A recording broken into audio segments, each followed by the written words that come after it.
The Autobiography of Malcolm X, as told to Alex Haley.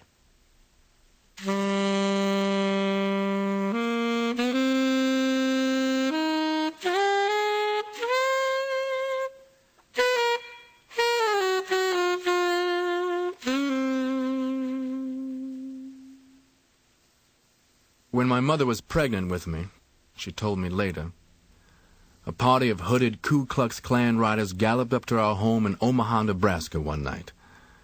Surrounding the house, brandishing their shotguns and rifles, they shouted for my father to come out. My mother went to the front door and opened it. Standing where they could see her pregnant condition, she told them that she was alone with 3 small children and that my father was away preaching in Milwaukee. The Klansmen shouted threats and warnings at her that we had better get out of town because the good Christian white people were not going to stand for my father spreading trouble among the good Negroes of Omaha with the back to Africa preachings of Marcus Garvey. My father, the Reverend Earl Little, was a Baptist minister, a dedicated organizer for Marcus Aurelius Garvey's Universal Negro Improvement Association.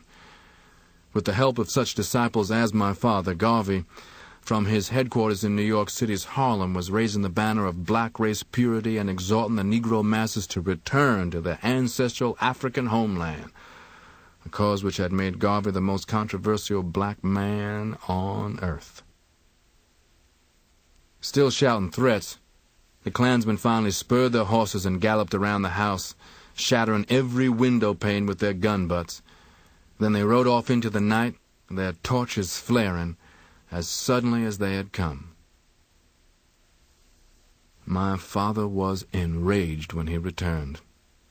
He decided to wait until I was born, which would be soon, and then the family would move. I'm not sure why he made this decision, for he was not a frightened Negro, as most then were, and many still are today. My father was a big 6'4", very black man. He had only one eye. How he'd lost the other one eye I've never known. He was from Reynolds, Georgia, where he had left school after the 3rd or maybe 4th grade. He believed, as did Marcus Garvey, that freedom, independence, and self-respect could never be achieved by the Negro in America, and that therefore the Negro should leave America to the white man and return to his African land of origin. Among the reasons my father had decided to risk and dedicate his life to help disseminate this philosophy among his people was that he had seen 4 of his 6 brothers die by violence, 3 of them killed by white men, including one by lynching. What my father could not know then was that of the remaining 3, including himself, only one, my Uncle Jim, would die in bed of natural causes. Northern white police were later to shoot my Uncle Oscar, and my father was himself to die by the white man's hands. It has always been my belief that I, too, will die by violence. I have done all that I can to be prepared. I was my father's 7th child. He had 3 children by a previous marriage, Ella, Earl, and Mary, who lived in Boston. He had met and married my mother in Philadelphia, where their first child, my oldest full brother, Wilfred, was born. They moved from Philadelphia to Omaha, where Hilda and then Filbert were born. I was next in line. My mother was 28 when I was born on May 19, 1925, in an Omaha hospital. Then we moved to Milwaukee, where Reginald was born. From infancy, he had some kind of hernia condition which was to handicap him physically for the rest of his life. Louise Little, my mother, who was born in Grenada in the British West Indies, looked like a white woman. Her father was white. She had straight black hair, and her accent did not sound like a Negro's. Of this white father of hers I know nothing except her shame about it. I remember hearing her say she was glad that she had never seen him. It was, of course, because of him that I got my reddish-brown, marinic color of skin and my hair of the same color. I was the lightest child in our family. Out in the world later on, in Boston and New York, I was among the millions of Negroes who were insane enough to feel that it was some kind of status symbol to be light-complexioned, that one was actually fortunate to be born thus. But still later, I learned to hate every drop of that white rapist's blood that is in me. Our family stayed only briefly in Milwaukee, for my father wanted to find a place where he could raise our own food and perhaps build a business. The teaching of Marcus Garvey stressed becoming independent of the white man. We went next, for some reason, to Lansing, Michigan. My father bought a house, and soon, as had been his pattern, he was doing freelance Christian preaching in the local Negro Baptist churches, and during the week he was roaming about spreading the word of Marcus Garvey. This time, the get-out-of-town threats came from a local hate society called the Black Legion. They wore black robes instead of white. Soon, nearly everywhere my father went, Black Legionnaires were reviling him as an uppity nigger for wanting to own a store, for living outside the Lansing Negro District, for spreading unrest and dissension among the good niggers. As in Omaha, my mother was pregnant again, this time with my youngest sister. Shortly after Yvonne was born came the Nightmare Night in 1929, my earliest vivid memory. I remember being suddenly snatched awake into a frightening confusion of pistol shots and shouting and smoke and flames. My father had shouted and shot at the two white men who had set the fire and were running away. Our home was burning down around us. We were lunging and bumping and tumbling all over each other trying to escape. My mother, with the baby in her arms, just made it into the yard before the house crashed in, showering sparks. I remember we were outside in the night in our underwear, crying and yelling our heads off. The white police and firemen came and stood around watching as the house burned down to the ground. My father prevailed on some of his friends to clothe and house us temporarily. Then he moved us into another house on the outskirts of East Lansing. In those days, Negroes weren't allowed after dark in East Lansing proper. There's where Michigan State University is located. I related all this to an audience of students when I spoke there in January 1963. I told them how East Lansing harassed us so much that we had to move again, this time 2 miles out of town into the country. This is where my father built for us with his own hands a 4-room house. This is where I really began to remember things. This home where I started to grow up. After the fire, I remember that my father was called in and questioned about a permit for the pistol with which he had shot at the white man who set the fire. I remember the police were always dropping by our house, shoving things around, just checking or looking for a gun. The pistol they were looking for, which they never found, and for which they wouldn't issue a permit, was sewed up inside a pillow. My father's .22 rifle and his shotgun, though, were right out in the open. Everyone had them for hunting birds and rabbits and other game. After that, my memories are of the friction between my father and mother. They seem to be nearly always at odds. Sometimes my father would beat her. It might have had something to do with the fact that my mother had a pretty good education. Where she got it, I don't know, but an educated woman, I suppose, can't resist the temptation to correct an uneducated man. Every now and then, when she would put those smooth words on him, he would grab her. My father was also belligerent toward all of the children except me. The older ones he would beat almost savagely if they broke any of his rules, and he had so many rules it was hard to know them all. Nearly all my whippings came from my mother. I actually believe that as anti-white as my father was, he was subconsciously so afflicted with the white man's brainwashing of Negroes that he inclined to favor the light ones, and I was his lightest child. Back when I was growing up, the successful Lansing Negroes were such as waiters and bootblacks. To be a janitor at some downtown store was to be highly respected. The real elite, the big shots, the voices of the race, were the waiters at the Lansing Country Club and the shoeshine boys at the state capitol. The only Negroes who had any money were the ones in the numbers racket, or who ran gambling houses, or who in some other way lived parasitically off the poorest ones, who were the masses. No Negroes were hired then by Lansing's big Oldsmobile plant or the Rio plant. The bulk of the Negroes were either on welfare or WPA, or they starved. The day was to come when our family was so poor that we would eat the whole out of a donut. but at that time we were much better off than most town Negroes. The reason was we raised much of our own food out there in the country where we were. We were much better off than the town Negroes who would shout as my father preached for the pie in the sky and the heaven in the hereafter while the white man had his here on earth. I knew that the collections my father got from his preaching were mainly what fed and clothed us, and he also did other odd jobs, but still, the image of him that made me proudest was his crusading and militant campaigning with the word of Marcus Garvey.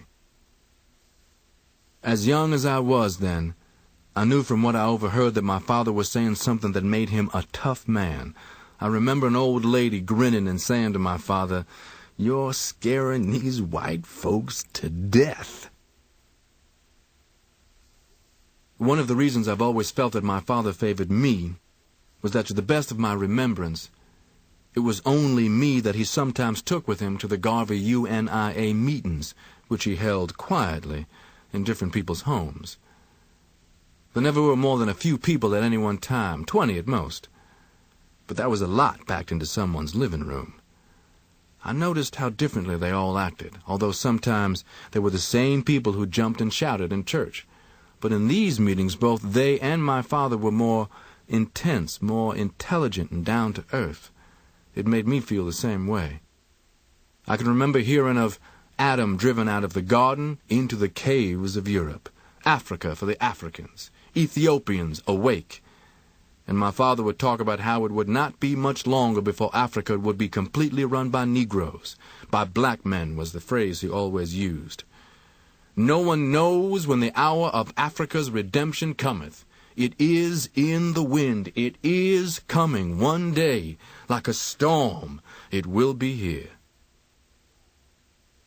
I have never understood why, after hearing as much as I did of these kinds of things, I somehow never thought then of the black people in Africa. My image of Africa at the time was of naked savages, cannibals, monkeys, and tigers, and steaming jungles. My mother at this time seemed to be always working, cooking, washing, ironing, cleaning, and fussing over us 8 children. And she was usually either arguing with or not speaking to my father. One cause of friction was that she had strong ideas about what she wouldn't eat, and didn't want us to eat, including pork and rabbit, both of which my father loved dearly. He was a real Georgia Negro, and he believed in eating plenty of what we in Harlem today call soul food. I've said that my mother was the one who whipped me. At least she did whenever she wasn't ashamed to let the neighbors think that she was killing me. For if she even acted as though she was about to raise her hand to me, I would open my mouth and let the world know about it. If anybody was passing by out on the road, she would either change her mind or just give me a few licks. Thinking about it now, I feel definitely that just as my father favored me for being lighter than the other children, my mother gave me more hell for the same reason. She was very light herself, but she favored the ones who were darker. Wilfred, I know, was particularly her angel. I remember that she would tell me to get out of the house and let the sun shine on you so you can get some color. She went out of her way never to let me become afflicted with a sense of color superiority. I am sure that she treated me this way partly because of how she came to be light herself. I learned early that crying out in protest could accomplish things. My older brothers and sister had started to school when sometimes they would come in and ask for a buttered biscuit or something, and my mother, impatiently, would tell them no. But I would cry out and make a fuss until I got what I wanted. I remember well how my mother asked me why I couldn't be a nice boy like Wilfred, but I would think to myself that Wilfred, for being so nice and quiet, often stayed hungry. So early in life, I had learned that if you want something, you better make some noise. Not only did we have our big garden, but we raised chickens. My father would buy some baby chicks, and my mother would raise them. We all loved chicken. That was one dish there was no argument with my father about. One thing in particular that I remember made me feel grateful toward my mother was that one day I went and asked her for my own garden. And she did let me have my own little plot. I loved it and took care of it well. I loved especially to grow peas. I was proud when we had them on our table. I would pull out the grass in my garden by hand when the first little blades came up. I would patrol the rows on my hands and knees for any worms and bugs, and I would kill and bury them.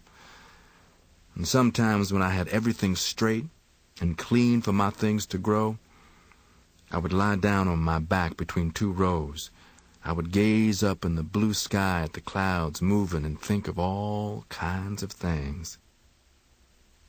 At 5, I too began to go to school, leaving home in the morning along with Wilfred, Hilda, and Filbert. It was the Pleasant Grove school that went from kindergarten through the 8th grade. It was 2 miles outside the city limits, and I guess there was no problem about our attending because we were the only Negroes in the area. In those days, white people in the North usually would adopt just a few Negroes. They didn't see them as any threat. The white kids didn't make any great thing about us either. They called us nigger and darky and rastus so much that we thought those were our natural names. But they didn't think of it as an insult. It was just the way they thought about us. One afternoon in 1931, when Wilfred, Hilda, Filbert, and I came home, my mother and father were having one of their arguments. There had lately been a lot of tension around the house because of Black Legion threats. Anyway, my father had taken one of the rabbits which we were raising and ordered my mother to cook it. We raised rabbits but sold them to whites. My father had taken a rabbit from the rabbit pen. He had pulled off the rabbit's head. He was so strong, he needed no knife to behead chicken or rabbits. With one twist of his big black hands, he simply twisted off the head and threw the bleeding neck thing back at my mother's feet. My mother was crying. She started to skin the rabbit preparatory to cooking it. But my father was so angry he slammed on out of the front door and started walking up the road toward town. It was then that my mother had this vision. She had always been a strange woman in this sense and had always had a strong intuition of things about to happen. And most of her children are the same way, I think. When something is about to happen, I can feel something, sense something. I never have known something to happen that has caught me completely off guard, except once. And that was when years later I discovered facts I couldn't believe about a man who, up until that discovery, I would gladly have given my life for. My father was well up the road when my mother ran screaming out onto the porch. "Early! Early!" She screamed his name. She clutched her apron up in one hand and ran down across the yard and into the road. My father turned around. He saw her. For some reason, considering how angry he had been when he left, he waved at her. But he kept on going. She told me later, my mother did, that she had a vision of my father's end. All of the rest of the afternoon she was not herself, crying and nervous and upset. She finished cooking the rabbit and put the whole thing in the warmer part of the black stove. When my father was not back home by our bedtime, my mother hugged and clutched us, and we felt strange, not knowing what to do because she had never acted like that. I remember waking up to the sound of my mother screaming again. When I scrambled out, I saw the police in the living room. They were trying to calm her down. She had snatched on her clothes to go with them, and all of us children who were staring knew without anyone having to say it that something terrible had happened to our father. My mother was taken by the police to the hospital and to a room where a sheet was over my father in a bed, and she wouldn't look. She was afraid to look. Probably it was wise that she didn't. My father's skull on one side was crushed in, I was told later. Negroes in Lansing have always whispered that he was attacked and then laid across some tracks for a streetcar to run him over. His body was cut almost in half. He lived 2.5 hours in that condition. Negroes then were stronger than they are now, especially Georgia Negroes. Negroes born in Georgia had to be strong simply to survive. It was morning when we children at home got the word that he was dead. I was 6. I can remember a vague commotion, the house filled up with people crying, saying bitterly that the White Black Legion had finally got him. My mother was hysterical. In the bedroom, women were holding smelling salts under her nose. She was still hysterical at the funeral. I don't have a very clear memory of the funeral either. Oddly, the main thing I remember about it was that it wasn't in a church, and that surprised me, since my father was a preacher, and I had been there when he preached people's funerals in churches. But his was in a funeral home. And I remember that during the service a big black fly came down and landed on my father's face, and Wilfred sprang up from his chair and he shooed the fly away, and he came groping back to his chair. There were folding chairs for us to sit on, and the tears were streaming down his face. When we went by the casket, I remember that I thought it looked as if my father's strong black face had been dusted with flour, and I wished they hadn't put on such a lot of it. The family that Earl Little left behind faced many hardships. When a life insurance policy he had carried refused to pay, claiming the death was a suicide, the family sank quickly into debt and then onto welfare.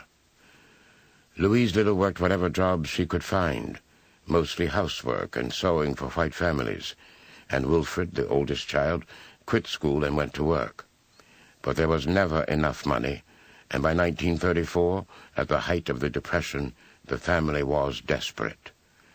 Growing fast, always hungry, Malcolm would sometimes steal food from stores in Lansing. He also began visiting friends and neighbors around dinner time, particularly a family named Gohannes, who were raising a nephew called Big Boy of Malcolm's age. When Malcolm was caught stealing, he became the focus of efforts by state agencies to place Louise Little's children in foster homes. Malcolm's mother made no secret of the hatred she felt for the welfare workers. She deeply resented their frequent visits and became incensed when she discovered that they had already made initial arrangements for Malcolm to live with the Gohannes. The welfare workers began to suggest to the children that their mother might be losing her mind. It was about this time that a large, dark man from Lansing began visiting. I don't remember how or where he and my mother met. It may have been through some mutual friends. I don't remember what his profession was. In 1935 in Lansing, Negroes didn't have anything you could call a profession. But the man, big and black, looked something like my father. I can remember his name, but there's no need to mention it. He was a single man, and my mother was a widow, only 36 years old. The man was independent. Naturally, she admired that. She was having a hard time disciplining us, and a big man's presence alone would help. And if she had a man to provide, it would send the state people away forever. We all understood without ever saying much about it, or at least we had no objection. We took it in stride, even with some amusement among us, that when the man came, our mother would be all dressed up in the best that she had. She was still a good-looking woman, and she would act differently, light-hearted and laughing, as we hadn't seen her act in years. It went on for about a year, I guess, and then about 1936 or 1937, the man from Lansing jilted my mother suddenly. He just stopped coming to see her. From what I later understood, he finally backed away from taking on the responsibility of those 8 mouths to feed. He was afraid of so many of us. To this day, I can see the trap that Mother was in, saddled with all of us. I can also understand why he would shun taking on such a tremendous responsibility.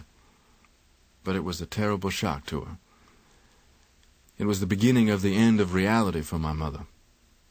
When she began to sit around and walk around talking to herself, almost as though she was unaware that we were there, it became increasingly terrifying. The state people saw her weakening. That was when they began the definite steps to take me away from home. They began to tell me how nice it was going to be at the Gohannes home, where the Gohannes had all said how much they liked me and would like to have me live with them. I liked all of them too, but I didn't want to leave Wilfred. I looked up to and admired my big brother. I didn't want to leave Hilda, who was like my second mother, or Filbert. Even in our fighting there was a feeling of brotherly union. Or Reginald especially, who was weak with his hernia condition and who looked up to me as his big brother, who looked out for him as I looked up to Wilfred. and I had nothing either against the babies Yvonne, Wesley, and Robert. As my mother talked to herself more and more, she gradually became less responsive to us, and less responsible. The house became less tidy. We began to be more unkempt. And usually now, Hilda cooked. We children watched our anchor giving way. It was something terrible that you couldn't get your hands on, yet you couldn't get away from. It was a sensing that something bad was going to happen. We younger ones leaned more and more heavily on the relative strength of Wilfred and Hilda, who were the oldest. When finally I was sent to the Gohannes house, at least in a surface way, I was glad. I remember that when I left home with the state man, my mother said one thing: "Don't let them feed him any pig." It was better in a lot of ways at the Gohannes. Big Boy and I shared his room together, and we hit it off nicely. He just wasn't the same as my blood brothers. The Gohannes were very religious people. Big Boy and I attended church with them. They were sanctified holy rollers now. The preachers and congregations jumped even high and shouted even louder than the Baptists I had known.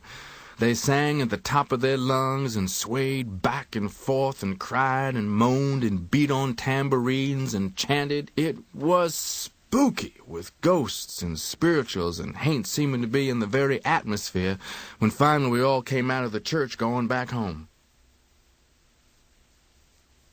Mr. Gohannes was close cronies with some of the other men who, some Saturdays, would take me and Big Boy with them hunting rabbits. I had my father's .22 caliber rifle. My mother had said it was all right for me to take it with me. The old men had a set rabbit hunting strategy that they had always used. Usually when a dog jumps a rabbit and the rabbit gets away, the rabbit will always somehow instinctively run in a circle and return sooner or later past the very spot where he originally was jumped. Well, the old men would just sit and wait somewhere for the rabbit to come back, then get their shots at him. I got to thinking about it. And finally I thought of a plan. I would separate from them and Big Boy, and I would go to a point where I figured that the rabbit returning would have to pass me first. It worked like magic. I began to get 3 and 4 rabbits before they got 1. The astonishing thing was that none of the old men ever figured out why. They outdid themselves, exclaiming what a sure shot I was. I was about 12 then. All I had done was to improve on their strategy, and it was the beginning of a very important lesson in life. That any time you find someone more successful than you are, especially when you're both engaged in the same business, you know they're doing something that you aren't. Eventually, my mother suffered a complete breakdown, and the court orders were finally signed. They took her to the state mental hospital at Kalamazoo. It was 70-some miles from Lansing, about an hour and a half on the bus. A Judge McClellan in Lansing had authority over me and all my brothers and sisters. We were state children, court wards. He had the full say-so over us, a white man in charge of a black man's children. Nothing but legal modern slavery, however kindly intentioned.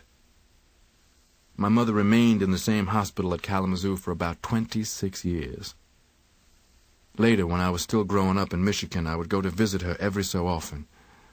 Nothing that I can imagine could have moved me so deeply as seeing her pitiful state. In 1963, we got my mother out of the hospital, and she now lives there in Lansing with Filbert and his family. It was so much worse than if it had been a physical sickness, for which a cause might have been known, medicine given, a cure effected. Every time I visited her, when finally they led her, a case, a number, back inside from where we had been sitting together, I felt worse. My last visit, when I knew I would never come to see her again, there, was in 1952. I was 27. My brother Filbert had told me that on his last visit she had recognized him somewhat, in spots, he said. But she didn't recognize me at all. She stared at me. she didn't know who I was. Her mind, when I tried to talk to reach her, was somewhere else. I asked, "Mama, do you know what day it is?" She said, staring, "All the people have gone." I can't describe how I felt. The woman who had brought me into the world and nursed me and advised me and chastised me and loved me didn't know me. It was as if I was trying to walk up the side of a hill of feathers.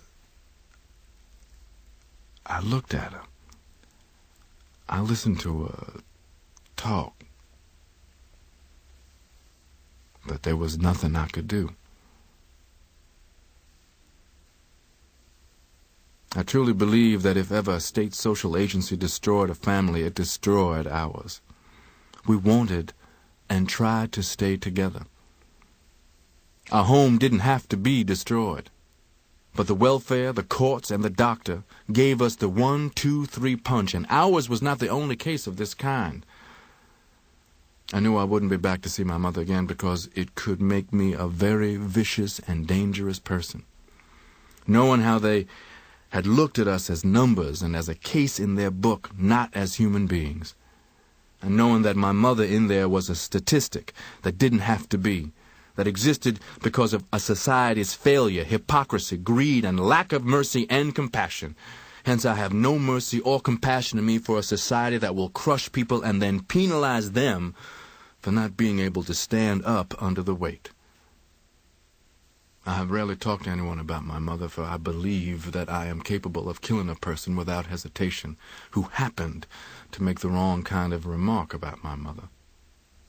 So I purposely don't make any opening for some fool to step into.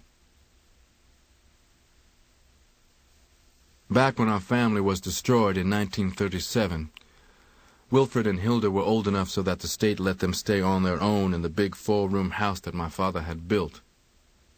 Filbert was placed with another family in Lansing, a Mrs. Hackett, while Reginald and Wesley went to live with a family called Williams, who were friends of my mother's, and Yvonne and Robert went to live with a West Indian family named McGuire. Separated though we were, all of us maintained fairly close touch around Lansing, in school and out, whenever we could get together. Despite the artificially created separation and distance between us, we still remained very close in our feelings toward each other. Not long after this, I came into a classroom with my hat on. I did it deliberately. The teacher, who was white, ordered me to keep the hat on and to walk around and around the room until he told me to stop. That way, he said, everyone can see you. Meanwhile, we'll go on with the class for those who are here to learn something. I was still walking around when he got up from his desk and turned to the blackboard to write something on it. Everyone in the classroom was looking when at this moment I passed behind his desk, snatched up a thumbtack, and deposited it in his chair. When he turned to sit back down, I was far from the scene of the crime, circling around the rear of the room. Then he hit the tack, and I heard him holler and caught a glimpse of him spraddling up as I disappeared through the door. With my deportment record, I wasn't really shocked when the decision came that I had been expelled. I guess I must have had some vague idea that if I didn't have to go to school, I'd be allowed to stay on with the Gohannas and wander around town, or maybe get a job if I wanted one for pocket money. But I got rocked on my heels when a state man whom I hadn't seen before came and got me at the Gohannas and took me down to court. They told me I was going to reform school. I was still 13 years old.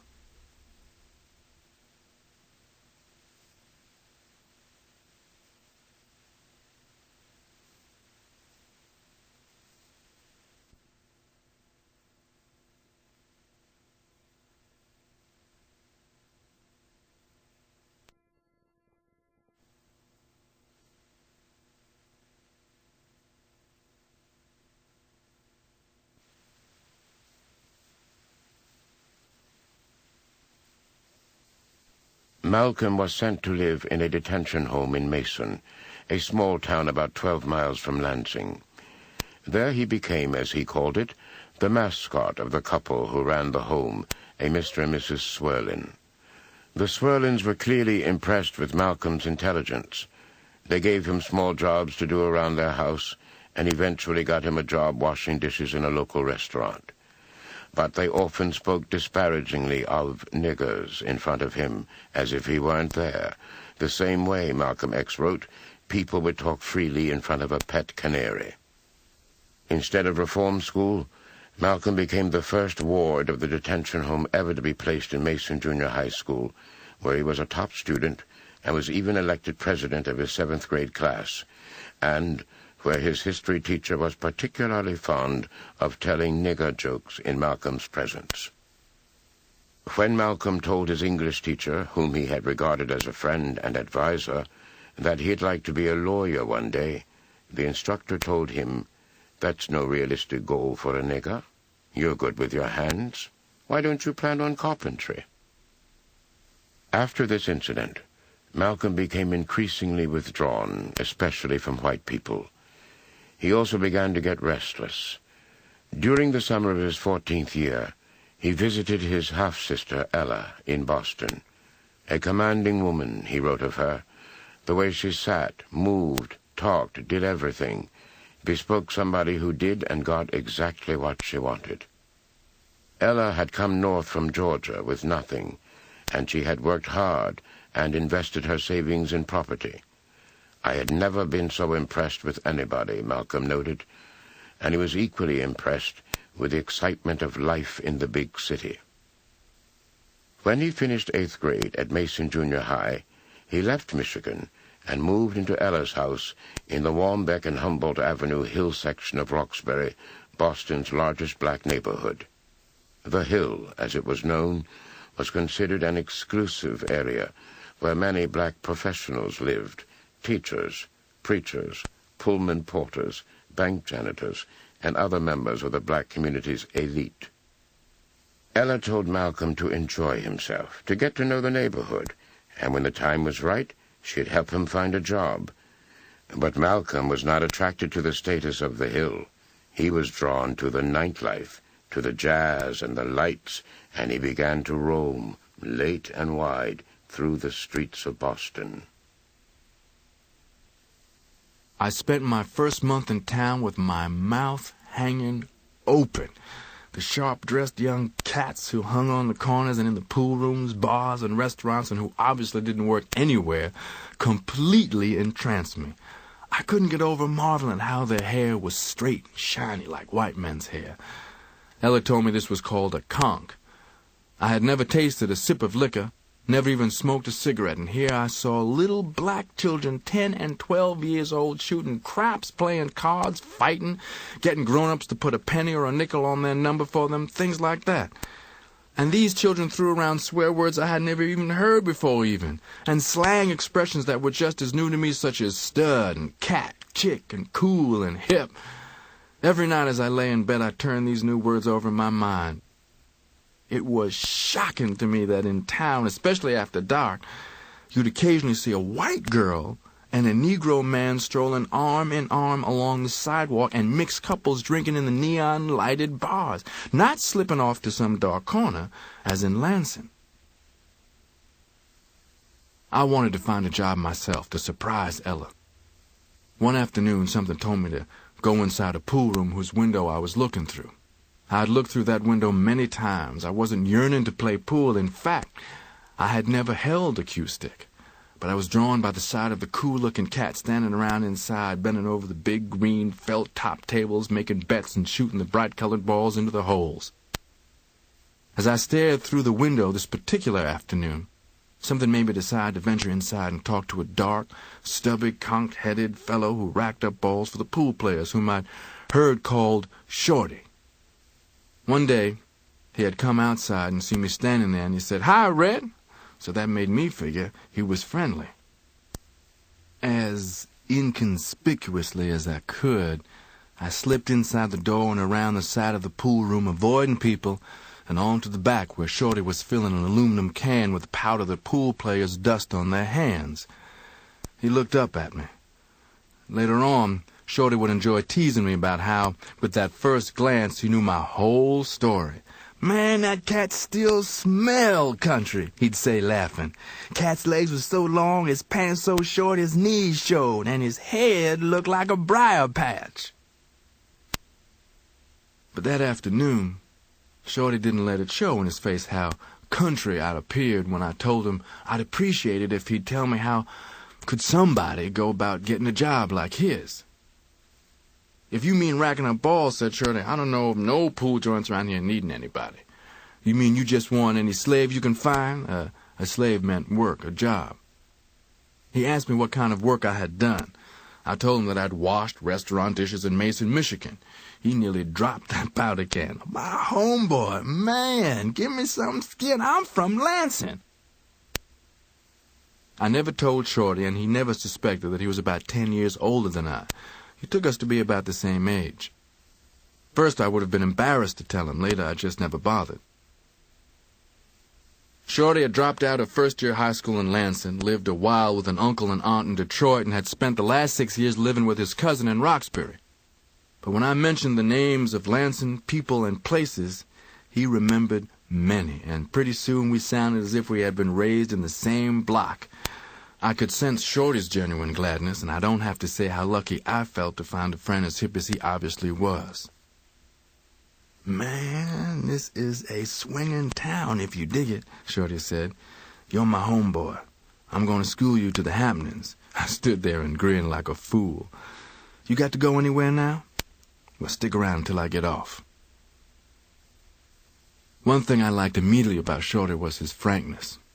When I told him where I lived, he said what I already knew, that nobody in town could stand the Hill Negroes. But he thought a sister who gave me a pad, not charging me rent, not even running me out to find some slave, couldn't be all bad. Shorty's slave in the pool room, he said, was just to keep ends together while he learned his horn. A couple of years before, he'd hit the numbers and bought a saxophone. "Got it right here in the closet now for my lesson tonight." Shorty was taking lessons with some other studs, and he intended one day to organize his own small band. "There's a lot of bread to be made gigging right around here in Roxbury," Shorty explained to me. "I don't dig joining some big band one night and all over just to say I played with Count or Duke or somebody." I thought that was smart. I wished I had studied a horn, but I'd never been exposed to one. Through the afternoon, Shorty introduced me to players and loungers. "My homeboy," he'd say. "He's looking for a slave if you hear anything." They all said they'd look out. At 7 o'clock, when the night ball racket came on, Shorty told me he had to hurry to his saxophone lesson. But before he left, he held out to me the $6 or $7 he had collected that day in nickel and dime tips. "You got enough bread, homeboy?" I was okay, I told him. I had $2. But Shorty made me take 3 more. "A little fattening for your pocket," he said. Before we went out, he opened his saxophone case and showed me the horn. It was gleaming brass against the green velvet, an alto sax. He said, "Keep cool, homeboy, and come back tomorrow. Some of the cats will turn you up a slave." Malcolm's first big city job was shining shoes at the Roseland State Ballroom. Besides dancers and drunks, he shined the shoes of Count Basie, Duke Ellington, Cootie Williams, Lionel Hampton, and many other famous musicians who played the Roseland. He also learned his first hustles there, setting up white customers with black whores and selling liquor and reefers on the side. Shorty showed Malcolm the wonders of buying on credit. Malcolm bought his first zoot suit, and when his hair grew long enough, Shorty decided it was time for Malcolm's first conch. I took the little list of ingredients he had printed out for me and went to a grocery store where I got a can of Red Devil Lye, 2 eggs, and 2 medium-sized white potatoes. Then at a drugstore near the pool room, I asked for a large jar of Vaseline, a large bar of soap, a large tooth comb, and a fine tooth comb, one of those rubber hoses with a metal spray head, a rubber apron, and a pair of gloves. "Gonna lay on that first conch?" the drugstore man asked me. I proudly told him, grinning, "Right." Shorty paid $6 a week for a room in his cousin's shabby apartment. His cousin wasn't at home. "It's like the pad's mine, he spends so much time with his woman," Shorty said. "Now, you watch me." He peeled the potatoes and thin-sliced them into a quart-sized mason fruit jar, then started stirring them with a wooden spoon as he gradually poured in a little over half the can of lye. "Never use a metal spoon. The lye will turn it black," he told me. A jelly-like, starchy-looking glop resulted from the lye and potatoes, and Shorty broke in the 2 eggs, stirring real fast, his own conch and dark face bent down close. The congoline turned pale yellowish. "Feel the jar," Shorty said. I cupped my hand against the outside and snatched it away. "Damn right, it's hot. That's the lye," he said. "So you know it's gonna burn when I come in, and it burns bad. But the longer you can stand it, the straighter the hair." He made me sit down, and he tied the string of the new rubber apron tightly around my neck and combed up my bush of hair. Then from the big Vaseline jar, he took a handful and massaged it hard all through my hair and into the scalp. He also thickly Vaselined my neck, ears, and forehead. "When I get to washing out your head, be sure to tell me anywhere you feel any stinging," Shorty warned me, washing his hands and then pulling on rubber gloves and tying on his own rubber apron. "You always got to remember that any congoline left in burns a saw into your head." The congoline just felt warm when Shorty started combing it in. But then my head caught fire. I gritted my teeth and tried to pull the sides of the kitchen table together. The comb felt as if it was raking my skin off. My eyes watered, my nose was running. I couldn't stand it any longer. I bolted to the wash basin. I was cursing Shorty with every name I could think of when he got the spray going and started soap lathering my head. He lathered and spray rinsed maybe 10 or 12 times, each time gradually closing the hot water faucet until the rinse was cold, and that helped some. "You feel any stinging spots?" "No," I managed to say. My knees were trembling. "Sit back down, then. I think we got it all out okay." The flame came back as Shorty, with a thick towel, started drying my head, rubbing hard. "Easy, man, easy," I kept shouting. First time's always the worst. You get used to it better before long. "You took it real good, homeboy. You got a good conch." When Shorty let me stand up and see in the mirror, my hair hung down in limp, damp strands. My scalp still flamed, but not as badly. I could bear it. He draped the towel around my shoulders over my rubber apron and began again vaselining my hair. I could feel him combing, straight back, first the big comb, then the fine-toothed one. Then he was using a razor very delicately on the back of my neck, then finally shaping the sideburns. My first view in the mirror blotted out the hurtin'. I'd seen some pretty conchs, but when it's the first time on your own head, the transformation after a lifetime of kinks is staggering. The mirror reflected Shorty behind me. We both were grinning and sweating, and on top of my head was this thick, smooth sheen of shining red hair, real red, as straight as any white man's.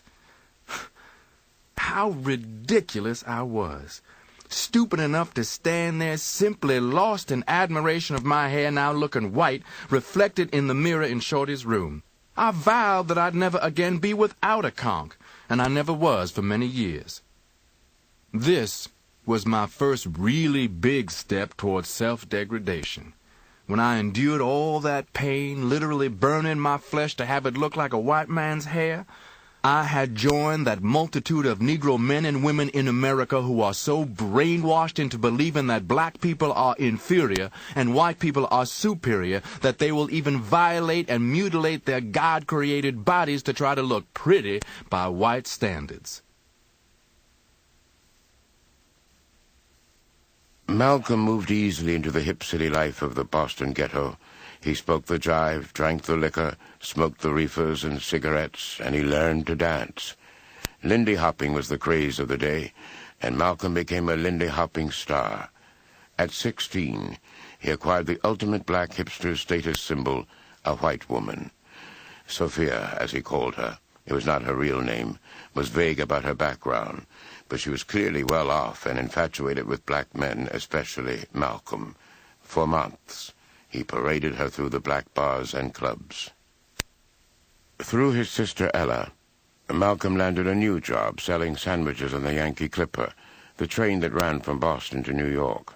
And in New York, he discovered Harlem, the fabulous nightlife that dwarfed what he had known in Boston, the hookers, pimps, and con artists who made up what Malcolm called the Technicolor Bazaar, that stretched along Lenox between 7th and 8th Avenues, the Apollo Theater, and the Savoy Ballroom, the bar at the Braddock Hotel, where the great black musicians congregated, Dizzy Gillespie, Billy Eckstine, Billie Holiday, Ella Fitzgerald, Dinah Washington.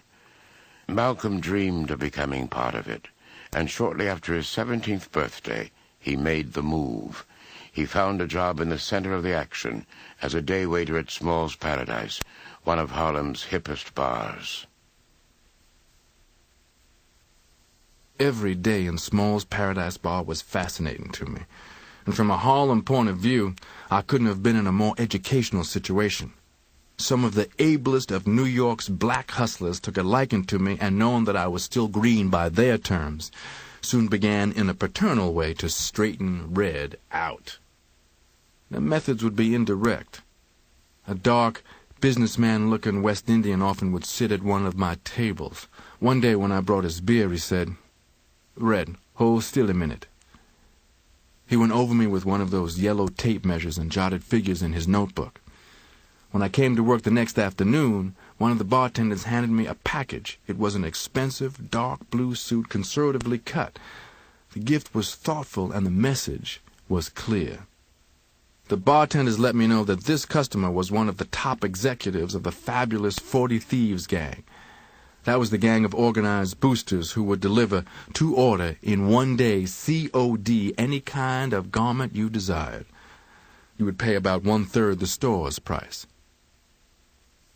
Plain-clothes detectives soon were quietly identified to me by a nod, a wink. Knowing the law in the area was elementary for the hustlers, and like them in time I would learn to sense the presence of any police types. In late 1942, each of the military services had their civilian dress eyes and ears picking up anything of interest to them, such as hustles being used to avoid the draft, or who hadn't registered, or hustles that were being worked on servicemen. Longshoremen, or fencers for them, would come into the bar selling guns, cameras, perfumes, watches, and the like, stolen from the shipping docks. These Negroes got what white longshoremen thievery left over. Merchant marine sailors often brought in foreign items, bargains, and the best marijuana cigarettes to be had were made of the gunja and kiska that merchant sailors smuggled in from Africa and Persia. In the daytime, whites were given a guarded treatment. Whites who came at night got a better reception. The several Harlem nightclubs they patronized were geared to entertain and jive the night white crowd to get their money. And with so many law agencies guarding the morals of servicemen, any of them that came in, and a lot did, were given what they asked for, and was spoken to if they spoke, and that was all, unless someone knew them as natives of Harlem. What I was learning was the hustling society's first rule, that you never trusted anyone outside of your own closed-mouthed circle, and that you selected with time and care before you made any intimates even among these.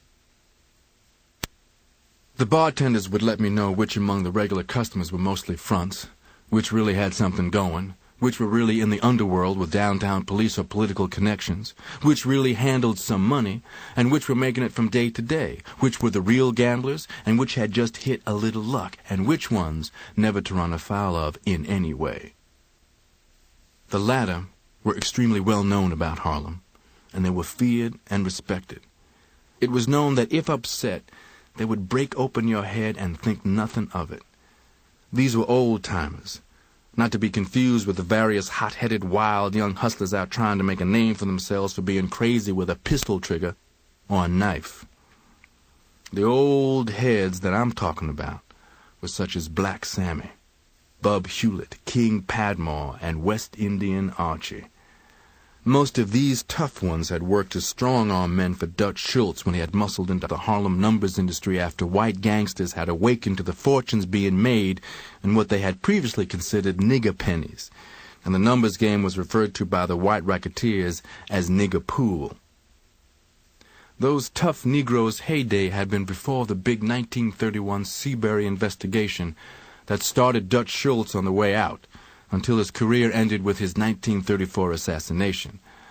I heard stories of how they had persuaded people with lead pipes, wet cement, baseball bats, brass knuckles, fists, feet, and blackjacks. Nearly every one of them had done some time and had come back on the scene and since had worked as top runners for the biggest bankers who specialized in large bettors. There seemed to be an understanding that these Negroes and the tough black cops never clashed. I guess both knew that someone would die. They had some bad black cops in Harlem, too. The 4 horsemen that worked Sugar Hill, I remember the worst one had freckles. There was a tough quartet. The biggest, blackest, worst cop of them all in Harlem was the West Indian Brisbane. Negroes crossed the street to avoid him when he walked his 125th Street and 7th Avenue beat. When I was in prison, someone brought me a story that Brisbane had been shot to death by a scared, nervous young kid who hadn't been up from the South long enough to realize how bad Brisbane was. The world's most unlikely pimp was Cadillac Drake. He was shiny, bald-headed, built like a football. He used to call his huge belly the Chippy's playground. Cadillac had a string of about a dozen of the stringiest, scrawniest black and white street prostitutes in Harlem. Just about the complete opposite of Cadillac was the young, smooth, independent acting pimp, Sammy the Pimp. Sammy and I became in time each other's closest friend. Sammy, who was from Kentucky, was a cool, collected expert in his business, and his business was women. Like Cadillac, he too both had black and white women out making his living. But Sammy's women, who would come into Small sometimes looking for him to give him money and have him buy them a drink, were about as beautiful as any prostitutes who operated anywhere, I'd imagine. There was a big, fat pimp we called Dollar Bill. He loved to flash his Kansas City roll, probably 50 $1 bills folded with a 20 on the inside and a $100 bill on the outside. We always wondered what Dollar Bill would do if someone ever stole his $100 cover. A man who, in his prime, could have stolen Dollar Bill's whole roll blindfolded was threadbare, comic old Fuclose. Fuclose had been one of the best pickpockets in Harlem back when the white people swarmed up every night in the 1920s. But then during the Depression, he had contracted a bad case of arthritis in his hands. His finger joints were knotted and gnarled so that it made people uncomfortable to look at them. Rain, sleet, or snow, every afternoon about 6, Fuclose would be at Small's, telling tall tales about the old days. And it was one of the day's rituals for one or another regular customer to ask the bartender to give him drinks, and me to feed him. My heart goes out to all of us who were in those afternoons at Small's and acted our scene with Fuclose. I wish you could have seen him, pleasantly high with drinks, take his seat with dignity, no begging, not on anybody's welfare, and open his napkin and study the day's menu that I gave him and place his order.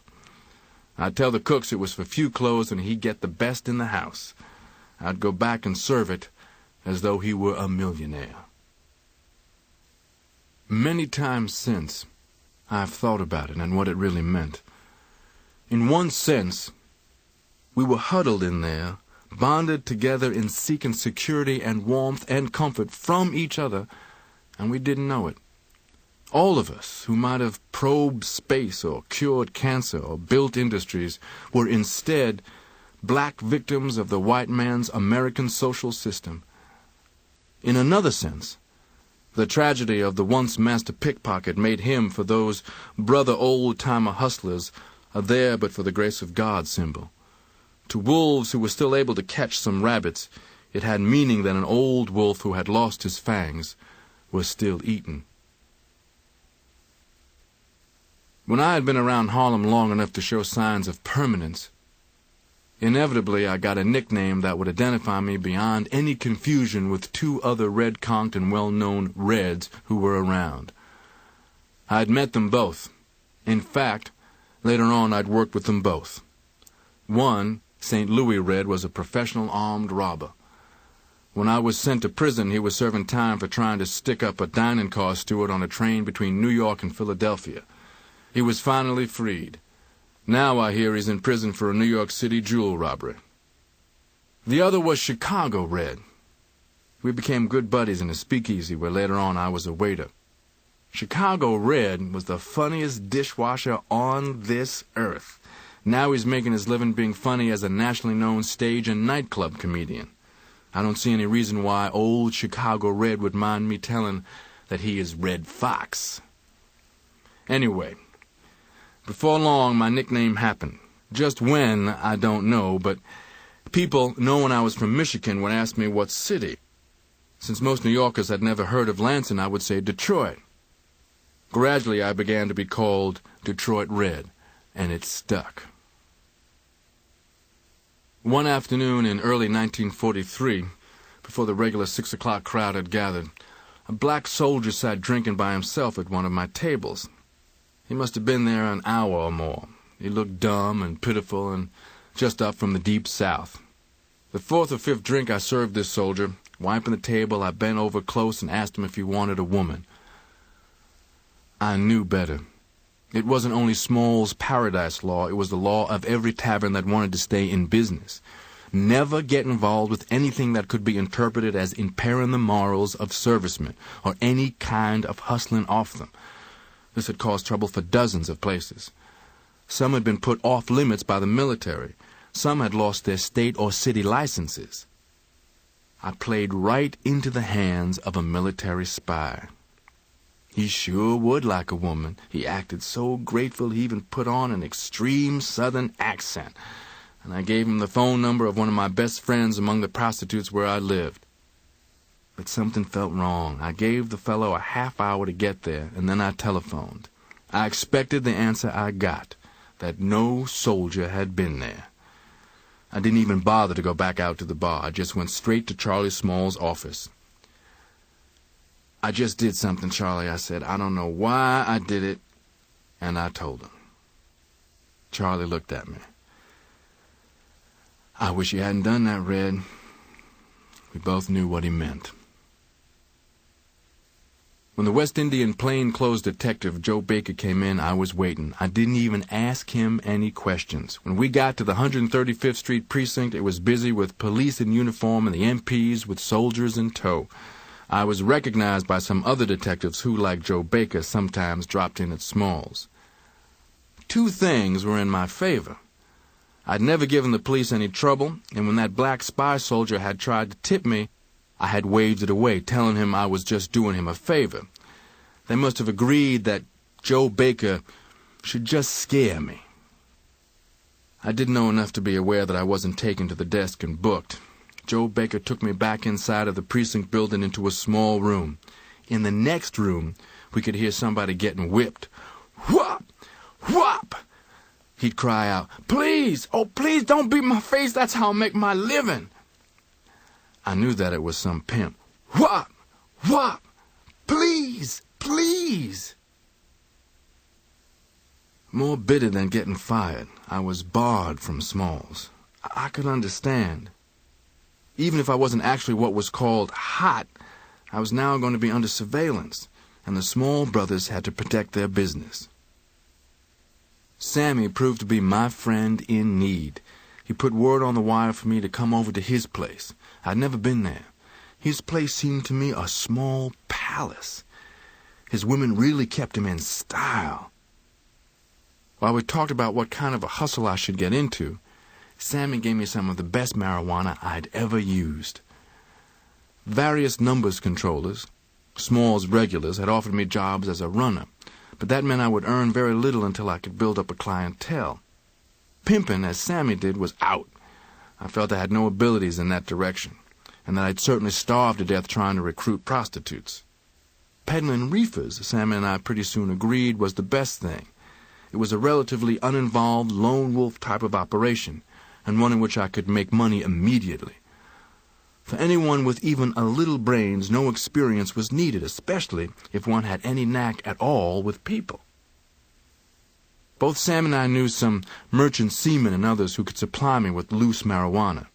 And musicians, among whom I had so many good contacts, were the heaviest consistent market for reefers. And then, musicians also used the heavier narcotics if I later wanted to graduate to them. That would be more risky, but also more money. Handling heroin and cocaine could earn one hundreds of dollars a day.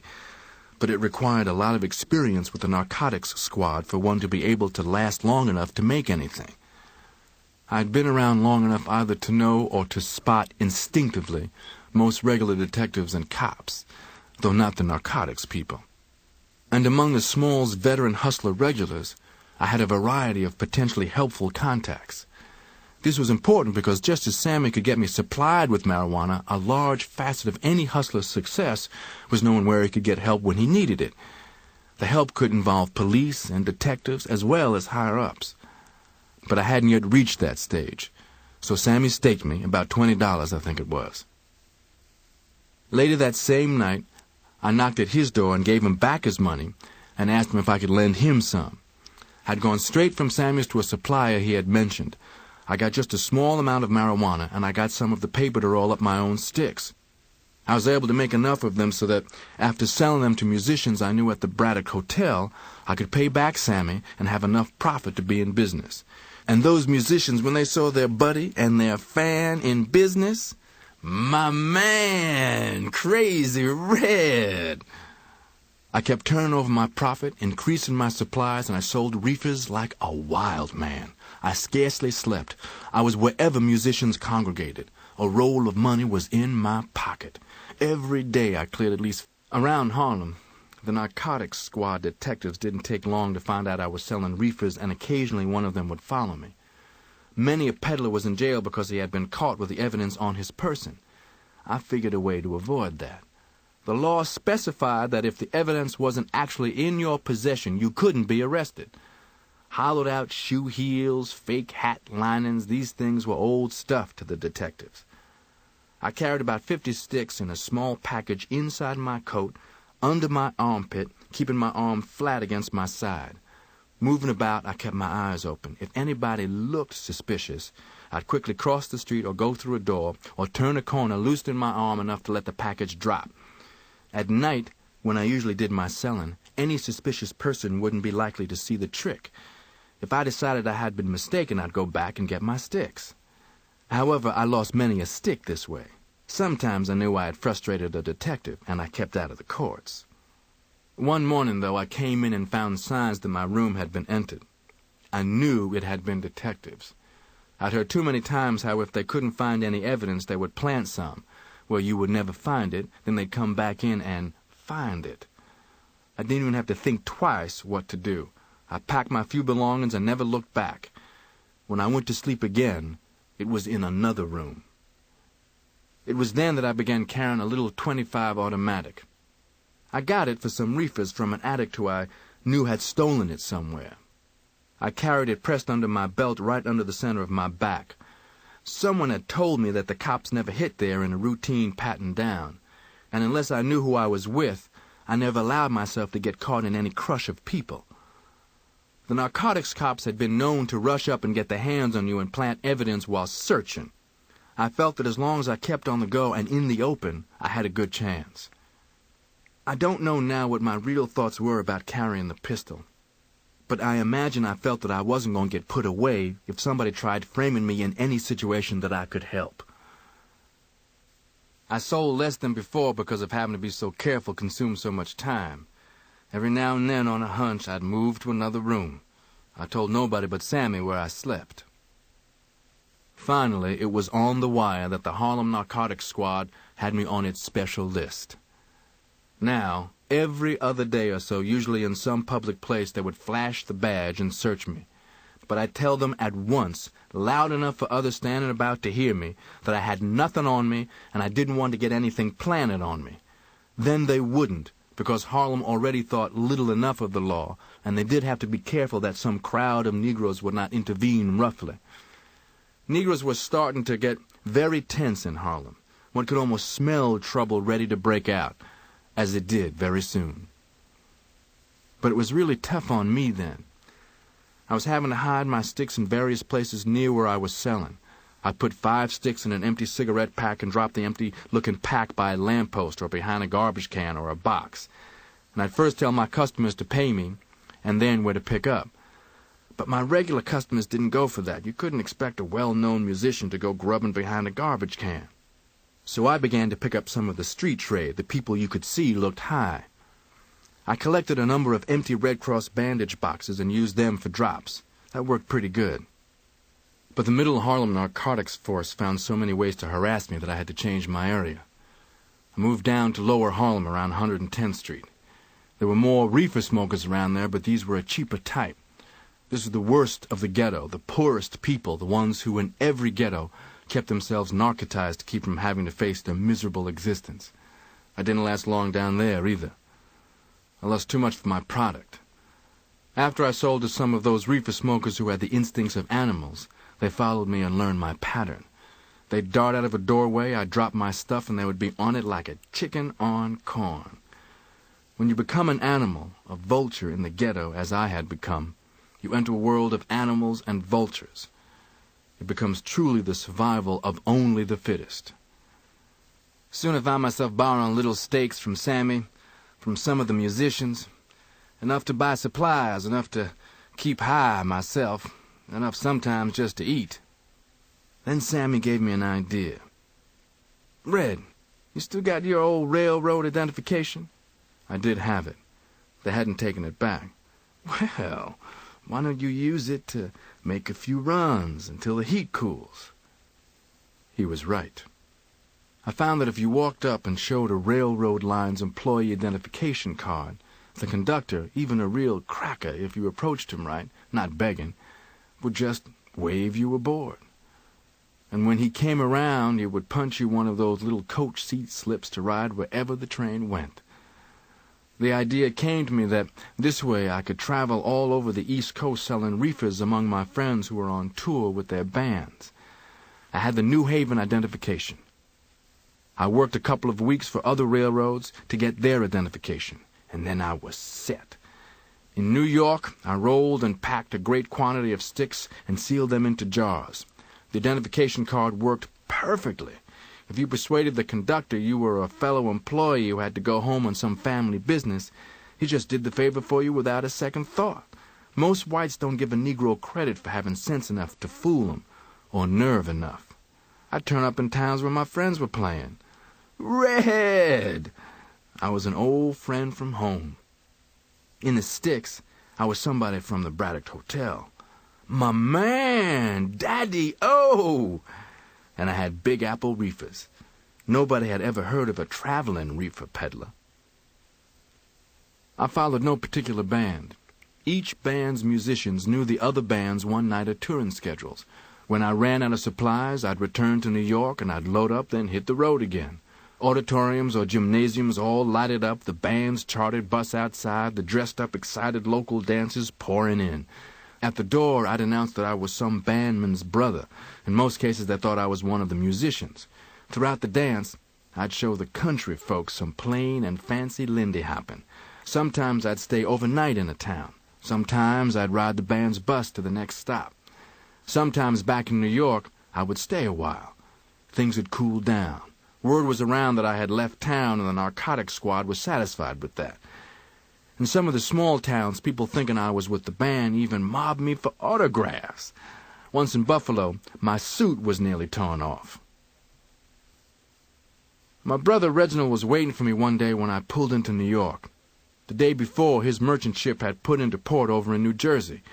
Thinking I still worked at Small's, Reginald had gone there, and the bartenders had directed him to Sammy, who put him up. It felt good to see my brother. It was hard to believe that he was once the little kid who tagged after me. Reginald now was almost 6 feet tall, but still a few inches shorter than me. His complexion was darker than mine, but he had greenish eyes and a white streak in his hair, which was otherwise dark reddish, something like mine. I took Reginald everywhere, introducing him. Studying my brother, I liked him. He was a lot more self-possessed than I had been at 16. I didn't have a room right at the time, but I had some money, so did Reginald, and we checked into the St. Nicholas Hotel on Sugar Hill. It has since been torn down. Reginald and I talked all night about the Lansing years, about our family. I told him things about our father and mother that he couldn't remember. Then Reginald filled me in on our brothers and sisters. Wilfred was a trade instructor at Wilberforce University. Hilda, still in Lansing, was talking of getting married, so was Filbert. Reginald and I were the next two in line, and Yvonne, Wesley, and Robert were still in Lansing in school. Reginald and I laughed about Filbert, who the last time I had seen him had gotten deeply religious. He wore one of those round straw hats.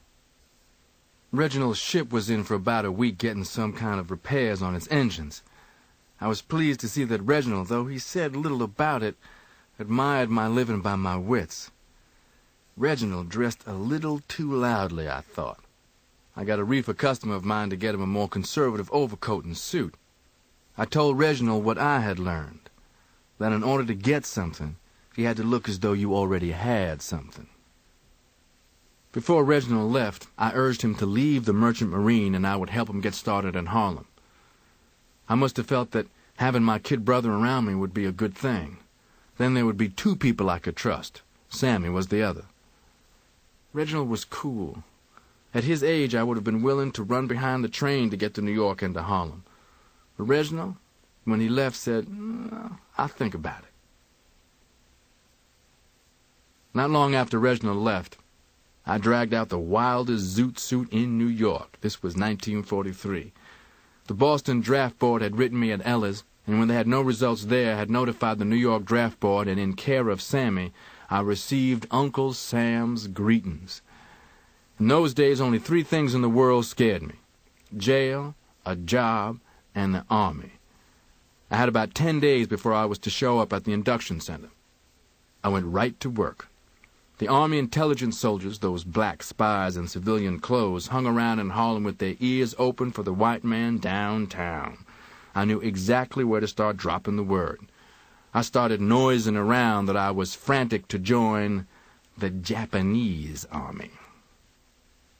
When I sensed that I had the ears of the spies, I would talk and act high and crazy. A lot of Harlem hustlers actually had reached that state, as I would later.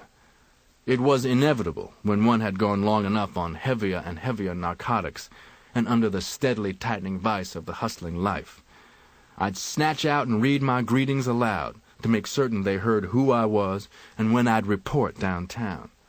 This was probably the only time my real name was ever heard in Harlem in those days. The day I went down there, I costumed like an actor. With my wild zoot suit, I wore the yellow knob-toe shoes, and I frizzled my hair up into a reddish bush of conch. I went in, skipping and tipping, and I thrust my tattered greetings at the reception desk's white soldier. Crazy old daddy-o, get me moving. I can't wait to get in that brown. Very likely that soldier hasn't recovered from me yet. They had their wire on me from uptown, all right. They still put me through the line. In that big starting room were 40 or 50 other prospective inductees. The room had fallen vacuum quiet with me running my mouth a mile a minute, talking nothing but slang. I was going to fight on all fronts. I was going to be a general, man, before I got done. Such talk as that. Most of them were white, of course. The tender-looking ones appeared ready to run from me. Some others had that vinegary, worst kind of nigger look, and a few were amused seeing me as the Harlem jigaboo archetype. Also amused were some of the room's 10 or 12 Negroes, but the stony-faced rest of them looked as if they were ready to sign up to go off killing somebody. They would have liked to start with me. The line moved along. Pretty soon, stripped to my shorts, I was making my eager-to-join comments in the medical examination rooms, and everybody in the white coats that I saw had 4F in his eyes. I stayed in the line longer than I expected before they siphoned me off.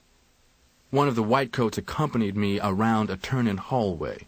I knew we were on the way to a head shrinker, the Army psychiatrist.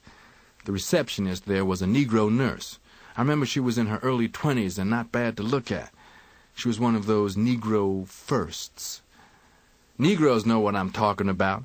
Back then, the white man during the war was so pressed for personnel that he began letting some Negroes put down their buckets and mops and dust rags and use a pencil or sit at some desk or hold some 25-cent title. You couldn't read the Negro press for the big pictures of smug black firsts. Somebody was inside with the psychiatrist. I didn't even have to put on any act for this black girl. She was already sick of me. When finally a buzz came at her desk, she didn't send me, She went in. I knew what she was doing. She was going to make clear in advance what she thought of me. This is still one of the black man's big troubles today. Some of those so-called upper-class Negroes are so busy trying to impress on the white man that they are different from those others, that they can't see that they are only helping the white man to keep his low opinion of all Negroes. And then, with her prestige in the clear, she came out and nodded to me to go in. I must say this for that psychiatrist. He tried to be objective and professional in his manner. He sat there and doodled with his blue pencil on a tablet, listening to me spiel to him for 3 or 4 minutes before he got a word in. His tack was quiet questions, to get at why I was so anxious. I didn't rush him. I circled and hedged, watching him closely, to let him think he was pulling what he wanted out of me. I kept jerking around backward as though somebody might be listening. I knew I was going to send him back to the books to figure out what kind of case I was. Suddenly I sprang up and peeped under both doors, the one I'd entered and another that probably was a closet, and then I bent and whispered fast in his ear, "Daddy-o, now, you and me, we're from up north here, so don't you tell nobody. I want to get sent down south. Organize them nigger soldiers, you dig? Steal us some guns and kill up some crackers." That psychiatrist's blue pencil dropped, and his professional manner fell off in all directions. He stared at me as if I were a snake's egg hatching, fumbling for his red pencil. I knew I had him. I was going back out past Miss First when he said, "That will be all." A 4F card came to me in the mail, and I never heard from the Army any more and never bothered to ask why I was rejected. Malcolm's career as a traveling reefer salesman came to an abrupt end when he pulled a gun on another railroad worker in a poker game dispute at Grand Central Station. He was blackballed by the railroads and banned from the station by the police. Back on the streets of Harlem, looking for a hustle, Malcolm turned to armed robbery. He keyed himself up for jobs with drugs and stayed high the rest of the time to keep from getting nervous. Sometimes he worked alone, sometimes with Sammy the pimp. Reginald came to town again, and this time Malcolm convinced him to stay. They got an apartment together, and Malcolm proudly showed his little brother around, introducing him to his famous musician friends, taking him to after-hours clubs like Creole Bill's, Jimmy's Chicken Shack, and Dickie Wells. After the rest of New York had closed for the night, these spots would still be jumping, packed tight with white people out to get a taste of Harlem. Malcolm was playing the numbers heavily at this time, placing his bets with West Indian Archie, one of Harlem's legendary bad guys, a former strong-arm for Dutch Schultz. Archie was a natural for the numbers racket. He had a photographic memory, so he never had to write the numbers down. The police would never catch Archie carrying betting slips. Forced to lay low following a robbery attempt that went bad, Malcolm became a steerer for a Harlem madam, picking up and delivering her wealthy white clientele, many of them rich, influential, famous men who wanted bizarre sexual experiences with black hookers. Malcolm came to know the flesh trade well. He also steered occasionally for a white lesbian who ran a stable of black male prostitutes catering exclusively to white women. Malcolm's steady diet of cocaine, opium, alcohol, and marijuana began to take its toll. He caught colds that he couldn't shake. He stayed high continually, living in a dream world. But it was about to turn into a nightmare that not even the drugs could obscure. Up in the Bronx, a Negro held up some Italian racketeers in a floating crap game. I heard about it on the wire. Whoever did it, aside from being a fool, was said to be a tall, light-skinned Negro masked with a woman's stocking. Up in Fat Man's bar on the hill overlooking the polo grounds, I had just gone into a telephone booth.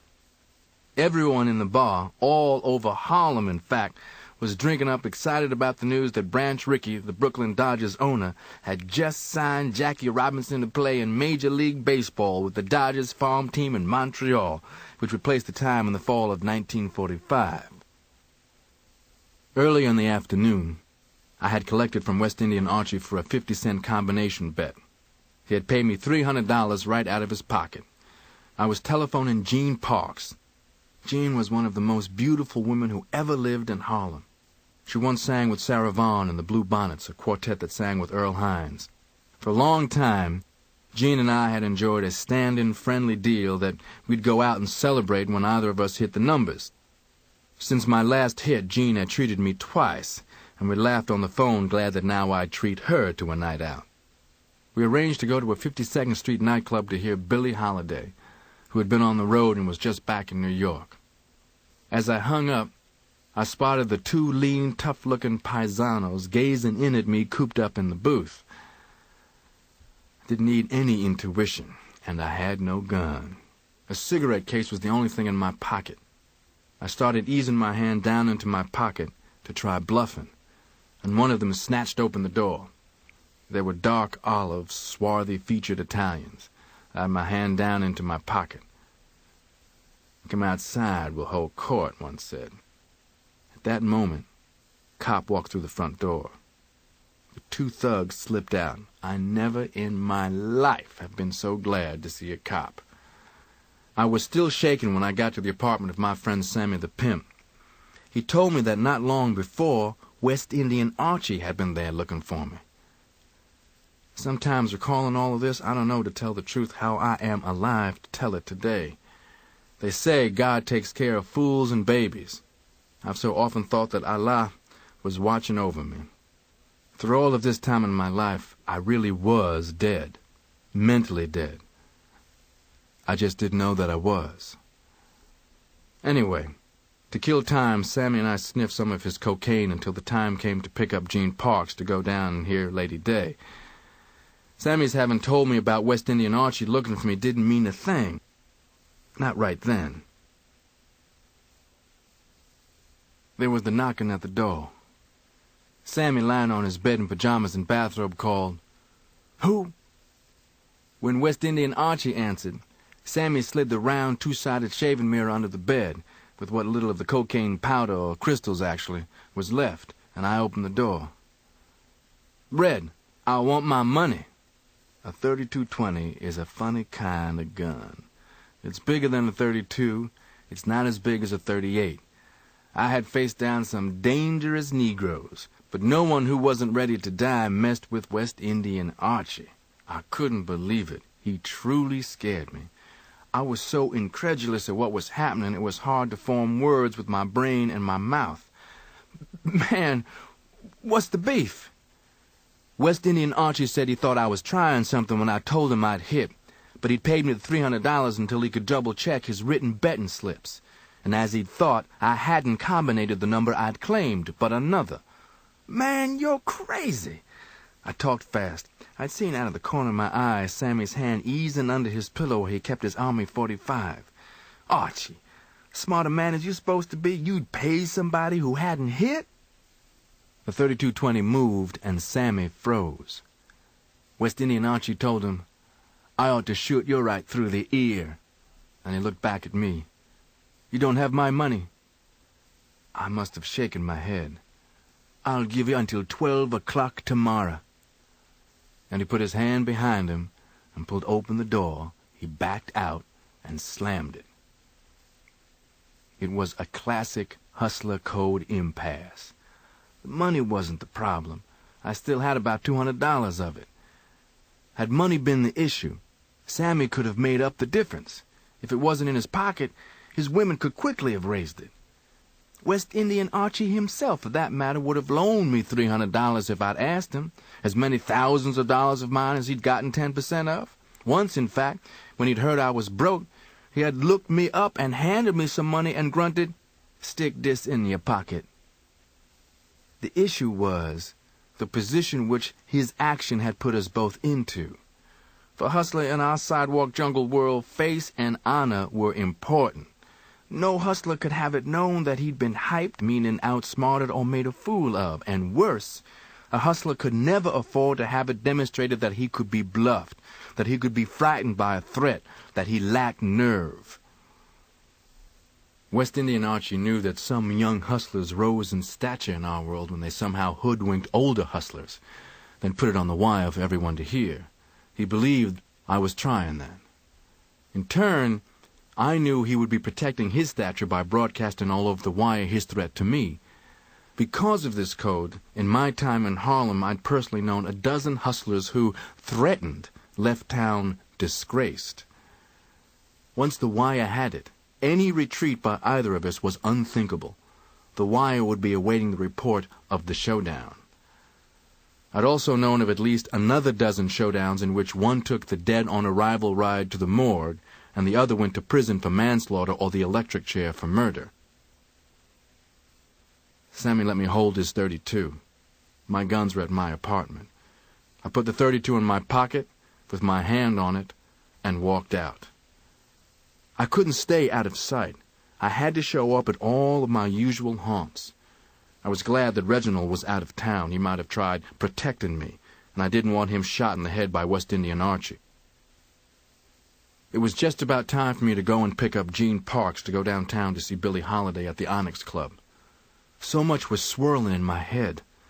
I thought about telephoning her and calling it off, making some excuse. But I knew that running now was the worst thing I could do. So I went on and picked up Jean at her place. We took a taxi down to 52nd Street. Billie, at the microphone, had just finished a number when she saw Jean and me. Her white gown glittered under the spotlight. Her face had that coppery, Indianish look, and her hair was in that trademark ponytail. For her next number, she did the one she knew I always liked so. You don't know what love is until you face each dawn with sleepless eyes, until you've lost a love you hate to lose. When her set was done, Billie came over to our table. She and Jean, who hadn't seen each other in a long time, hugged each other. Billie sensed something wrong with me. She knew that I was always high, but she knew me well enough to see that something else was wrong, and she asked me in her customary profane language what was the matter with me. And in my own foul vocabulary of those days, I pretended to be without a care, so she let it drop. We had a picture taken by the club photographer that night. The three of us were sitting close together. That was the last time I ever saw Lady Day. She's dead. Dope and heartbreak stopped that heart as big as a barn in that sound and style that no one successfully copies. Lady Day sang with the soul of Negroes from the centuries of sorrow and oppression. What a shame that proud, fine black woman never lived where the true greatness of the black race was appreciated.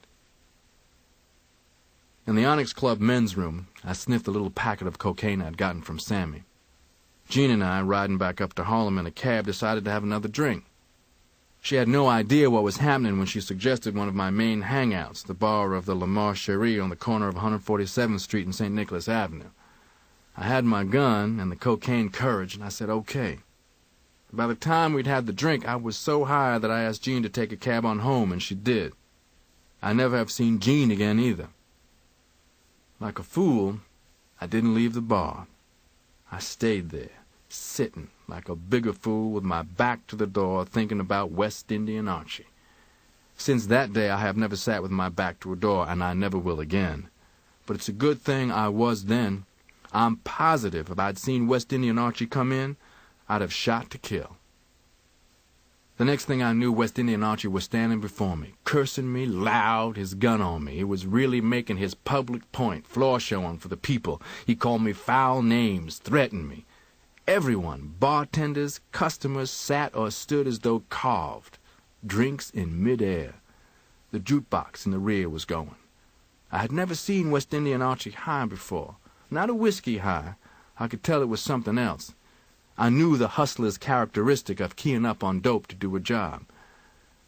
I was thinking, I'm going to kill Archie. I'm just going to wait until he turns around to get the drop on him. I could feel my own .32 resting against my ribs where it was tucked under my belt, beneath my coat.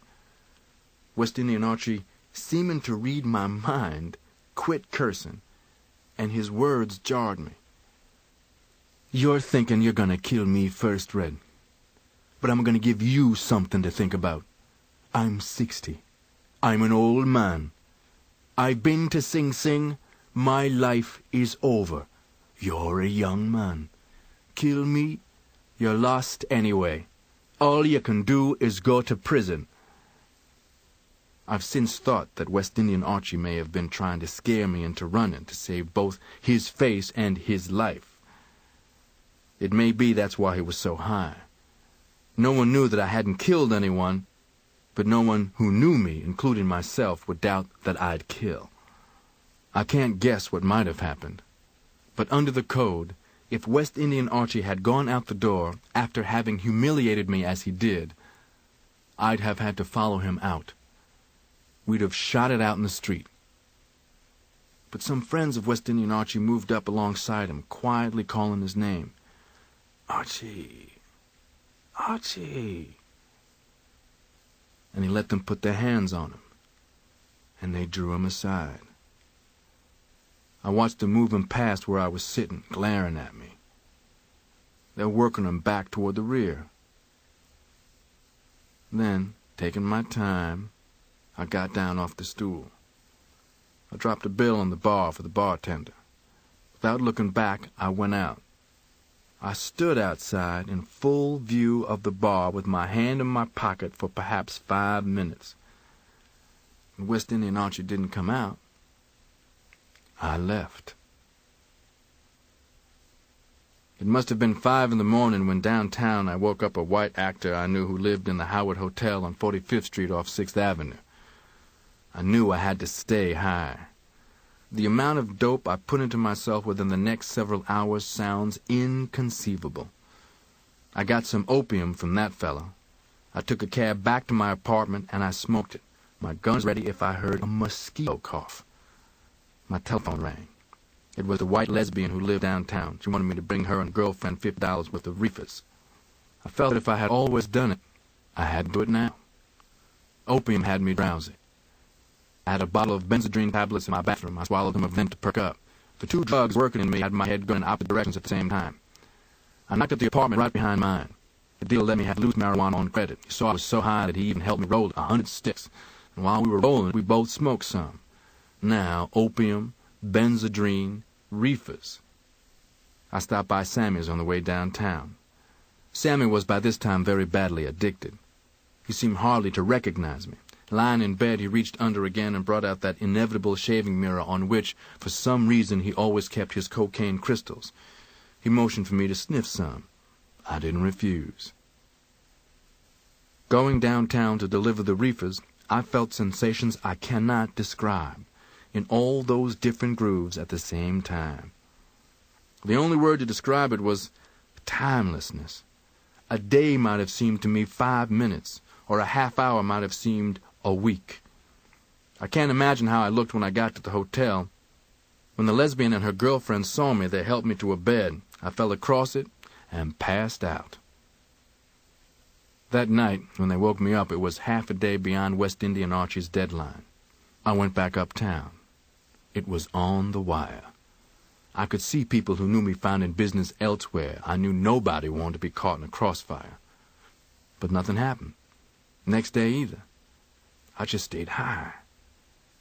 Some raw kid hustling a bar I had to bust in his mouth. He came back pulling a blade. I would have shot him, but somebody grabbed him. They put him out, cursing that he was going to kill me. Intuition told me to get rid of my gun. I gave a hustler the eye across the bar. I'd no more slipped him the gun from my belt when a cop I'd seen about came in the other door. He had his hand on his gun butt. He knew it was all over the wire. He was certain I'd be armed. He came slowly over toward me, and I knew if I sneezed, he'd blast me down. He said, "Take your hand out of your pocket, Red," real carefully. I did. Once he saw me empty-handed, we both could relax a little. He motioned for me to walk outside ahead of him, and I did. His partner was waiting on the sidewalk opposite their patrol car, double-parked with its radio going. With people stopping, looking, they patted me down there on the sidewalk. "What are you looking for?" I asked them when they didn't find anything. "Red, there's a report you're carrying a gun." "I had one," I said, "but I threw it in the river." The one that come into the bar said, "I think I'd leave town if I were you, Red." I went back to the bar. Saying that I had thrown my gun away had kept them from taking me to my apartment. Things I had there could have gotten me more time than 10 guns and could have gotten them a promotion. Everything was building up, closing in on me. I was trapped in so many cross turns. West Indian Archie gunning for me, the Italians who thought I'd stuck up their crap game after me, the scared kid hustler I'd hit, the cops. For 4 years up to that point, I'd been lucky enough or slick enough to escape jail or even getting arrested, or any serious trouble. But I knew that any minute now, something had to give. Sammy had done something for me I've often wished I could have thanked him for. When I heard the car's horn, I was walking on St. Nicholas Avenue, but my ears were hearing a gun. I didn't dream the horn could possibly be for me. "Homeboy!" I jerked around. I came close to shooting. Shorty! From Boston! I'd scared him nearly to death. "Daddy, yo!" I couldn't have been happier. Inside the car, he told me Sammy had telephoned about how I was jammed up tight and told him he'd better come and get me. And Shorty did his band's date, then borrowed his piano man's car and burned up the miles to New York. I didn't put up any objections to leaving. Shorty stood watch outside my apartment. I brought out and stuffed into the car's trunk what little stuff I cared to hang on to. Then we hit the highway. Shorty had been without sleep for about 36 hours. He told me afterward that through just about the whole ride back, I talked out of my head. Back in Boston again, even Shorty was amazed and a bit frightened by the animal edge that Malcolm had developed on the streets of Harlem. The hustlers of Roxbury learned quickly that Detroit Red carried a gun and was crazy enough to use it. Malcolm was looking for a new hustle, and this time he settled on house burglary. He began recruiting people to join him, starting with Shorty, who was tired of just getting by on his earnings as a musician. Shorty also brought in a friend named Rudy. Sophia, Malcolm's white girlfriend from his earlier days in Boston, also joined. She was married now, but her husband was away most of the time on business.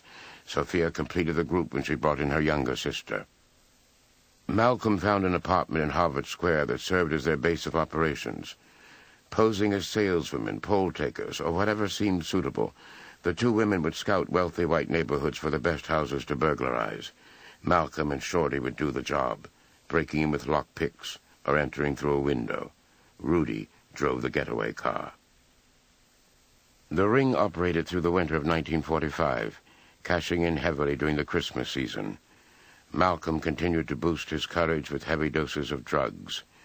I had gotten to the point, he said, where I was walking on my own coffin.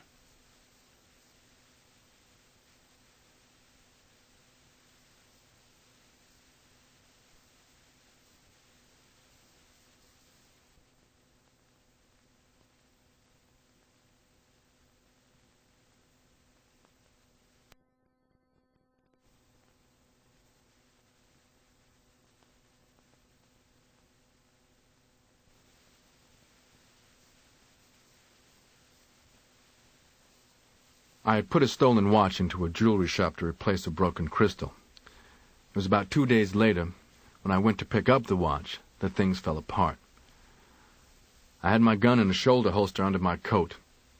The loser of the watch, the person from whom it had been stolen by us, I later found, had described the repair that it needed. It was a very expensive watch, that's why I had kept it for myself. And all the jewelers in Boston had been alerted. The jeweler waited until I paid him before he laid the watch on the counter. He gave his signal, and this other fellow suddenly appeared from the back, walking toward me. One hand was in his pocket. I knew he was a cop. He said quietly, "Step into the back." Just as I started back there, an innocent Negro walked into the shop. I remember later hearing that he had just that day gotten out of the military. The detective, thinking he was with me, turned to him. There I was, wearing my gun, and the detective talking to that Negro with his back to me. Today I believe that Allah was with me even then. I didn't try to shoot him, and that saved my life. I remember that his name was Detective Slack. I raised my arm and motioned to him.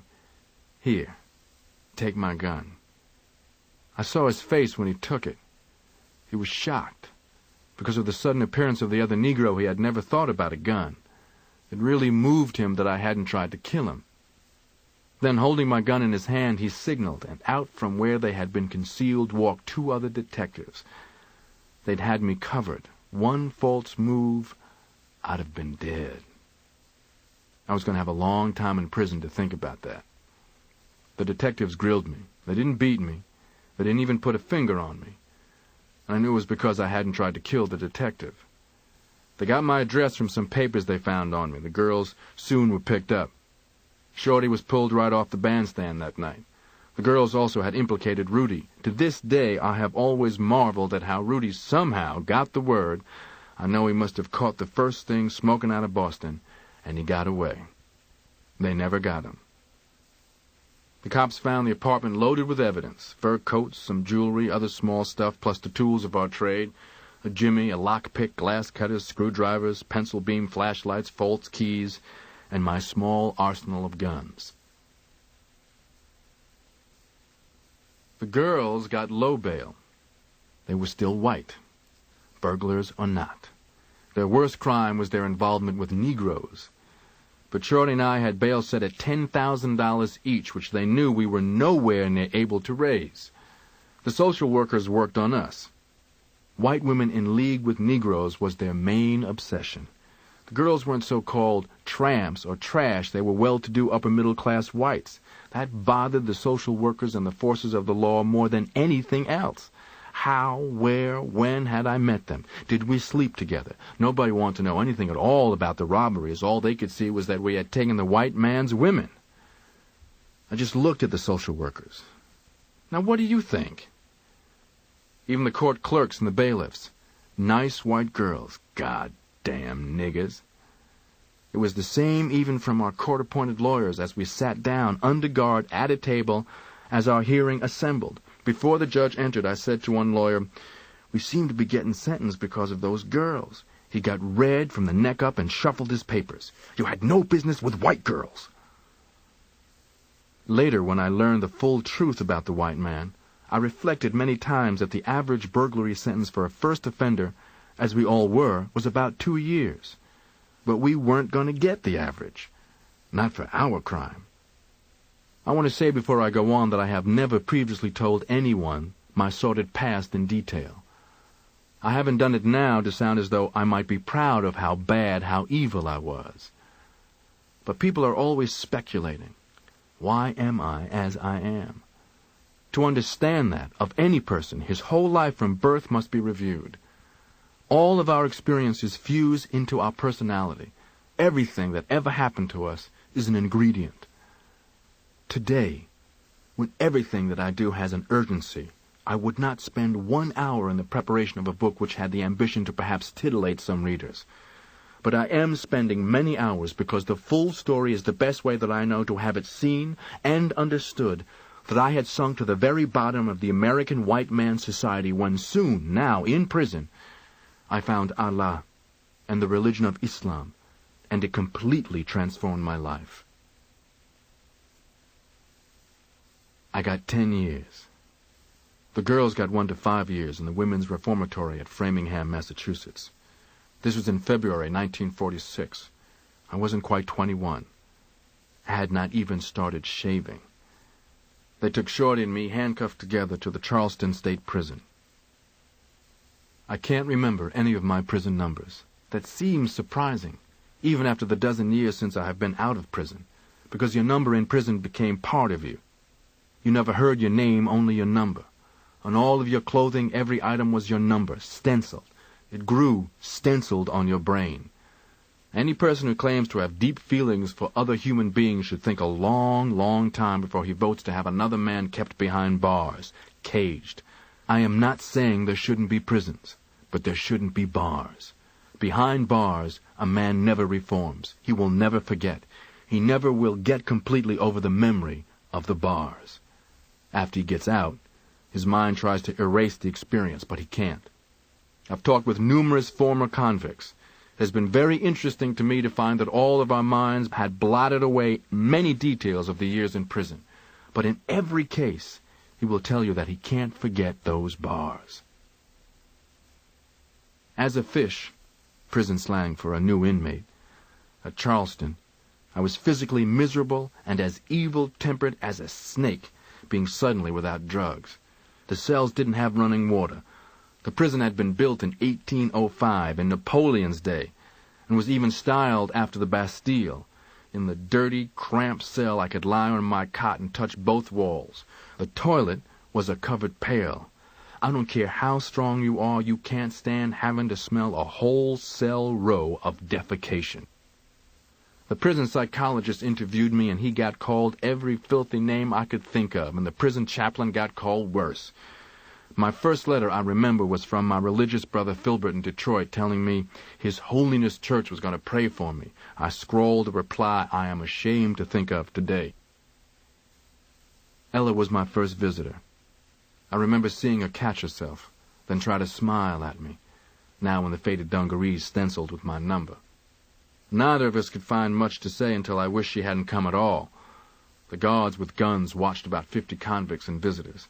I have heard scores of new prisoners swearing back in their cells that when free their first act would be to waylay those visiting room guards. Hatred often focused on them. I first got high in Charleston on nutmeg. My cellmate was among at least 100 nutmeg men who, for money or cigarettes, bought from kitchen worker inmates penny matchboxes full of stolen nutmeg. I grabbed a box as though it were a pound of heavy drugs. Stirred into a glass of cold water, a penny matchbox full of nutmeg had the kick of 3 or 4 reefers. With some money sent by Ella, I was finally able to buy stuff for better highs from guards in prison. I got reefers, Nembutol, and Benzedrine.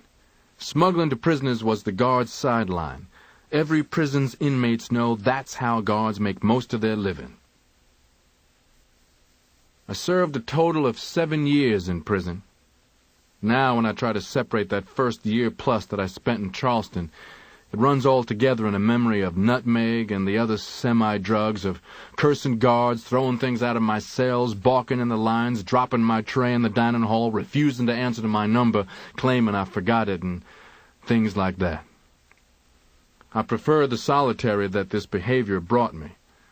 I would pace for hours like a caged leopard, viciously cursing aloud to myself. My favorite targets were the Bible and God, but there was a legal limit to how much time one could be kept in solitary. Eventually, the men in the cell block had a name for me, Satan, because of my anti-religious attitude. The first man I met in prison who made any positive impression on me whatever was a fellow inmate, Bimby. I met him in 1947 at Charleston. He was a light, kind of red-complexioned Negro, as I was, about my height, and had freckles. Bimby, an old-time burglar, had been in many prisons. In the license plate shop where our gang worked, he operated the machine that stamped out the numbers. I was along the conveyor belt where the numbers were painted. Bimby was the first Negro convict I'd known who didn't respond to, "What you know, Daddy?" Often after we had done our day's license plate quota, we would sit around, perhaps 15 of us, and listen to Bimby. Normally, white prisoners wouldn't think of listening to Negro prisoners' opinions on anything, but guards even would wander over close to hear Bimby on any subject. He would have a cluster of people riveted, often on odd subjects you never would think of. He would prove to us, dipping into the science of human behavior, that the only difference between us and outside people was that we had been caught. He liked to talk about historical events and figures. When he talked about the history of Concord, where I was to be transferred later, you would have thought he was hired by the Chamber of Commerce, and I wasn't the first inmate who had never heard of Thoreau until Bimby expounded on him. Bimby was known as the library's best customer. What fascinated me with him most of all was that he was the first man I had ever seen command total respect with his words. Bimby seldom said much to me. He was gruff to individuals, but I sensed he liked me. What made me seek his friendship was when I heard him discuss religion. I considered myself beyond atheism. I was Satan. But Bimby put the atheist philosophy in a framework, so to speak, that ended my vicious cursing attacks. My approach sounded so weak alongside his, and he never used a foul word. Out of the blue one day, Bimby told me flatly, as was his way, that I had some brains if I'd use them. I had wanted his friendship, Not that kind of advice. I might have cursed another convict, but nobody cursed Bimby. He told me I should take advantage of the prison correspondence courses and the library. When I had finished the 8th grade back in Mason, Michigan, that was the last time I thought of studying anything that didn't have some hustle purpose. And the streets had erased everything I'd ever learned in school. I didn't know a verb from a house. My sister Hilda had written a suggestion that if possible in prison I should study English and penmanship. She had barely been able to read a couple of the picture postcards I had sent her when I was selling reefers on the road. So, feeling I had some time on my hands, I did begin a correspondence course in English. When the mimeographed listings of available books passed from cell to cell, I would put my number next to titles that appealed to me which weren't already taken. Through the correspondence exercises and lessons, some of the mechanics of grammar gradually began to come back to me. After about a year, I guess I could write a decent and legible letter. About then, too, influenced by having heard Bimby often explain word derivations, I quietly started another correspondence course, in Latin. Under Bimby's tutelage, too, I had gotten myself some little cell-block swindles going. For packs of cigarettes, I beat just about anyone at dominoes. I always had several cartons of cigarettes in my cell. They were, in prison, nearly as valuable a medium of exchange as money. I booked cigarette and money bets on fights and ball games. I'll never forget the prison sensation created that day in April 1947, when Jackie Robinson was brought up to play with the Brooklyn Dodgers. Jackie Robinson had then his most fanatic fan in me. When he played, my ear was glued to the radio, and no game ended without my refiguring his average up through his last turn at bat. One day in 1948, after I had transferred to Concord Prison, my brother Filbert, who was forever joining something, wrote me this time that he had discovered the natural religion for the black man. He belonged now, he said, to something called the Nation of Islam. He said I should pray to Allah for deliverance. I wrote Filbert a letter which, although in improved English, was worse than my earlier reply to his news that I was being prayed for by His Holiness Church. When a letter from Reginald arrived, I never dreamed of associating the two letters, although I knew that Reginald had been spending a lot of time with Wilfred, Hilda, and Filbert in Detroit. Reginald's letter was newsy and also contained this instruction: Malcolm, don't eat any more pork and don't smoke any more cigarettes. I'll show you how to get out of prison.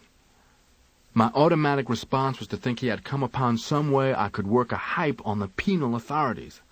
I went to sleep and woke up trying to figure out what kind of hype it could be. Something psychological, such as my act with the New York Draft Board? Could I, after going without pork and smoking no cigarettes for a while, claim some physical trouble that could bring about my release? Get out of prison. The words hung in the air around me. I wanted out so badly. I wanted in the worst way to consult with Bimby about it. But something big, instinct, said, you spilled to nobody. Quitting cigarettes wasn't going to be too difficult. I'd been conditioned by days in solitary without cigarettes. Whatever this chance was, I wasn't going to fluff it. After I read that letter, I finished the pack I then had opened. I haven't smoked another cigarette to this day, since 1948. It was about 3 or 4 days later when pork was served for the noon meal. I wasn't even thinking about pork when I took my seat at the long table. Sit, grab, gobble, stand, file out. That was the Emily Post in prison eating. When the meal platter was passed to me, I didn't even know what the meat was. Usually you couldn't tell anyway, but it was suddenly as though "Don't eat any more pork" flashed on a screen before me. I hesitated, with the platter in midair, then I passed it along to the inmate waiting next to me. He began serving himself. Abruptly, he stopped. I remember him turning, looking surprised at me. I said to him, "I don't eat pork." The platter then kept on down the table. It was the funniest thing, the reaction, and the way that it spread. In prison, where so little breaks the monotonous routine, the smallest thing causes a commotion of talk. It was being mentioned all over the cell block by night that Satan didn't eat pork. It made me proud in some odd way. One of the universal images of the Negro in prison and out was that he couldn't do without pork. It made me feel good to see that my not eating it had especially startled the white convicts. Later I would learn, when I had read and studied Islam a good deal, that unconsciously my first pre-Islamic submission had been manifested.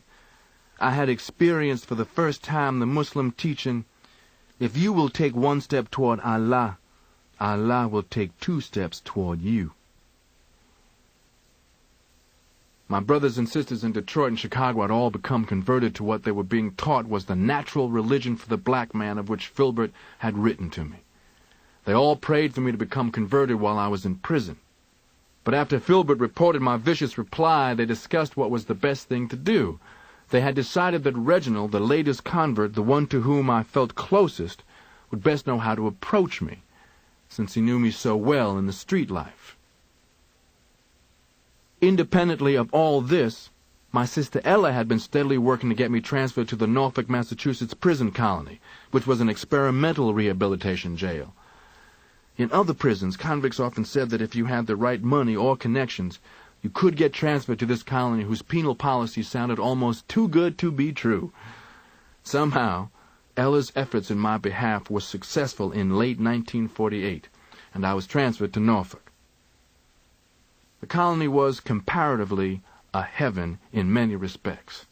It had flushing toilets.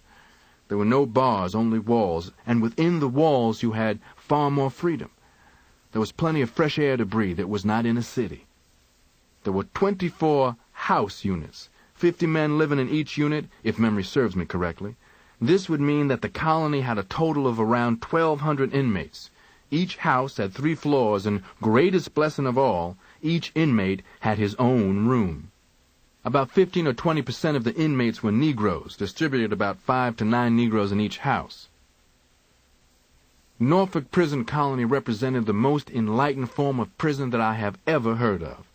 In place of the atmosphere of malicious gossip, perversion, grafting, hateful guards, there was more relative culture, as culture is interpreted in prisons.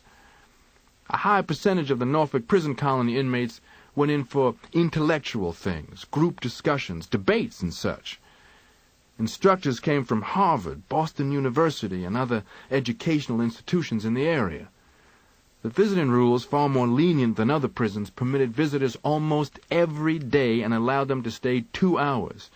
You had your choice of sitting alongside your visitor or facing each other. Norfolk Prison Colony's library was one of its outstanding features.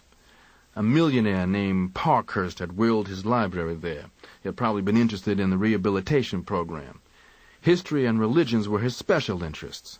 Thousands of his books were on the shelves, and in the back were boxes and crates full, for which there wasn't space on the shelves. At Norfolk, we could actually go into the library, with permission, walk up and down the shelves, pick books. There were hundreds of old volumes, some of them probably quite rare. I read aimlessly until I learned to read selectively with a purpose. I hadn't heard from Reginald in a good while after I got to Norfolk Prison Colony. But I'd come in there not smoking cigarettes or eating pork when it was served. That caused a bit of eyebrow raising. And then a letter from Reginald telling me when he was coming to see me. By the time he came, I was really keyed up to hear the hype he was going to explain. Reginald knew how my street hustler mind operated. That's why his approach was so effective. He had always dressed well, and now, when he came to visit, was carefully groomed. I was aching with wanting the no pork and cigarettes riddle answered. But he talked about the family, what was happening in Detroit, Harlem, the last time he was there. I have never pushed anyone to tell me anything before he is ready. The offhand way Reginald talked and acted made me know that something big was coming. He said finally, as though it had just happened to come into his mind, "Malcolm, if a man knew everything imaginable that there is to know, who would he be?" Back in Harlem, he'd often liked to get at something through this kind of indirection. It had often irritated me because my way had always been direct. I looked at him. Well, he would have to be some kind of a god. Reginald said, "There's a man who knows everything." I asked, "Who is that?" "God is a man," Reginald said. "His real name is Allah." Allah? That word came back to me from Filbert's letter. It was my first hint of any connection. But Reginald went on. He said that God had 360 degrees of knowledge. He said that 360 degrees represented the sum total of knowledge. To say I was confused is an understatement. I don't have to remind you of the background against which I sat hearing my brother Reginald talk like this. I just listened, knowing he was taking his time putting me on to something. And if somebody's trying to put you on to something, you need to listen. The devil had only 33 degrees of knowledge, known as masonry, Reginald said. I can so specifically remember the exact phrases since, later, I was going to teach them so many times to others. The devil uses his masonry to rule other people. He told me that this God had come to America and that he had made himself known to a man named Elijah, a black man, just like us. This God had let Elijah know, Reginald said, that the devil's time was up. I didn't know what to think. I just listened. "The devil is also a man," Reginald said. "What do you mean?" With a slight movement of his head, Reginald indicated some white inmates and their visitors talking, as we were, across the room. "Them," he said.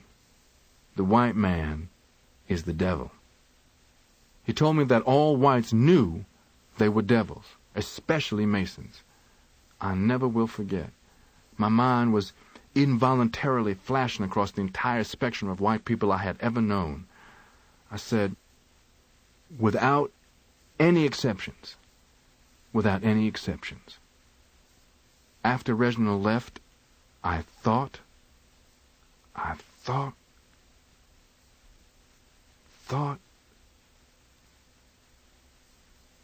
I couldn't make of it head or tail or middle. The white people I had known marched before my mind's eye from the start of my life. The state white people always in our house after the other whites I didn't know had killed my father.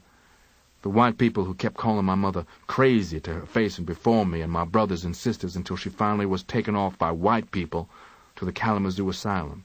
The white judge and others who had split up the children. White youngsters I was in school there with and the teachers. The one who told me in the 8th grade to be a carpenter because thinking of being a lawyer was foolish for a Negro. My head swam with the parading faces of white people, the ones in Boston, in the white-only dances at the Roseland Ballroom where I shined their shoes, at the Parker House where I took their dirty plates back to the kitchen, the railroad crewmen and passengers, Sophia, the whites in New York City, the cops, the white criminals I dealt with, the whites who piled into the Negro speakeasies for a taste of Negro soul, the white women who wanted Negro men, the men I'd steered to the black specialty sex they wanted. The fence back in Boston and his ex-con representative, Boston cops, the social workers, the Middlesex County court people, the judge who gave me 10 years, the prisoners I'd known, the guards and the officials. Reginald, when he came to visit me again in a few days, could gauge from my attitude the effect that his talking had had upon me. He seemed very pleased. Then very seriously he talked for 2 solid hours about the devil white man and the brainwashed black man. When Reginald left, he left me rocking with some of the first serious thoughts I had ever had in my life. That the white man was fast losing his power to oppress and exploit the dark world. That the dark world was starting to rise to rule the world again as it had before. That the white man's world was on the way down, it was on the way out. "You don't even know who you are," Reginald had said. "You don't even know the white devil has hidden it from you, that you are of a race of people of ancient civilizations and riches and gold and kings. You don't even know your true family name. You wouldn't recognize your true language if you heard it. You have been cut off by the devil white man from all true knowledge of your own kind. You have been a victim of the evil of the devil white man ever since he murdered and raped and stole from you your native land and the seeds of your forefathers." I began to receive at least 2 letters a day from my brothers and sisters in Detroit. My oldest brother Wilford wrote, and his first wife Bertha, the mother of his 2 children. Since her death, Wilford has met and married his present wife, Ruth. Filbert wrote, and my sister Hilda. And Reginald visited, staying in Boston a while before he went back to Detroit, where he had been the most recent of them to be converted. They were all Muslims, followers of a man they described to me as the Honorable Elijah Muhammad, a small, gentle man, whom they sometimes referred to as the messenger of Allah. He was, they said, a black man like us. He had been born in America on a farm in Georgia. He had moved with his family to Detroit and there had met a Mr. Wallace D. Fard, who he claimed was God in person. Mr. Wallace D. Fard had given to Elijah Muhammad Allah's message for the black people who were the lost found nation of Islam here in the wilderness of North America. All of them urged me to accept the teachings of the Honorable Elijah Muhammad. Reginald explained that pork was eaten by those who worshipped in the religion of Islam, and not smoking cigarettes was a rule of the followers of the Honorable Elijah Muhammad, because they did not take injurious things such as narcotics, tobacco, or liquor into their bodies. Over and over I read and heard, the key to a Muslim is submission, the attunement of one toward Allah. And what they termed the true knowledge of the black man that was possessed by the followers of the Honorable Elijah Muhammad was given shape for me in the lengthy letters, sometimes containing printed literature. The true knowledge, reconstructed much more briefly than I received it, was that history had been whitened in the white man's history books, and that the black man had been brainwashed for hundreds of years. Original man was black, in the continent called Africa, where the human race had emerged on the planet Earth. The black man, the original man, built great empires and civilizations and cultures while the white man was still living on all fours in caves. The devil white man, down through history, out of his devilish nature, had pillaged, murdered, raped, and exploited every race of man not white. Human history's greatest crime was the traffic in black flesh, when the devil white man went to Africa and murdered and kidnapped to bring to the West in chains, in slave ships, millions of black men, women, and children who were worked and beaten and tortured as slaves. The devil white man cut these black people off from all knowledge of their own kind, and cut them off from any knowledge of their own language, religion, and past culture, until the black man in America was the earth's only race of people who had absolutely no knowledge of his true identity. In one generation, the black slave women in America had been raped by the slave master white man until there had begun to emerge a homemade, handmade, brainwashed race that was no longer even of its true color, that no longer even knew its true family names. The slave master forced his family name upon this rape-mixed race, which the slave master began to call the Negro. This Negro was taught of his native Africa that it was peopled by heathen, black savages swinging like monkeys from trees. This Negro accepted this along with every other teaching of the slave master that was designed to make him accept and obey and worship the white man. And where the religion of every other people on earth taught its believers of a God with whom they could identify, a God who at least looked like one of their own kind, the slave master injected his Christian religion into this Negro. This Negro was taught to worship an alien god having the same blonde hair, pale skin, and blue eyes as the slave master. This religion taught the Negro that black was a curse. It taught him to hate everything black, including himself. It taught him that everything white was good, to be admired, respected, and loved. It brainwashed this Negro to think he was superior if his complexion showed more of the white pollution of the slave master.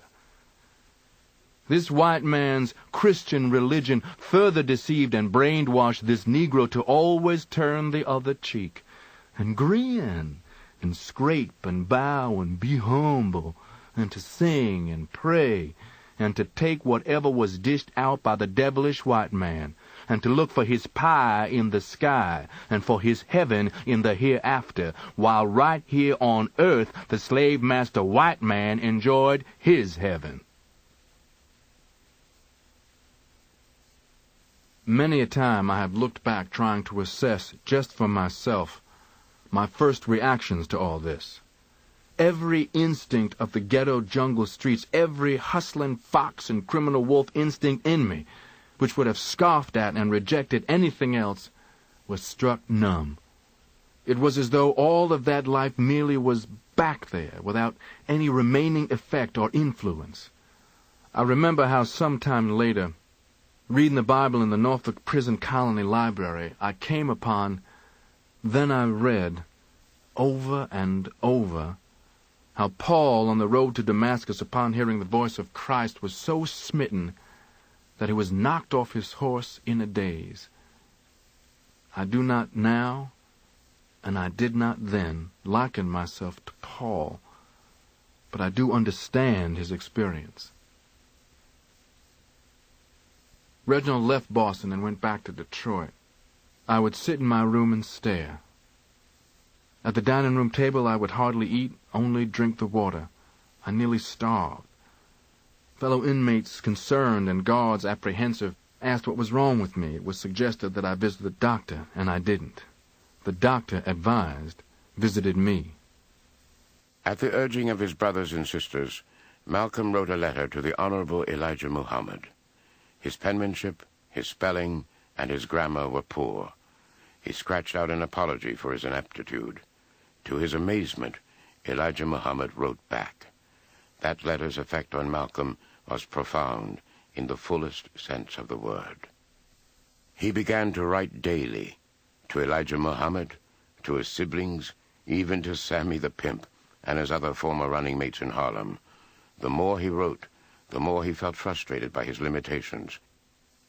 To improve his vocabulary and his penmanship, he copied an entire dictionary, longhand, and then he began to read history, philosophy, linguistics, anthropology. He consumed knowledge the way he had once consumed drugs. After the inmates' lights were turned out at 10 p.m., Malcolm would continue reading by the dim glow of a small bulb in the corridor, often until dawn.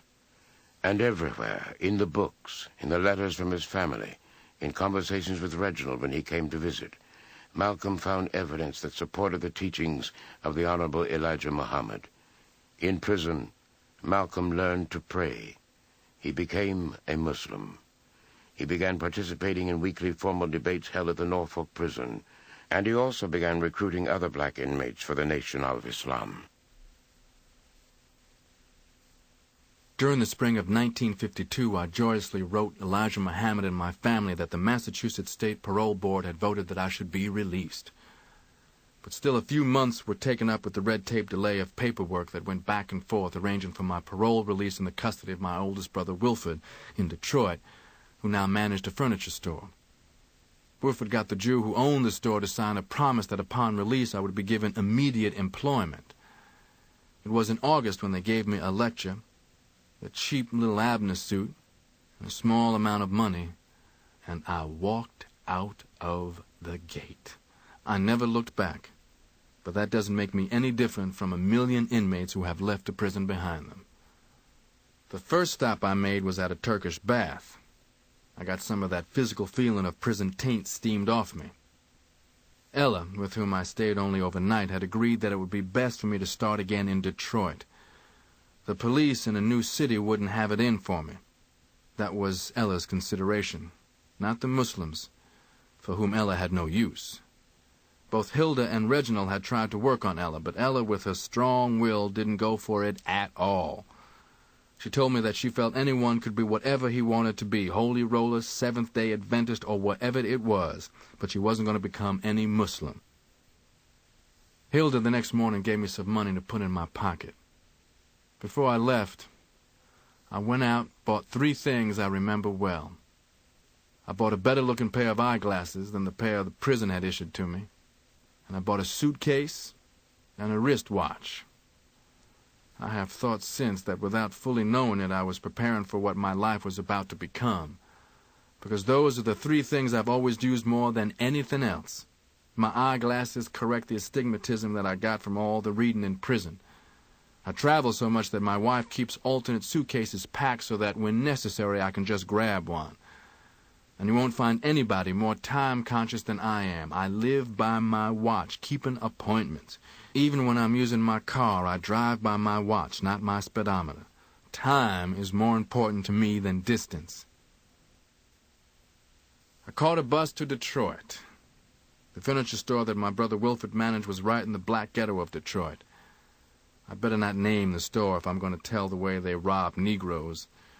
Wilfred introduced me to the Jews who owned the store, and, as agreed, I was put to work as a salesman. Nothing down advertisements drew poor Negroes into that store like flypaper.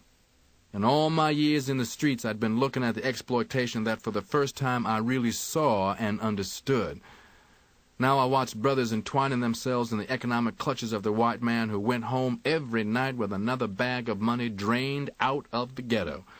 I saw the money that, instead of helping the black man, was going to help enrich these white merchants who usually lived in an exclusive area where a black man had better not get caught unless he worked there for somebody white. Wilfred invited me to share his home, and gratefully I accepted. The warmth of a home and a family was a healing change from the prison cage for me. It would deeply move almost any newly freed convict, I think. But especially this Muslim home's atmosphere sent me often to my knees to praise Allah. My family's letters while I was in prison had included a description of the Muslim home routine, but to truly appreciate it, one had to be a part of the routine. Each act and the significance of that act was gently, patiently explained to me by my brother Wilfred. There was none of the morning confusion that exists in most homes. Wilfred, the father, the family protector and provider, was the first to rise. The father prepares the way for his family, he said. He, then I, performed the morning ablutions. Next came Wilfred's wife, Ruth, and then their children, so that orderliness prevailed in the use of the bathroom. In the name of Allah, I perform the ablution, the Muslim said aloud before washing first the right hand and then the left hand. The teeth were thoroughly brushed, followed by 3 rinsings out of the mouth. The nostrils also were rinsed out thrice. A shower then completed the whole body's purification in readiness for prayer. Each family member, even children, upon meeting each other for that new day's first time, greeted softly and pleasantly, Assalamu alaikum, the Arabic for peace be unto you, while alaikum salam, and unto you be peace, was the other's reply. Over and over again the Muslim said in his own mind, Allahu Akbar, Allahu Akbar, Allah is the greatest. The prayer rug was spread by Wilfred while the rest of the family purified themselves. It was explained to me that a Muslim family prayed with the sun near the horizon. If that time was missed, the prayer had to be deferred until the sun was beyond the horizon. Muslims are not sun worshippers. We pray facing the east to be in unity with the rest of our 725 million brothers and sisters in the entire Muslim world. All the family, in robes, lined up facing east. In unison, we stepped from our slippers to stand on the prayer rug. Today, I say with my family in Arabic tongue the prayer which I first learned in English.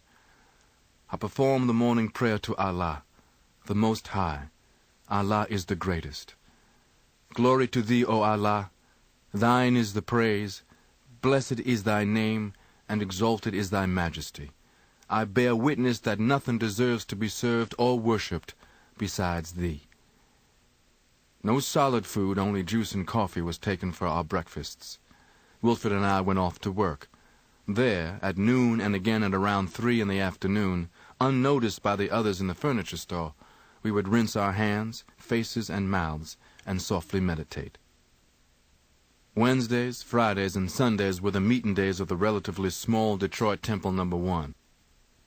Near the temple, which was actually a storefront, were 3 hog slaughtering pens. The squealing of hogs being slaughtered filtered into our Wednesday and Friday meetings. I'm describing the condition that we Muslims were in back in the early 1950s. The address of Temple No. 1 was 1470 Frederick Street, I think. The first temple to be formed back in 1931 by Master W.D. Fard was formed in Detroit, Michigan. I never had seen any Christian-believing Negroes conduct themselves like the Muslims, the individuals, and the families alike. The men were quietly, tastefully dressed. The women wore ankle-length gowns, no makeup, and scarves covered their heads. The neat children were mannerly not only to adults, but to other children as well. I had never dreamed of anything like that atmosphere among black people who had learned to be proud they were black, who had learned to love other black people instead of being jealous and suspicious. I thrilled at how we Muslim men used both hands to grasp a black brother's both hands, voicing and smiling our happiness to meet him again. The Muslim sisters, both married and single, were given an honor and respect that I had never seen black men give to their women, and it felt wonderful to me. The salutations which we all exchanged were warm, filled with mutual respect and dignity. Brother, sister, ma'am, sir, even children speaking to other children used these terms. Beautiful. Lemuel Hassan then was the minister at Temple No. 1. As-alaikum, he greeted us. Was-alaikum, we returned. Minister Lemuel stood before us near a blackboard. The blackboard had fixed upon it in permanent paint on one side the United States flag, and under it the words slavery, suffering, and death. Then the word Christianity alongside the sign of the cross. Beneath the cross was a painting of a black man hanged from a tree. On the other side was painted what we were taught was the Muslim flag, the crescent and star on a red background with the words Islam, freedom, justice, equality. And beneath that, which one will survive the war of Armageddon? For more than an hour, Minister Lemuel lectured about Elijah Muhammad's teachings. I sat raptly absorbed in Minister Lemuel's every syllable and gesture. I thought it was outrageous that our small temple still had some empty seats. I complained to my brother Wilfred that there should be no empty seats, with the surrounding streets full of brainwashed black brothers and sisters, drinking, cursing, fighting, dancing, carousing, and using dope, the very things that Mr. Muhammad taught were helping the black man to stay under the heel of the white man here in America. From what I could gather, the recruitment attitude at the temple seemed to me to amount to a self-defeating waiting view, an assumption that Allah would bring us more Muslims. I felt that Allah would be more inclined to help those who helped themselves. I had lived for years in ghetto streets. I knew the Negroes in those streets. Harlem or Detroit were no different. I said I disagreed, that I thought we should go out into the streets and get more Muslims into the fold. All of my life, as you know, I had been an activist. I had been impatient. My brother Wilfred counseled me to keep patience, and for me to be patient was made easier by the fact that I could anticipate soon seeing and perhaps meeting the man who was called the messenger, Elijah Muhammad himself. Today, I have appointments with world-famous personages, including some heads of nations, but I looked forward to the Sunday before Labor Day in 1952 with an eagerness never since duplicated. Detroit Temple No. 1 Muslims were going in a motor caravan, I think about 10 automobiles, to visit Chicago Temple No. 2 to hear Elijah Muhammad. Not since childhood had I been so excited as when I drove in Wilfred's car. At great Muslim rallies since then I have seen and heard and felt 10,000 black people applauding and cheering. But on that Sunday afternoon, when our two little temples assembled, perhaps only 200 Muslims, the Chicagoans welcoming and greeting us Detroiters, I experienced tinglings up my spine as I've never had since. I was totally unprepared for the messenger Elijah Muhammad's physical impact upon my emotions. From the rear of the temple number 2, he came toward the platform. The small, sensitive, gentle, brown face that I had studied on photographs until I had dreamed about it was fixed straight ahead as the messenger strode, encircled by the marching, strapping fruit of Islam guards. The messenger, compared to them, seemed fragile, almost tiny. He and the fruit of Islam were dressed in dark suits, white shirts, and bow ties. The messenger wore a gold-embroidered fez. I stared at the great man who had taken the time to write to me when I was a convict whom he knew nothing about. He was the man whom I had been told had spent years of his life in suffering and sacrifice to lead us, the black people, because he loved us so much. And then, hearing his voice, I sat leaning forward, riveted upon his words. I tried to reconstruct what Elijah Muhammad said from having since heard him speak hundreds of times. I have not stopped one day for the past 21 years. I have been standing, preaching to you throughout those past 21 years while I was free and even while I was in bondage. I spent 3.5 years in the federal penitentiary and also over a year in the city jail for teaching this truth. I was also deprived of a father's love for his family for 7 long years while I was running from hypocrites and other enemies of this word and revelation of God, which will give life to you and on the same level with all other civilized and independent nations and peoples of this planet Earth. Elijah Muhammad spoke of how in this wilderness of North America, for centuries, the blue-eyed devil white man had brainwashed the so-called Negro.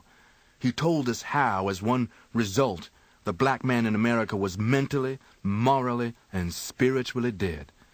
Elijah Muhammad spoke of how the black man was original man, who had been kidnapped from his homeland and stripped of his language, his culture, his family structure, his family name, until the black man in America did not even realize who he was.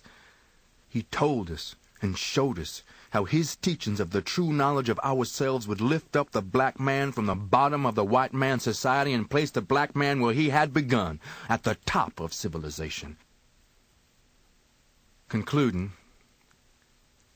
pausing for breath, he called my name. It was like an electric shock. Not looking at me directly, he asked me to stand. He told them that I was just out of prison. He said how strong I had been while in prison. Every day, he said, for years, Brother Malcolm has written a letter from prison to me, and I have written to him as often as I could. Standing there, feeling the eyes of the 200 Muslims upon me, I heard him make a parable about me. When God bragged about how faithful Job was, said Elijah Muhammad, the devil said, only God's hedge around Job kept Job so faithful. Remove that protective hedge, the devil told God, and I will make Job curse you to your face. The devil could claim that, hedged in prison, I had just used Islam, Mr. Muhammad said. But the devil would say that now, out of prison, I would return to my drinking, smoking, dope, and life of crime. Well now, our good brother Malcolm's hedge is removed, and we will see how he does, Mr. Muhammad said. I believe that he is going to remain faithful. And Allah bless me to remain true, firm and strong in my faith in Islam, despite many severe trials to my faith. And even when events produced a crisis between Elijah Muhammad and me, I told him at the beginning of the crisis, with all the sincerity I had in me, that I still believed in him more strongly than he believed in himself. Mr. Muhammad and I are not together today only because of envy and jealousy. I had more faith in Elijah Muhammad than I could ever have in any other man upon this earth.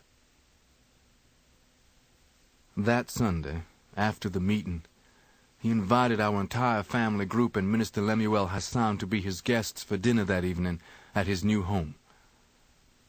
Mr. Muhammad said that his children and his followers had insisted that he move into this larger, better 18-room house in Chicago at 4847 Woodlawn Avenue. They had just moved in that week, I believe. When we arrived, Mr. Muhammad showed us where he had just been painting. I had to restrain my impulse to run and bring a chair for the messenger of Allah. Instead, as I had heard he would do, he was worrying about my comfort.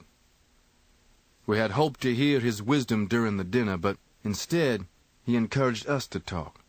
I sat thinking of how our Detroit temple more or less just sat and awaited Allah to bring converts. And beyond that, of the millions of black people all over America who never had heard of the teachings that would stir and awake and resurrect the black man. And there, at Mr. Muhammad's table, I found my tongue. I have always been one to speak my mind. During a conversational lull, I asked Mr. Muhammad how many Muslims were supposed to be in our Temple No. 1 in Detroit.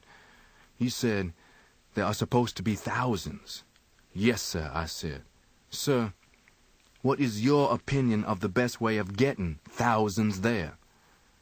"Go after the young people," he said. "Once you get them, the older ones will follow through shame." I made up my mind that we were going to follow that advice. Back in Detroit, I talked with my brother Wilford. I offered my services to our temple's minister Lemuel Hassan. He shared my determination that we should apply Mr. Muhammad's formula in a recruitment drive. Beginning that day, every evening, straight from work at the furniture store, I went doing what we Muslims later came to call fishing. I knew the thinking and the language of the ghetto streets. "My man, let me pull your coat to something." My application had, of course, been made, and during this time I received from Chicago my X. The Muslim's X symbolized the true African family name that he never could know. For me, my X replaced the white slave master name of Little, which some blue-eyed devil named Little had imposed upon my paternal forebears. The receipt of my X meant that forever after, in the nation of Islam, I would be known as Malcolm X. Mr. Muhammad taught that we would keep this X until God himself returned and gave us a holy name from his own mouth. Recruit as I would in the Detroit ghetto bars, in the pool rooms, and on the corners, I found my poor, ignorant, brainwashed black brothers mostly too deaf, dumb, and blind, mentally, morally, and spiritually, to respond. It angered me that only now and then would one display even a little curiosity about the teachings that would resurrect the black man. These few I would almost beg to visit Temple No. 1 at our next meeting. But then, not half of those who agreed to come would actually show up. Gradually, enough were made interested, though, that each month a few more automobiles lengthened our caravans to Temple 2 in Chicago. But even after seeing and hearing Elijah Muhammad in person, only a few of the interested visitors would apply by formal letter to Mr. Muhammad to be accepted for the Nation of Islam membership. With a few months of plugging away, however, our storefront Temple 1 about tripled its membership, and that so deeply pleased Mr. Muhammad that he paid us the honor of a personal visit. Mr. Muhammad gave me warm praise when Minister Lemuel Hassan told how hard I had labored in the cause of Islam. Our caravans grew. I remember with what pride we'd led 25 automobiles to Chicago, and each time we went, we were honored with dinner at the home of Elijah Muhammad. He was interested in my potential, I could tell from things he would say, and I worshipped him. At the urging of Minister Lemuel Hassan, Malcolm X addressed the Temple 1 followers. His passion and his obvious talent for public speaking led to more invitations to speak. As often as he could, Malcolm traveled to Chicago to hear the words of the messenger, Elijah Muhammad. The Nation of Islam's leader had taken a personal interest in his young disciple and invited him often to his home, where he held Malcolm X spellbound with stories of his struggle to have his message heard. The nation needed ministers to spread the word. Elijah Muhammad saw the potential in Malcolm X, and soon The visits to Chicago became training sessions. Never in prison had I studied and absorbed so intensely as I did now under Mr. Muhammad's guidance. I was immersed in the worship rituals, in what he taught us were the true natures of men and women, the organizational and administrative procedures, the real meanings and the interrelated meanings and uses of the Bible and the Quran. I went to bed every night ever more awed. If not Allah, who else could have put such wisdom into that little humble lamb of a man from the Georgia 4th grade and sawmills and cotton patches? The lamb of a man analogy I drew for myself from the prophecy in the book of Revelations of a symbolic lamb with a two-edged sword in its mouth. Mr. Muhammad's two-edged sword was his teachings, which cut back and forth to free the black man's mind from the white man. My adoration of Mr. Muhammad grew in the sense of the Latin root word adorare. It means much more than our adoration or adore. It means that my worship of him was so awesome that he was the first man whom I ever feared. Not fear such as of a man with a gun, but the fear such as one has of the power of the sun. Mr. Muhammad, when he felt me able, permitted me to go to Boston. Brother Lloyd X lived there. He invited people whom he had gotten interested in Islam to hear me in his living room. God has given Mr. Muhammad some sharp truth, I told them. It is like a two-edged sword. It cuts into you. It causes you great pain. But if you can take the truth, it will cure you and save you from what otherwise would be certain death. Then I wouldn't waste any time to start opening their eyes about the devil white man. I know you don't realize the enormity, the horrors of the so-called Christian white man's crime. Not even in the Bible is there such a crime. God, in his wrath, struck down with fire the perpetrators of lesser crimes. 100 million of us black people, your grandparents, mine, murdered by this white man. To get 15 million of us here to make us slaves on the way he murdered 100 million. I wish it was possible for me to show you the sea bottom in those days, the black bodies, the blood, the bones broken by boots and clubs, the pregnant black women who were thrown overboard if they got too sick, thrown overboard to the sharks that had learned that following these slave ships was the way to grow fat. Why, the white man's raping of the black race's woman began right on those slave ships. The blue-eyed devil could not even wait until he got them here. Why, brothers and sisters, civilized mankind has never known such an orgy of greed and lust and murder. The dramatization of slavery never failed intensely to arouse Negroes hearing its horrors spelled out for the first time. It's unbelievable how many black men and women have let the white man fool them into holding an almost romantic idea of what slave days were like. And once I had them fired up with slavery, I would shift the scene to themselves. I want you, when you leave this room, to start to see all this whenever you see the devil white man. Oh yes, he's a devil. I just want you to start watching him. In his places where he doesn't want you around. Watch him reveling in his preciousness and his exclusiveness and his vanity while he continues to subjugate you and me. Every time you see a white man, think about the devil you're seeing.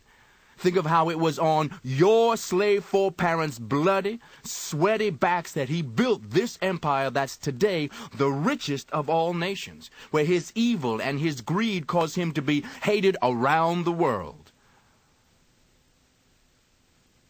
Every meeting, the people who had been there before returned bringing friends.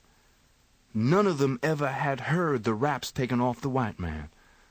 I can't remember any black man in those living room audiences in Brother Lloyd X's home at 5 Wellington Street who didn't stand up immediately when I asked after each lecture, "Will all stand who believe what you have heard?" And each Sunday night some of them stood while I could see others not quite ready when I asked, How many of you want to follow the Honorable Elijah Muhammad? Enough had stood up after about 3 months that we were able to open a little temple. I remember with what pleasure we rented some folding chairs. I was beside myself with joy when I could report to Mr. Muhammad a new temple address. It was when we got this little mosque that my sister Ella first began to come to hear me. She sat staring as though she couldn't believe it was me. Ella never moved, even when I had only asked all who believed what they had heard to stand up. She contributed when our collection was held. It didn't bother or challenge me at all about Ella. I never even thought about converting her, as tough-minded and cautious about joining anything as I personally knew her to be. I wouldn't have expected anyone short of Allah himself to have been able to convert Ella. As Temple 11's minister, I served only briefly because as soon as I got it organized by March 1954, I left it in charge of Minister Ulysses X, and the messenger moved me on to Philadelphia. The city of brotherly love black people reacted even faster to the truth about the white man than the Bostonians had. And Philadelphia's Temple 12 was established by the end of May. It had taken a little under 3 months. The next month, because of those Boston and Philadelphia successes, Mr. Muhammad appointed me to be the minister of Temple 7 in vital New York City. I can't start to describe for you my welter of emotions.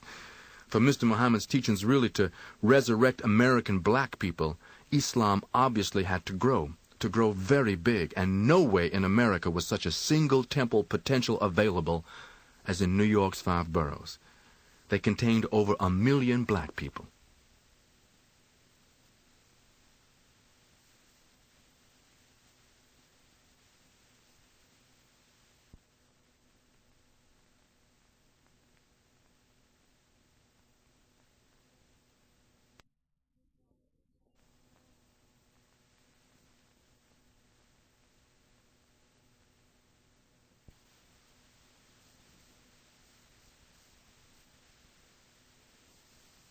Organizing, recruiting, buttonholing brothers and sisters on the street, speaking to rapt audiences, Malcolm X brought scores of new members to New York's Temple 7. He also established new temples in Hartford and Atlanta, and spurred more growth in the Philadelphia, Boston, and Springfield, Massachusetts temples. He spent so much time traveling that the nation provided him with a car. His life became one of constant motion, lecturing, teaching, spreading the word of Islam. He brought thousands of new members into the fold, and his words touched many thousands more. He was a dynamo, charismatic, dedicated, articulate, and as noted by increasing numbers of Muslim sisters, single.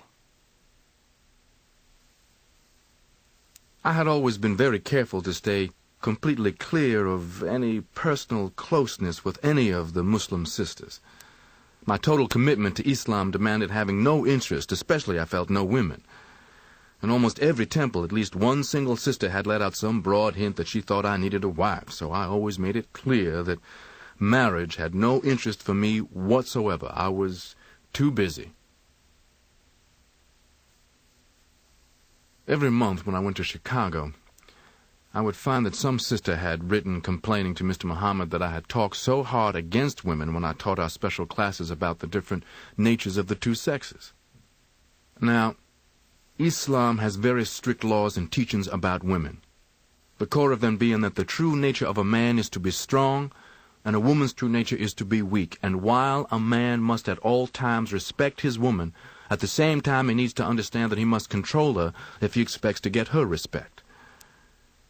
But in those days, I had my own personal reasons. I wouldn't have considered it possible for me to love any woman. I had too much experience that women were only tricky, deceitful, untrustworthy flesh. I had seen too many men ruined, or at least tied down, or in some other way messed up by women. Women talk too much. To tell a woman not to talk was like telling Jesse James not to carry a gun, or telling a hen not to cackle. Can you imagine Jesse James without a gun, or a hen that didn't cackle? And for anyone in any kind of leadership position such as I was, the worst thing in the world that he could have was the wrong woman. Even Samson, the world's strongest man, was destroyed by the woman who slept in his arms. She was the one whose words hurt him. Anyway, it had been 10 years since I thought anything about any mistress, I guess, and as a minister now, I was thinking even less about getting any wife. And Mr. Muhammad himself encouraged me to stay single. This sister, well, in 1956, she joined Temple 7. I just noticed her, not with the slightest interest, you understand. For about the next year, I just noticed her. You know, she never would have dreamed I was even thinking about her. In fact, probably you couldn't have convinced her I even knew her name. It was Sister Betty X. She was tall, brown-skinned, darker than I was, and she had brown eyes. I knew she was a native of Detroit, and that she had been a student at Tuskegee Institute in Alabama, an education major. She was in New York in one of the big hospitals' school of nursing. She lectured to the Muslim girls in women's classes on hygiene and medical facts. One day, I thought it would help the women's classes if I took her, just because she happened to be an instructor, to the Museum of Natural History.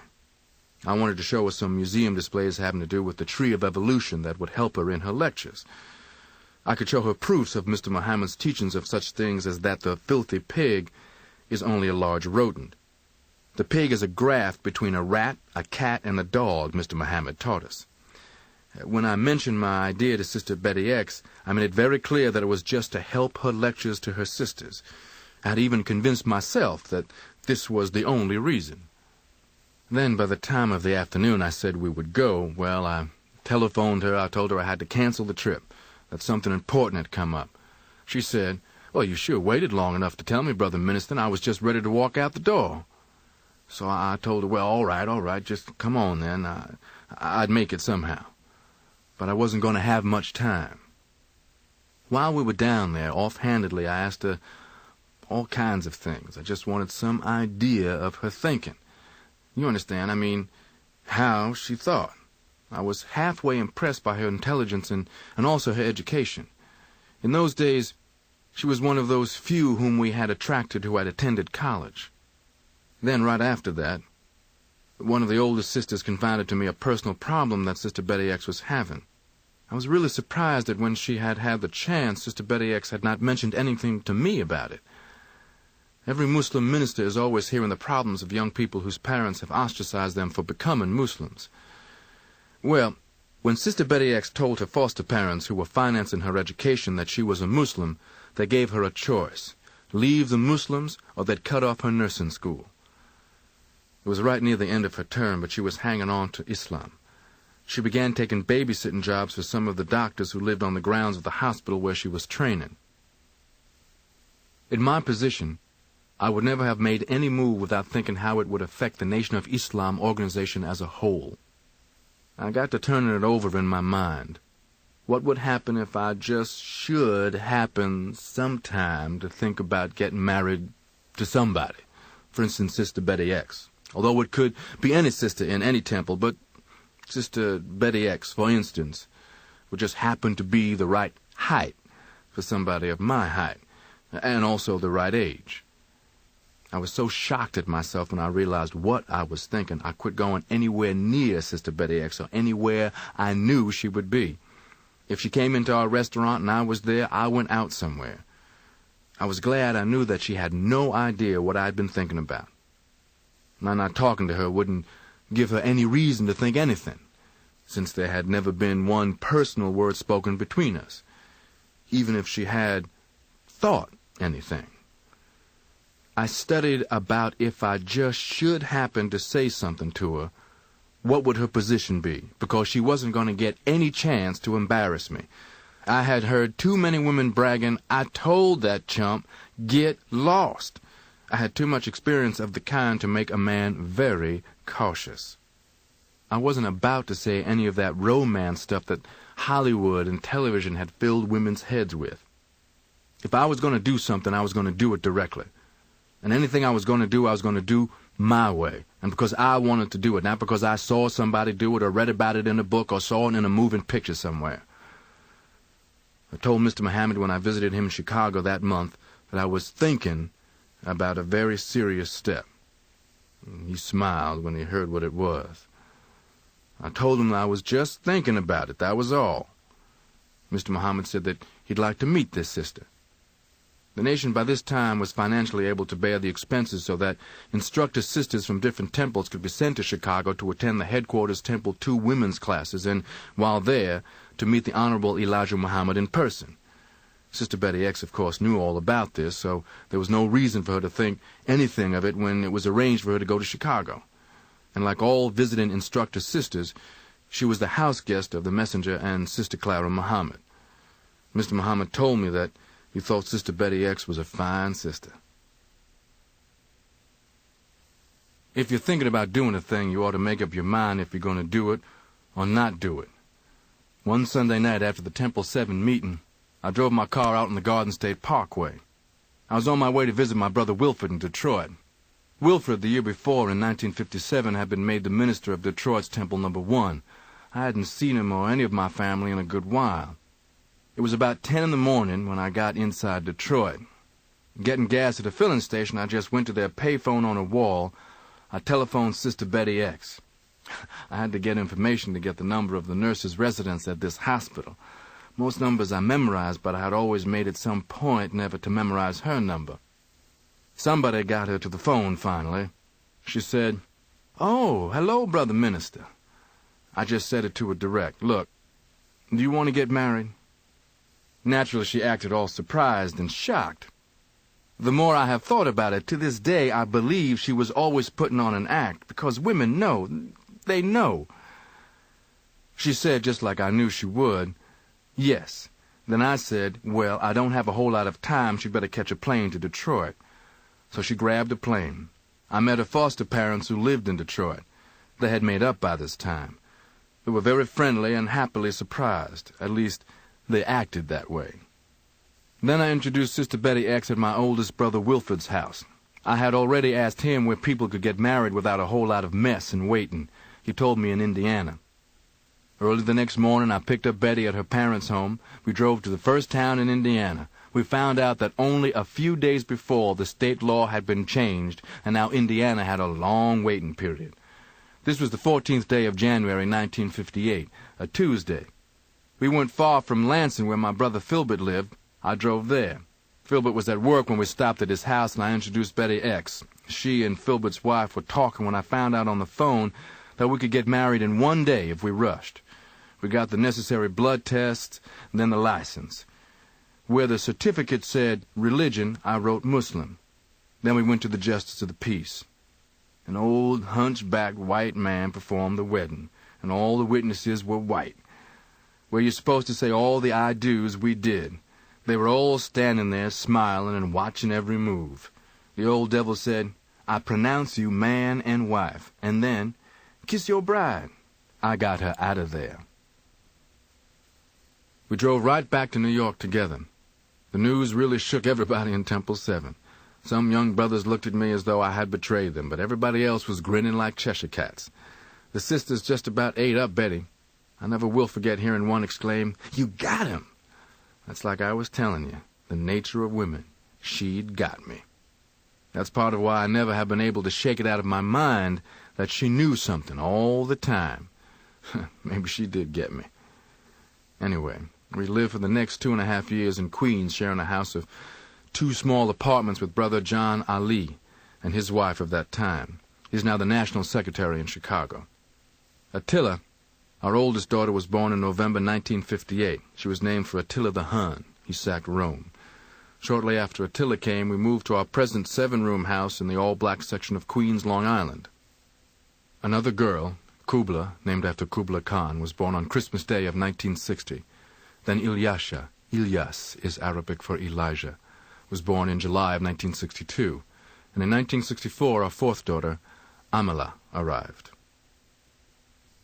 I guess by now, I will say, I love Betty. She's the only woman I ever thought about loving, and she's one of the very few, 4 women, whom I have ever trusted. The thing is, Betty's a good Muslim woman and wife. You see, Islam is the only religion that gives both husband and wife a true understanding of what love is. The Western love concept, you take it apart, it really is lust. But love transcends just the physical. Love is disposition, behavior, attitude, thoughts, likes, dislikes. These things make a beautiful woman a beautiful wife. This is the beauty that never fades.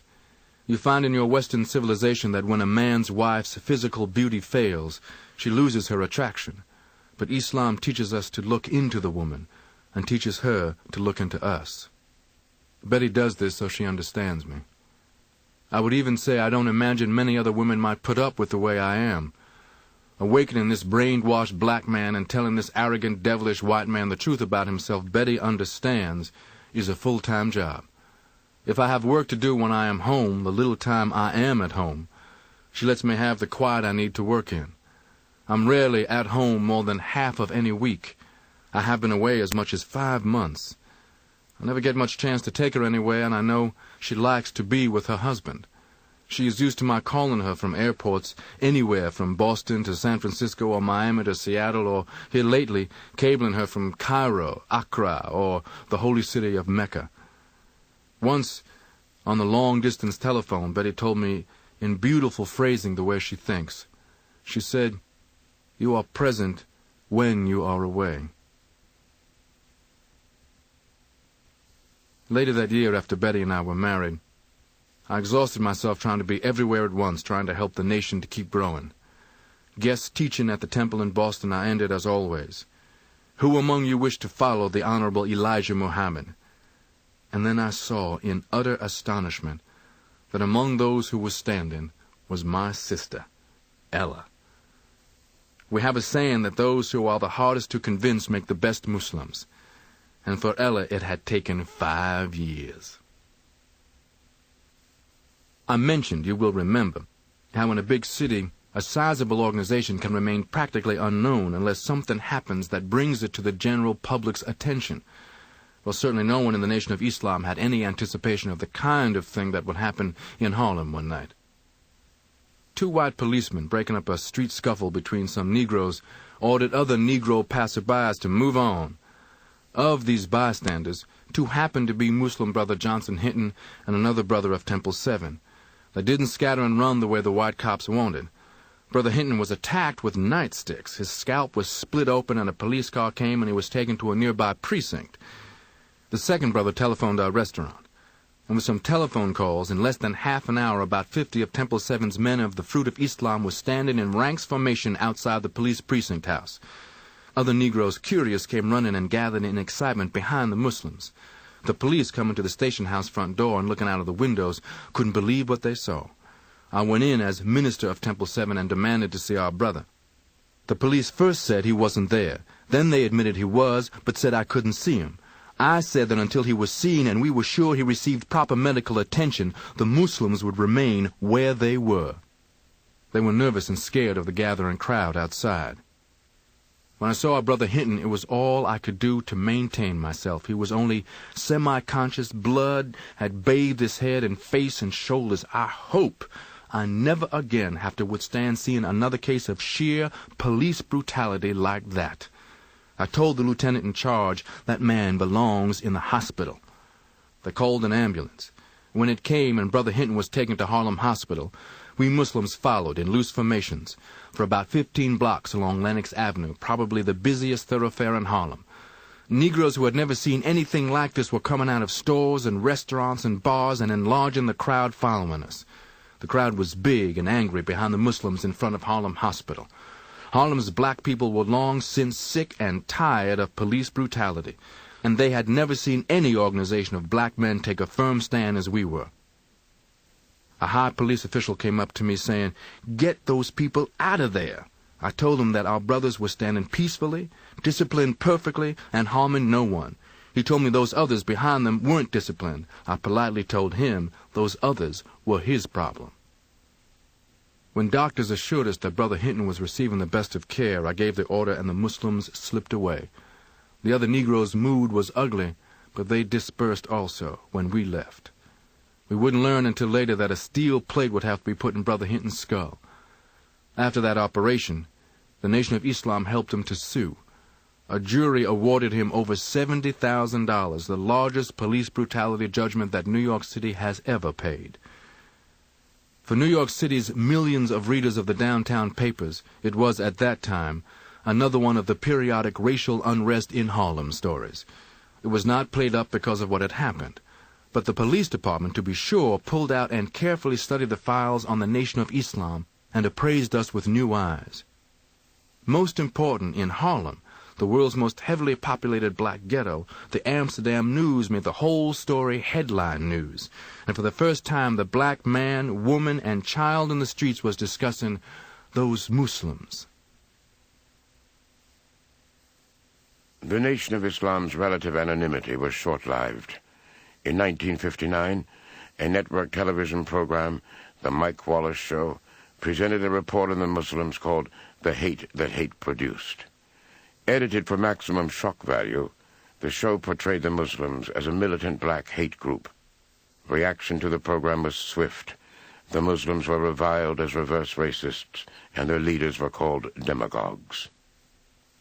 Dr. C. Eric Lincoln, a black Boston scholar, published a book about the Nation of Islam called The Black Muslims in America.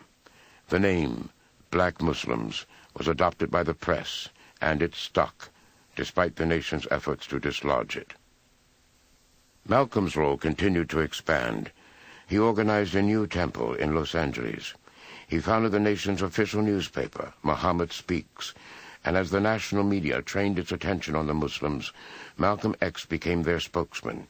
On radio and television programs, in newspapers and magazines, he defended the teachings of Elijah Muhammad.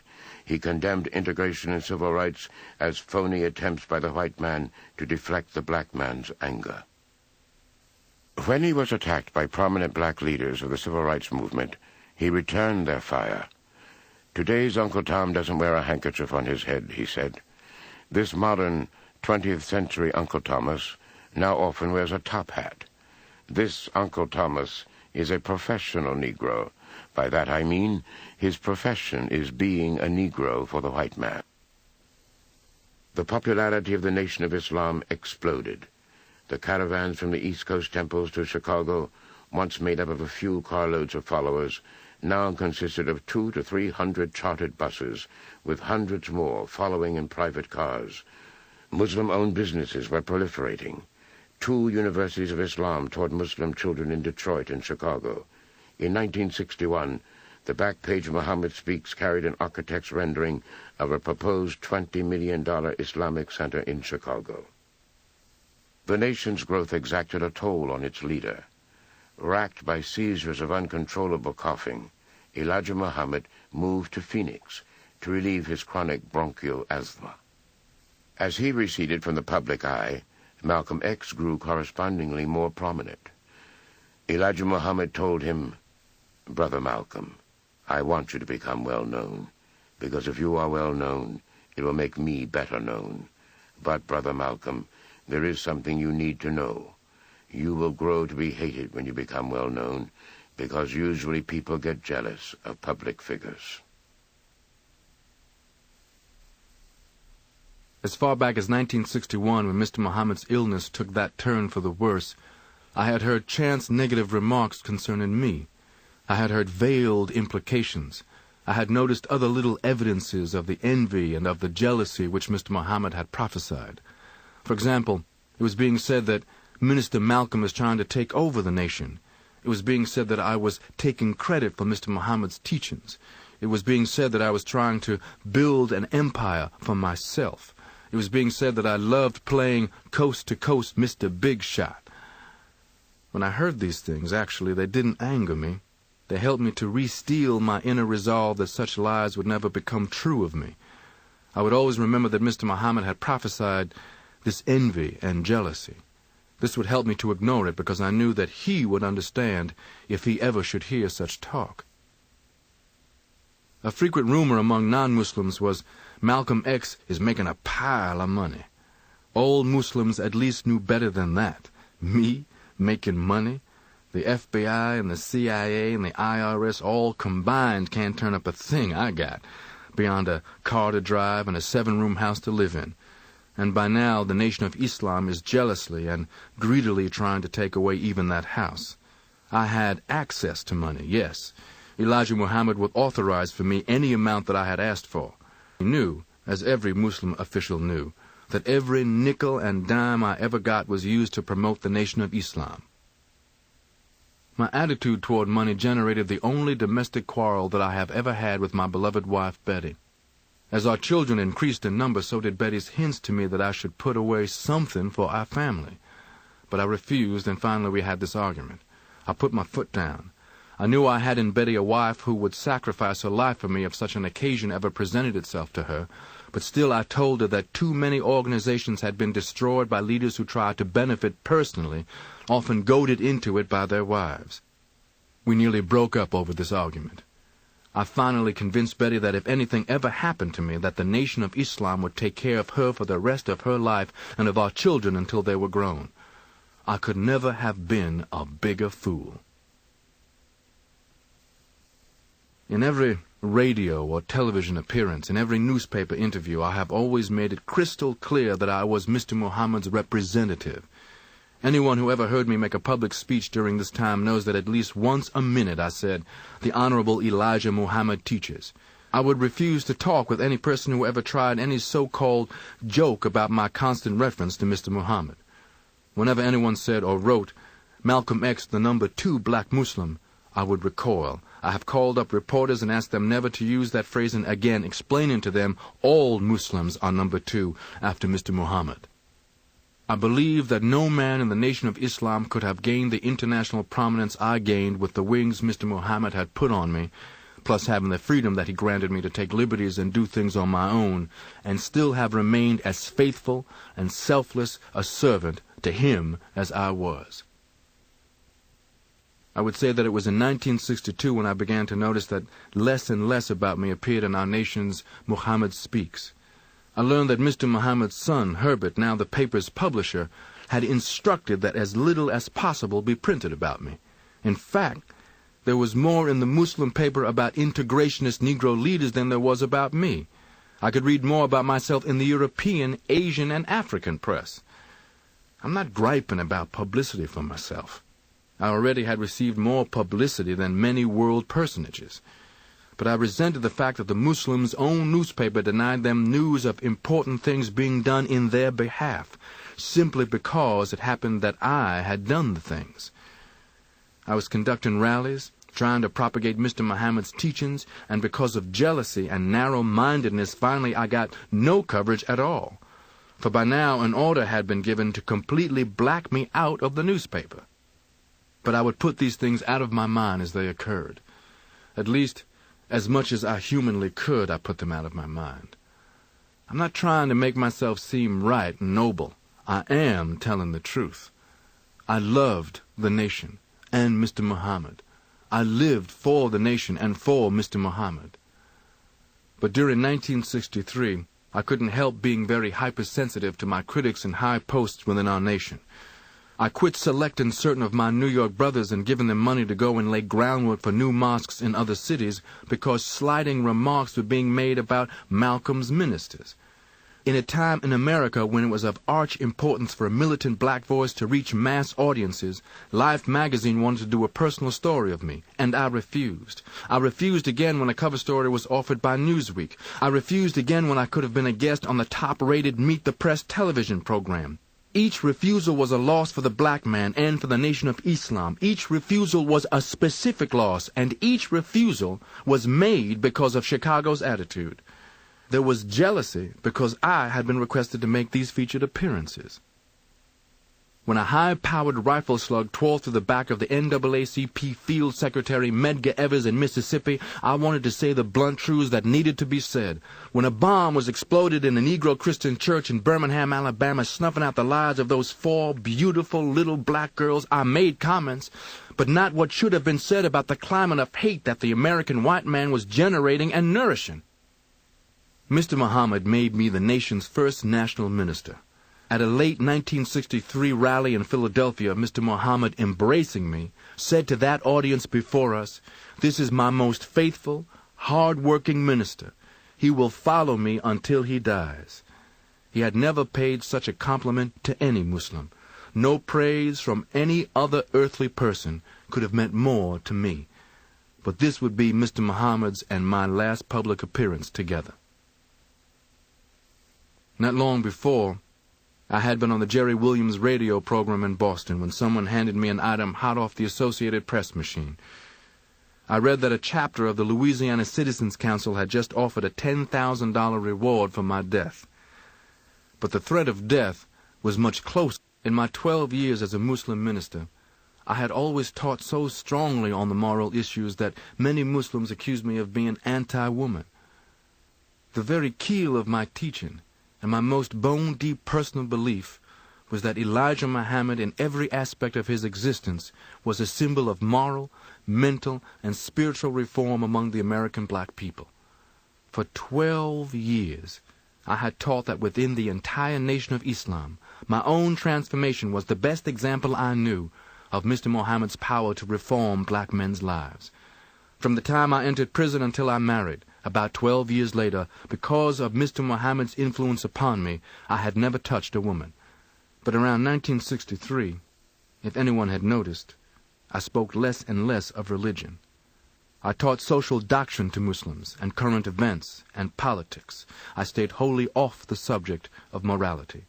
And the reason for this was that my faith had been shaken in a way that I can never fully describe. For I had discovered Muslims had been betrayed by Elijah Muhammad himself. I want to make this as brief as I can, only enough so that my position and my reactions will be understood. As to whether or not I should reveal this, there's no longer any need for any question in my mind, for now the public knows. To make it concise, I will quote from one wire service story as it appeared in newspapers and was reported over radio and television across the United States. Los Angeles, July 3rd, UPI. Elijah Muhammad, 67-year-old leader of the black Muslim movement, today faced paternity suits from two former secretaries who charged he fathered their 4 children.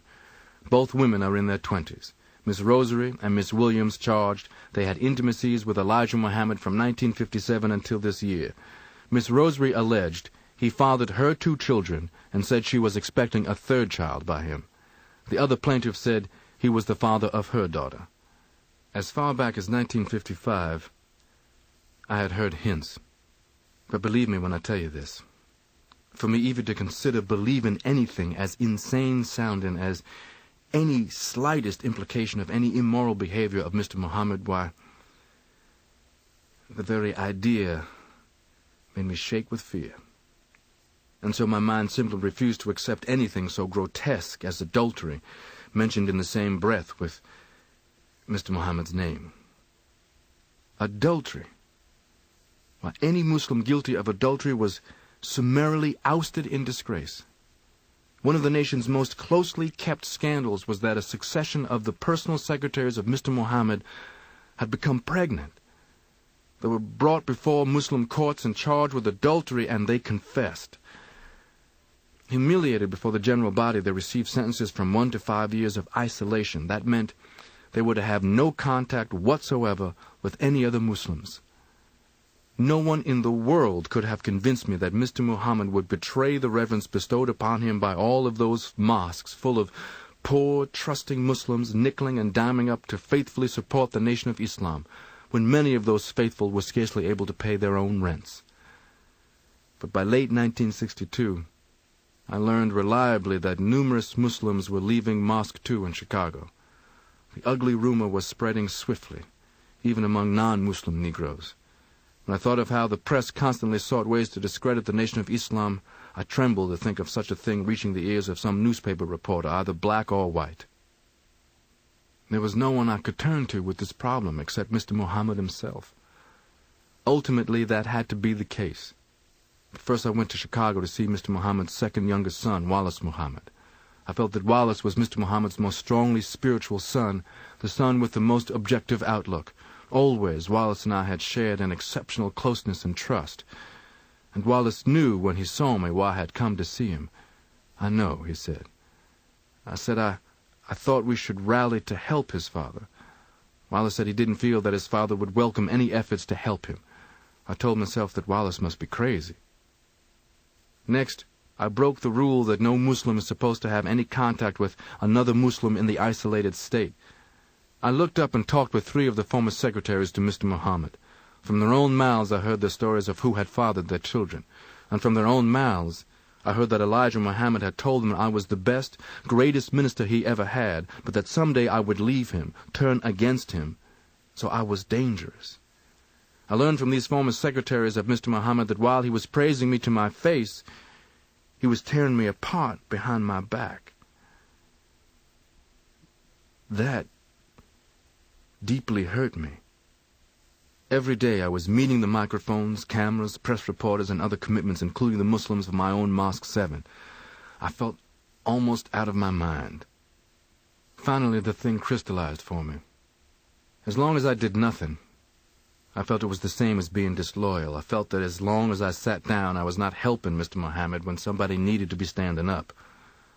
So one night I wrote to Mr. Muhammad about the poison being spread about him. He telephoned me in New York. He said that when he saw me, he would discuss it. I desperately wanted to find some way, some kind of bridge, over which I was certain the Nation of Islam could be saved from self-destruction. I had faith in the nation. We weren't some group of Christian Negroes jumping and shouting and full of sins. I thought of one bridge that could be used if and when the shattering disclosure should become public. Loyal Muslims could be taught that a man's accomplishments in his life outweigh his personal human weaknesses. Wallace Muhammad helped me to review the Quran and the Bible for documentation. David's adultery with Bathsheba weighed less on history scales, for instance, than the positive fact of David's killing Goliath. Thinking of Lot, we think not of incest, but of his saving the people from the destruction of Sodom and Gomorrah. Or, our image of Noah isn't of his getting drunk, but of his building the ark and teaching people to save themselves from the flood. We think of Moses leading the Hebrews from bondage, not of Moses' adultery with the Ethiopian women. In all of the cases I reviewed, the positive outweighed the negative. Elijah Muhammad had me fly to Phoenix to see him in April 1963. We embraced as always, and almost immediately he took me outside where we began to walk by his swimming pool. He was the messenger of Allah. When I was a foul, vicious convict, so evil that other convicts had called me Satan, this man had rescued me. He was the man who had trained me, who had treated me as if I were his own flesh and blood. He was the man who had given me wings to go places, to do things I otherwise never would have dreamed of. We walked, with me caught up in a whirlwind of emotions. "Well, son," Mr. Muhammad said, "what is on your mind?" Plainly, frankly, pulling no punches, I told Mr. Muhammad what was being said. And without waiting for any response from him, I said that with his son Wallace's help I had found in the Quran and the Bible that which might be taught to Muslims, if it became necessary, as the fulfillment of prophecy. "Son, I'm not surprised," Elijah Muhammad said. "You always have had such a good understanding of prophecy and of spiritual things. You recognize that's what all of this is, prophecy. You have the kind of understanding that only an old man has."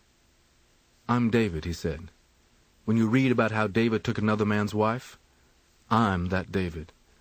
You read about Noah who got drunk, that's me. You read about Lot who went and laid up with his own daughters. I have to fulfill all of those things." Hoping to ease the blow of their leaders' indiscretions, Malcolm X took it upon himself to tell a select group of East Coast Muslim officials what had happened. Several of them, he discovered, already knew. Then his attempt to put out the fire exploded in his face. In Chicago, temple officials accused Malcolm X of demeaning the character of Elijah Muhammad. Malcolm was shocked by their reaction, but it was only the first of a succession of revelations. On November 22, 1963, John F. Kennedy was assassinated in Dallas. Elijah Muhammad immediately issued a directive to his ministers to make no comment concerning the assassination. At a speaking engagement a few days later, Malcolm X was asked his opinion of Kennedy's death.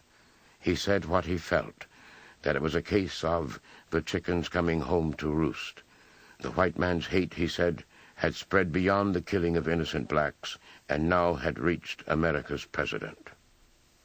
The climate of hate and violence in America was cited by many world leaders and journalists as a reason for Kennedy's murder.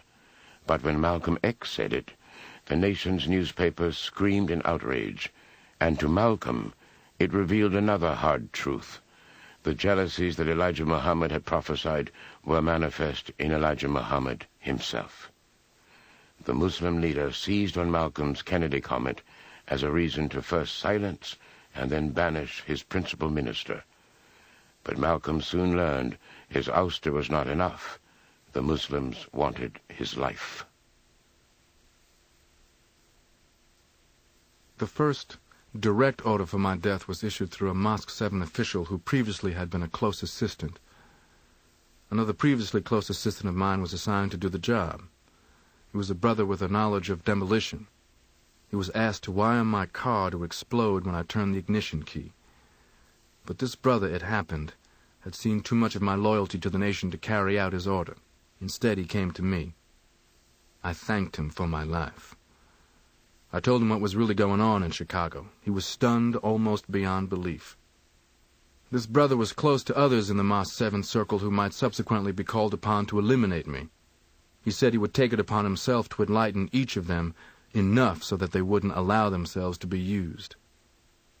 This first direct death order was how, finally, I began to arrive at my psychological divorce from the Nation of Islam. I began to see wherever I went, on the streets, in business places, on elevators, sidewalks, and passing cars, the faces of Muslims whom I knew, and I knew that any of them might be waiting the opportunity to try to put a bullet into me. I was racking my brain. What was I gonna do? My life was inseparably committed to the American black man's struggle. I was generally regarded as a leader. For years I had attacked so many so-called black leaders for their shortcomings. Now, I had to honestly ask myself what I could offer, how I was genuinely qualified to help the black people win their struggle for human rights. I had enough experience to know that in order to be a good organizer of anything which you expect to succeed, including yourself, you must almost mathematically analyze cold facts. I had, as one asset I knew, an international image. No amount of money could have bought that. I knew that if I said something newsworthy, people would read or hear of it, maybe even around the world, depending on what it was. More immediately in New York City, where I would naturally base any operation, I had a large, direct personal following of non-Muslims.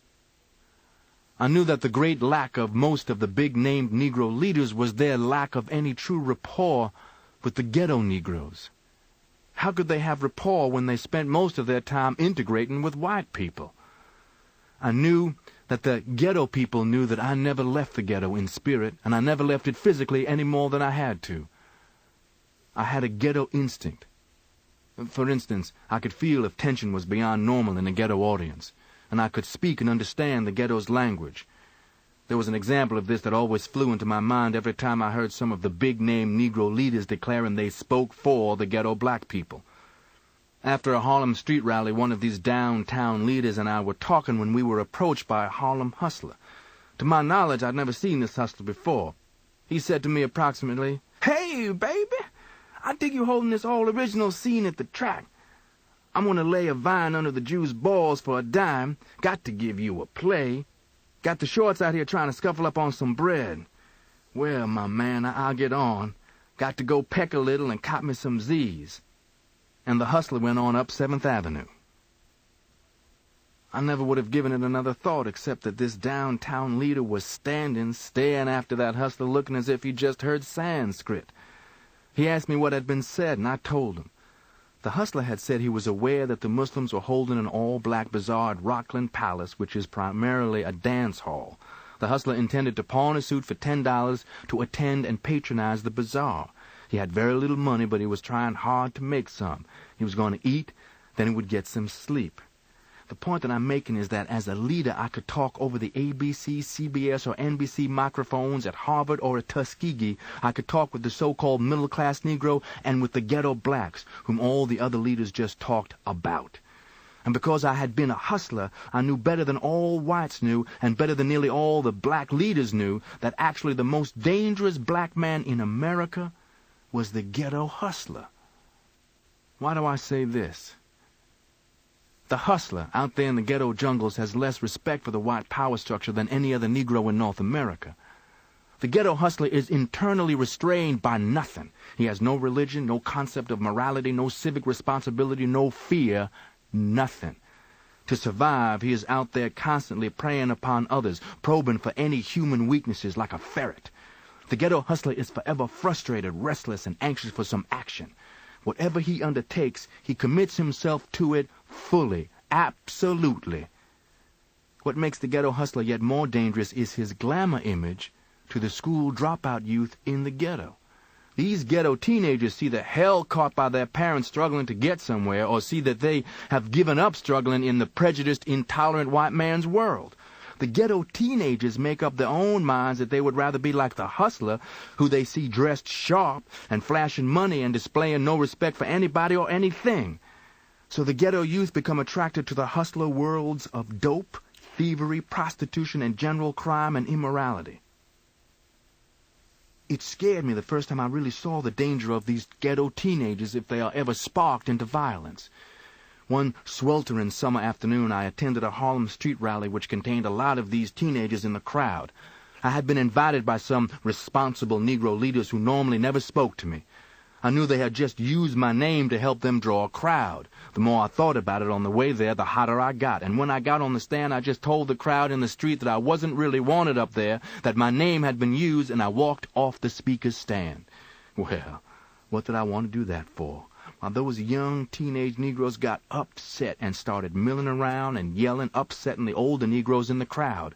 The first thing you know, traffic was blocked in 4 directions by a crowd whose mood quickly grew so ugly that I really got apprehensive. I got on top of a car and began waving my arms and yelling at them to quiet down. They did quiet. And then I asked them to disperse, and they did. This was when it began being said that I was America's only Negro who could stop a race riot cold or start one. I don't know if I could do either one, but I know one thing. It had taught me in a very few minutes to have a whole lot of respect for the human combustion that is packed among the hustlers and the young admirers who live in the ghettos where the northern white man has sealed off the Negro away from whites for 100 years.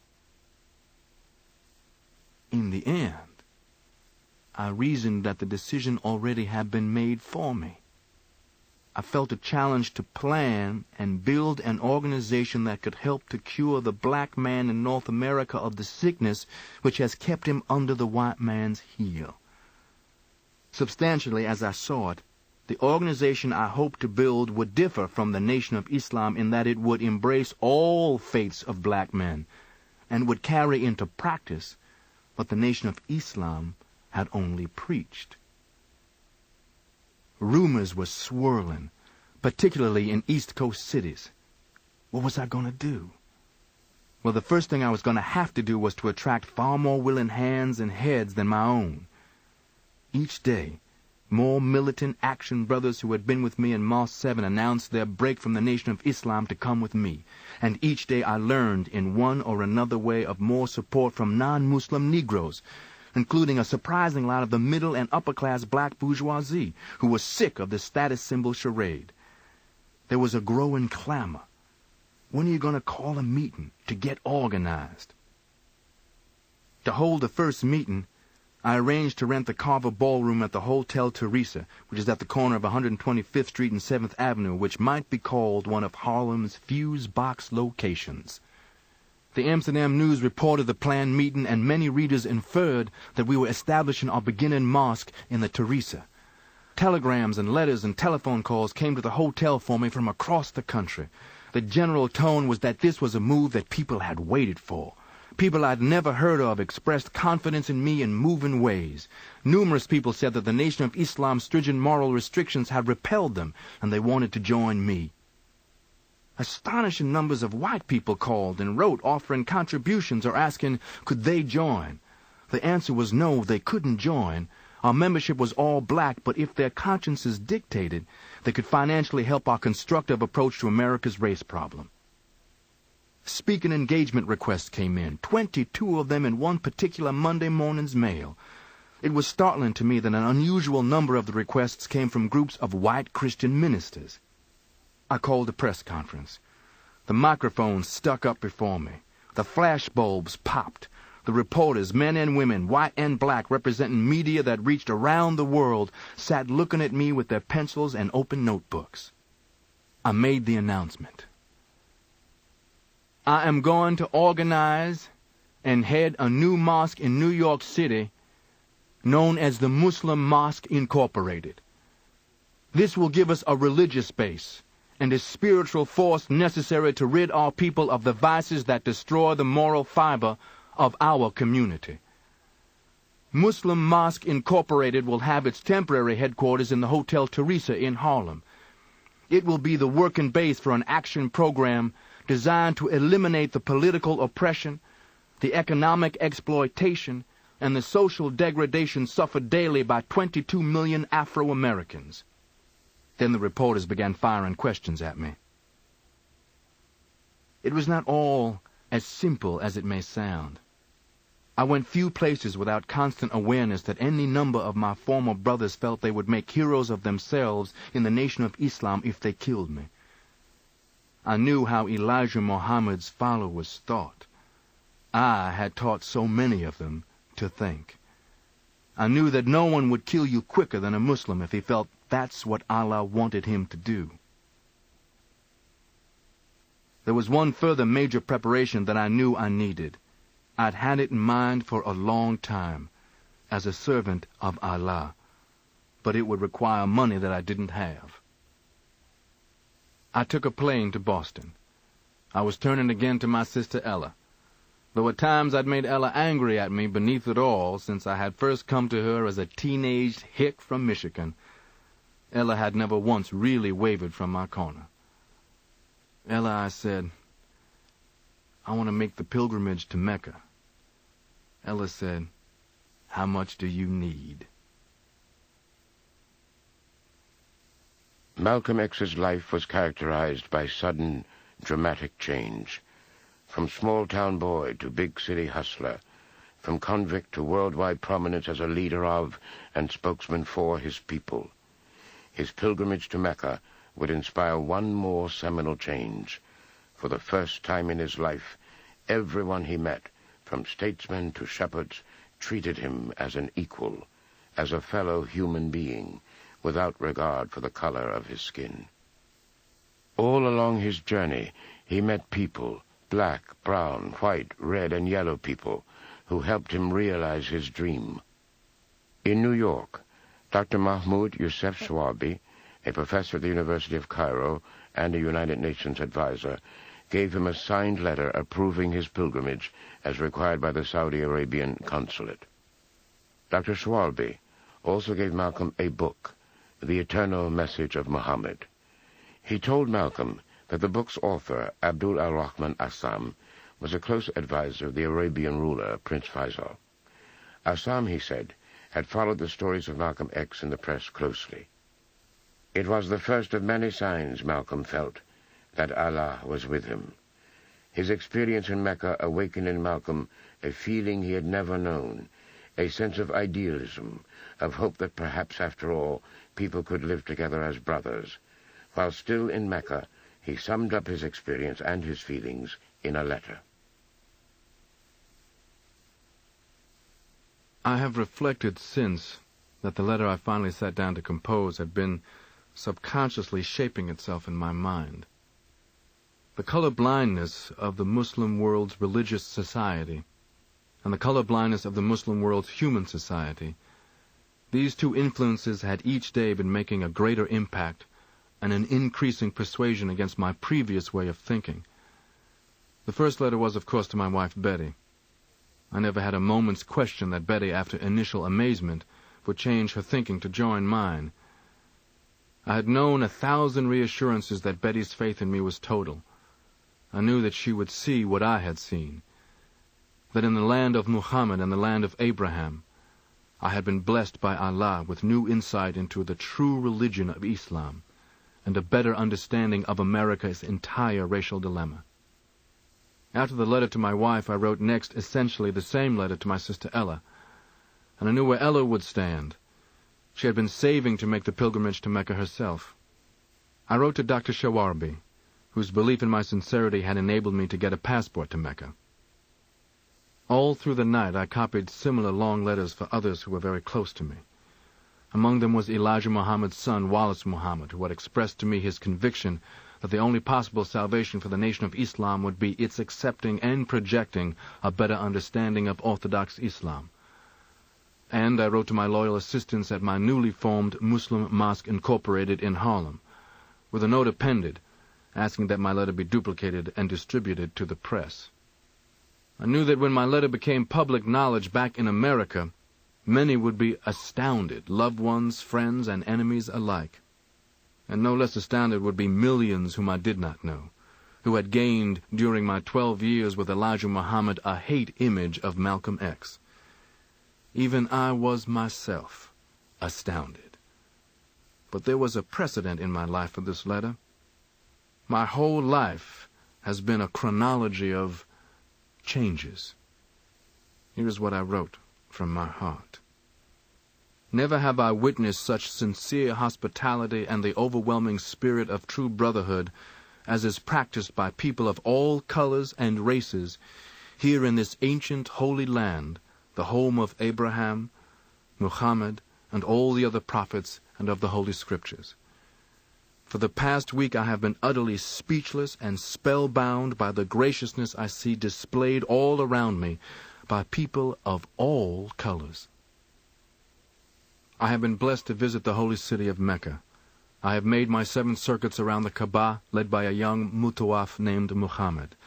I drank water from the well of Zemzem. I ran 7 times back and forth between the hills of Mount As-Safa and Al-Marwa. I have prayed in the ancient city of Mina, and I have prayed on Mount Arafat. There were tens of thousands of pilgrims from all over the world. They were of all colors, from blue-eyed blondes to black-skinned Africans. But we were all participating in the same ritual, displaying a spirit of unity and brotherhood that my experiences in America had led me to believe never could exist between the white and the non-white. America needs to understand Islam, because this is the one religion that erases from its society the race problem. Throughout my travels in the Muslim world, I have met, talked to, and even eaten with people who in America would have been considered white, but the white attitude was removed from their minds by the religion of Islam. I have never before seen sincere and true brotherhood practiced by all colors together, irrespective of their color. You may be shocked by these words coming from me, but on this pilgrimage what I have seen and experienced has forced me to rearrange much of my thought patterns previously held, and to toss aside some of my previous conclusions. During the past 11 days here in the Muslim world, I have eaten from the same plate, drunk from the same glass, and slept in the same bed or on the same rug, while praying to the same God, with fellow Muslims whose eyes were the bluest of blue, whose hair was the blondest of blonde, and whose skin was the whitest of white. And in the words and in the actions and in the deeds of the white Muslims, I felt the same sincerity that I felt among the black African Muslims of Nigeria, Sudan, and Ghana. We were truly all the same, brothers, because their belief in one God had removed the white from their minds, the white from their behavior, and the white from their attitude. I could see from this that perhaps if white Americans could accept the oneness of God, then perhaps, too, they could accept in reality the oneness of man, and cease to measure and hinder and harm others in terms of their differences in color. Each hour here in the Holy Land enables me to have greater spiritual insights into what is happening in America, between black and white. The American Negro can never be blamed for his racial animosities. He's only reacting to 400 years of the conscious racism of American whites. But as racism leads America up the suicide path, I do believe from the experiences that I have had with them that the whites of the younger generation in the colleges and universities will see the handwriting on the wall, and many of them will turn to the spiritual path of truth, the only way left to America to ward off the disaster that racism inevitably must lead to. Never have I been so highly honored. Never have I been made to feel more humble and unworthy. Who would believe the blessings that have been heaped upon an American Negro? A few nights ago, a man who would be called in America a white man, a United Nations diplomat, an ambassador, a companion of kings, gave me his hotel suite, his bed. By this man, His Excellency Prince Faisal, who rules this holy land, was made aware of my presence here in Jeddah. The very next morning, Prince Faisal's son, in person, informed me that by the will and decree of his esteemed father I was to be a state guest. The Deputy Chief of Protocol himself took me before the Hajj court. His Holiness Sheikh Muhammad Harkoon himself okayed my visit to Mecca. His Holiness gave me 2 books on Islam with his personal seal and autograph, and he told me that he prayed that I would be a successful preacher of Islam in America. A car, a driver, and a guide have been placed at my disposal, making it possible for me to travel about this holy land almost at will. The government provides air-conditioned quarters and servants in each city that I visit. Never would I have even thought of dreaming that I would ever be a recipient of such honors. Honors that in America would be bestowed upon a king, not a Negro. All praise is due to Allah, the Lord of all the worlds. Sincerely, El Hajj Malik El Shabazz, Malcolm X. When his pilgrimage was over, Malcolm X did not go directly home. He went instead to Lebanon, and from there back to Egypt, and then to Nigeria and Ghana. At all of these stops, he was treated as a visiting dignitary.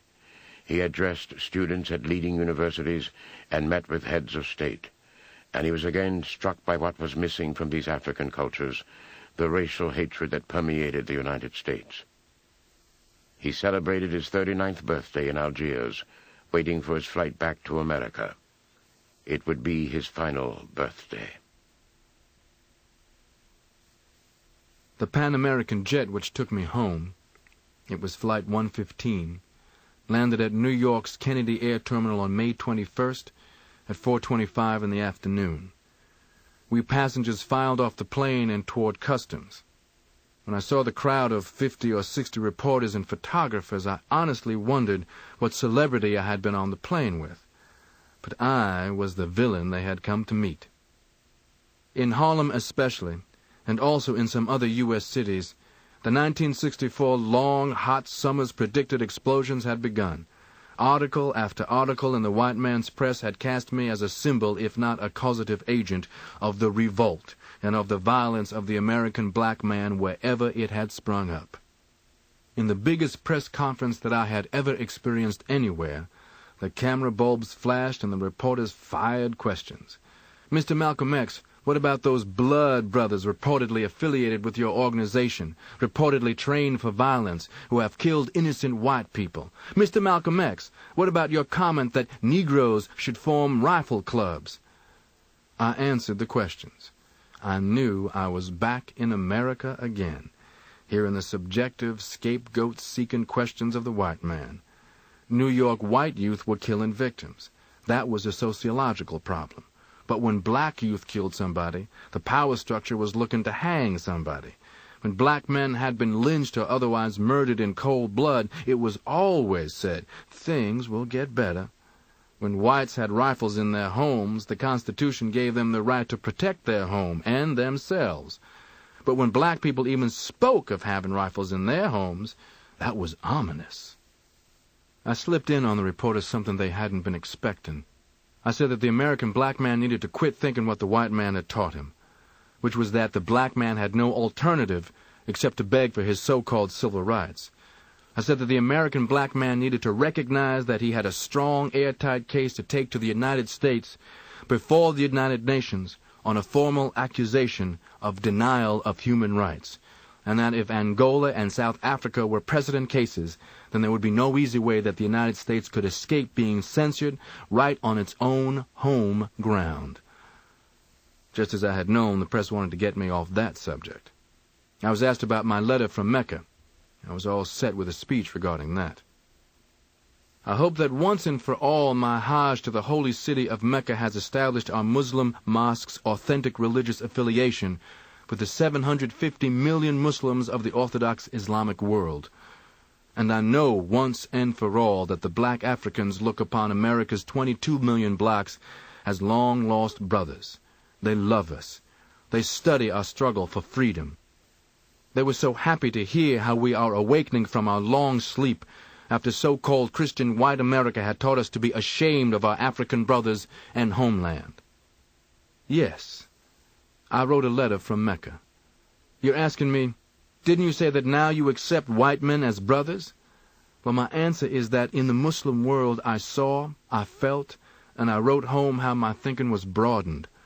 Just as I wrote, I shared true brotherly love with many white-complexioned Muslims who never gave a single thought to the race or to the complexion of another Muslim. It was in the holy world that my attitude was changed, by what I experienced there, by what I witnessed there in terms of brotherhood, not just brotherhood toward me, but brotherhood between all men, of all nationalities and complexions who were there. And now that I am back in America, my attitude here concerning white people has to be governed by what my black brothers and I experience here, and what we witness here in terms of brotherhood. The problem here in America is that we meet such a small minority of individual so-called good or brotherly white people. Here in the United States, notwithstanding those few good white people, it is the collective 150 million white people whom the collective 22 million black people have to deal with. Why, here in America, the seeds of racism are so deeply rooted in the white people collectively. Their belief that they are superior in some way is so deeply rooted that these things are in the national white subconsciousness. Many whites are even actually unaware of their own racism until they face some test, and then their racism emerges in one form or another. Listen, the white man's racism toward the black man here in America is what has got him in such trouble all over this world with other non-white peoples. The white man can't separate himself from the stigma that he automatically feels about anyone, no matter who is not his color. And the non-white peoples of the world are sick of the condescending white man. That's why you've got all this trouble in places like Vietnam or right here in the Western Hemisphere. Probably 100 million people of African descent are divided against each other, taught by their white man to hate and to mistrust each other. In the West Indies, Cuba, Brazil, Venezuela, all of South America, Central America, all of those lands are full of people with African blood. On the African continent even, the white man has maneuvered to divide the black African from the brown Arab, to divide the so-called Christian African from the Muslim African. Can you imagine what can happen? What would certainly happen if all these African heritage people ever realize their blood bonds, if they ever realize they all have a common goal, if they ever unite. The press was glad to get rid of me that day. I believe that the black brothers whom I had just recently left in Africa would have felt that I did the subject justice. Nearly through the night my telephone at home kept ringing. My black brothers and sisters around New York and in some other cities were calling to congratulate me on what they had heard on the radio and television news broadcasts, and people, mostly white, were wanting to know if I would speak here or there. The next day, I was in my car driving along the freeway when at a red light another car pulled alongside. A white woman was driving, and on the passenger's side next to me was a white man. "Malcolm X," he called out, and when I looked, he stuck his hand out of his car, across at me, grinning. "Do you mind shaking hands with a white man?" Imagine that. Just as the traffic light turned green, I told him, "I don't mind shaking hands with human beings. Are you one?"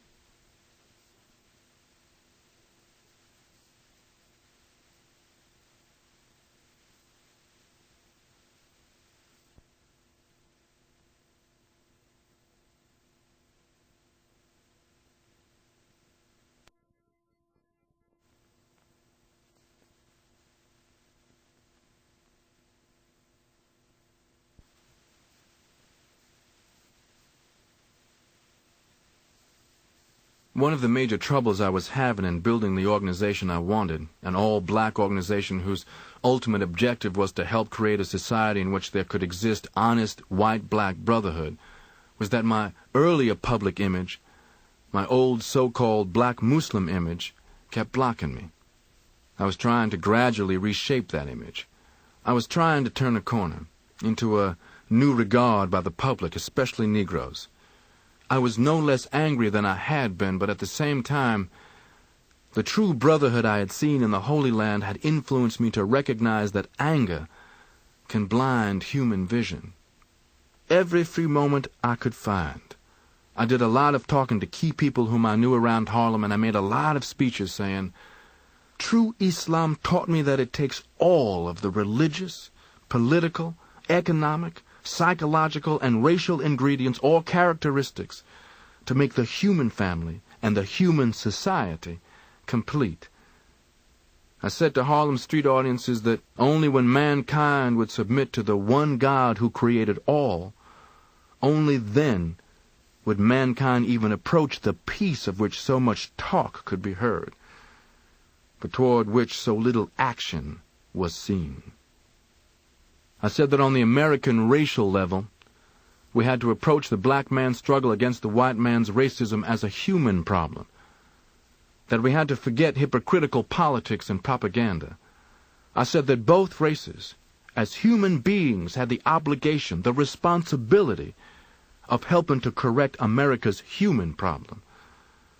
The well-meaning white people, I said, had to combat actively and directly the racism in other white people. And the black people had to build within themselves much greater awareness that along with equal rights there had to be the bearing of equal responsibilities. I knew, better than most Negroes, how many white people truly wanted to see American racial problems solved. I knew that many whites were as frustrated as Negroes. I'll bet I got 50 letters some days from white people. The white people in meeting audiences would throng around me asking me after I had addressed them somewhere, what can a sincere white person do? The first thing I tell them is that at least where my own particular black nationalist organization, the Organization of Afro-American Unity, is concerned, they can't join us. I have these very deep feelings that white people who want to join black organizations are really just taking the escapist way to salve their consciences. By visibly hovering near us, they are proving that they are with us. But the hard truth is, this isn't helping to solve America's racist problem. The Negroes aren't the racists. Where the really sincere white people have got to do their proving of themselves is not among the black victims, but out on the battle lines of where America's racism really is, and that's in their own home communities. America's racism is among their own fellow whites. That's where the sincere whites who really mean to accomplish something have got to work. Aside from that, I mean nothing against any sincere whites when I say that as members of black organizations, generally whites' very presence subtly renders the black organization automatically less effective. Even the best white members will slow down the Negro's discovery of what they need to do, and particularly of what they can do for themselves, working by themselves among their own kind in their own communities. I tell sincere white people, work in conjunction with us, each of us working among our own kind. Let sincere white individuals find all other white people they can who feel as they do, and let them form their own all-white groups to work trying to convert other white people who are thinking and acting so racist. Let sincere whites go and teach nonviolence to white people.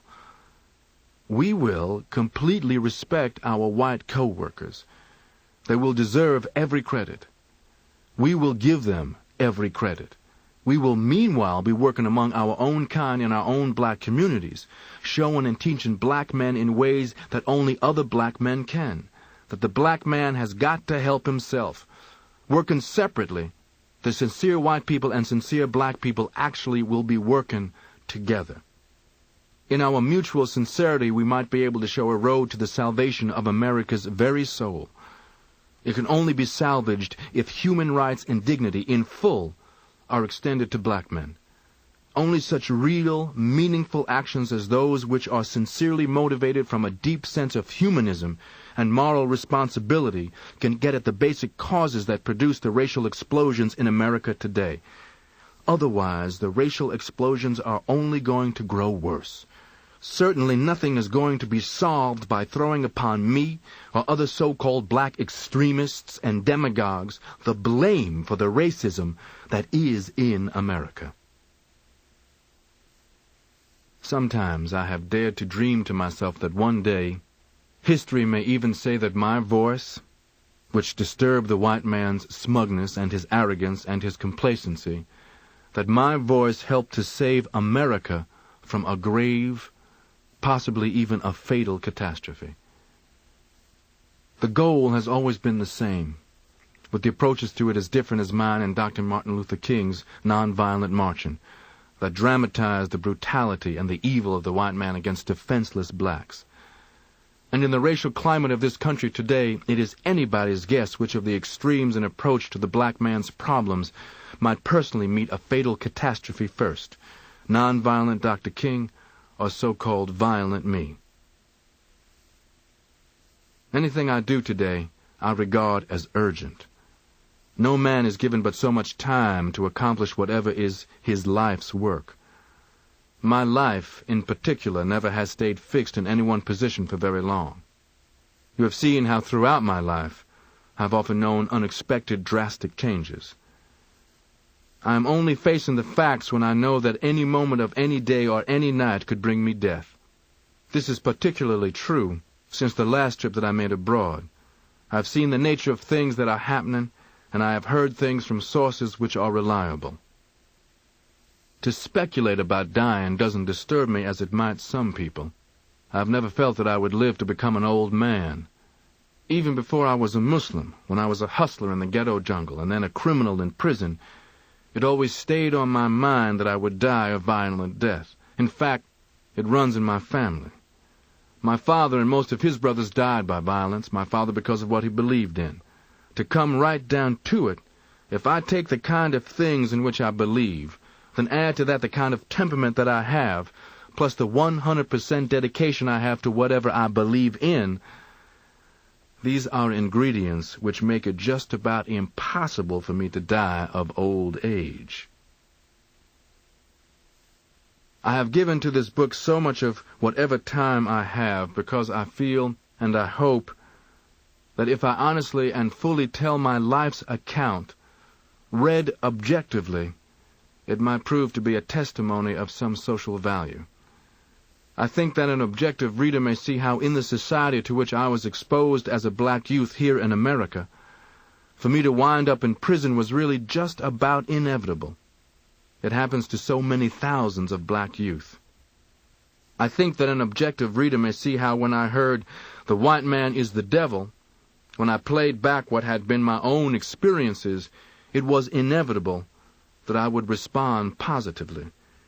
Then the next 12 years of my life were devoted and dedicated to propagating that phrase among black people. I think, I hope, that the objective reader in following my life, the life of only one ghetto-created Negro, may gain a better picture and understanding than he has previously had of the black ghettos, which are shaping the lives and the thinking of almost all of the 22 million Negroes who live in America. Thicker each year in these ghettos is the kind of teenager that I was, the wrong kinds of heroes and the wrong kinds of influences.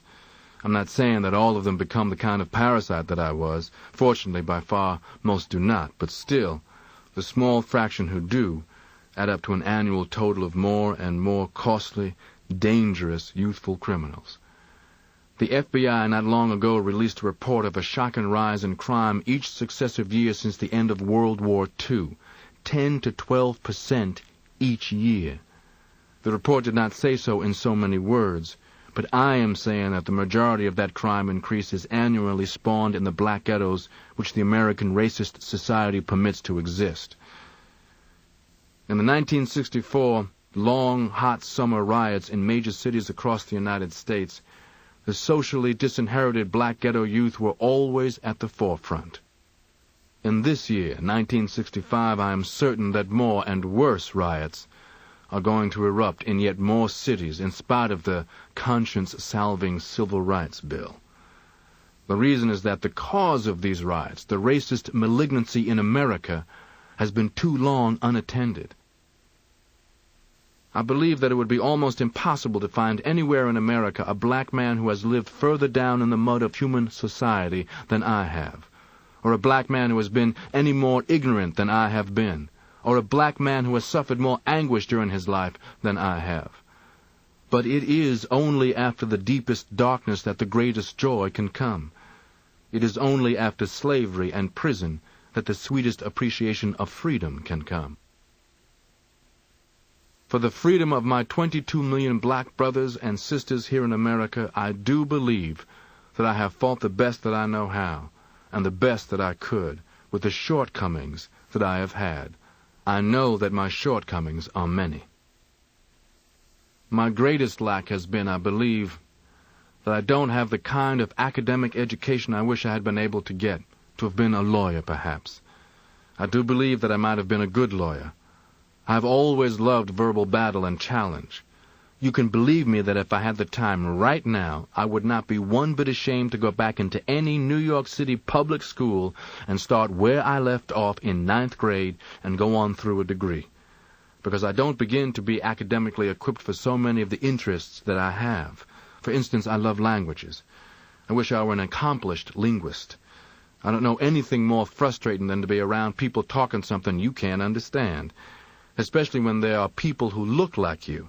In Africa, I heard original mother tongue such as Hausa and Swahili being spoken, and there I was standing like some little boy, waiting for someone to tell me what had been said. I never will forget how ignorant I felt. Every morning when I wake up now, I regard it as having another borrowed day.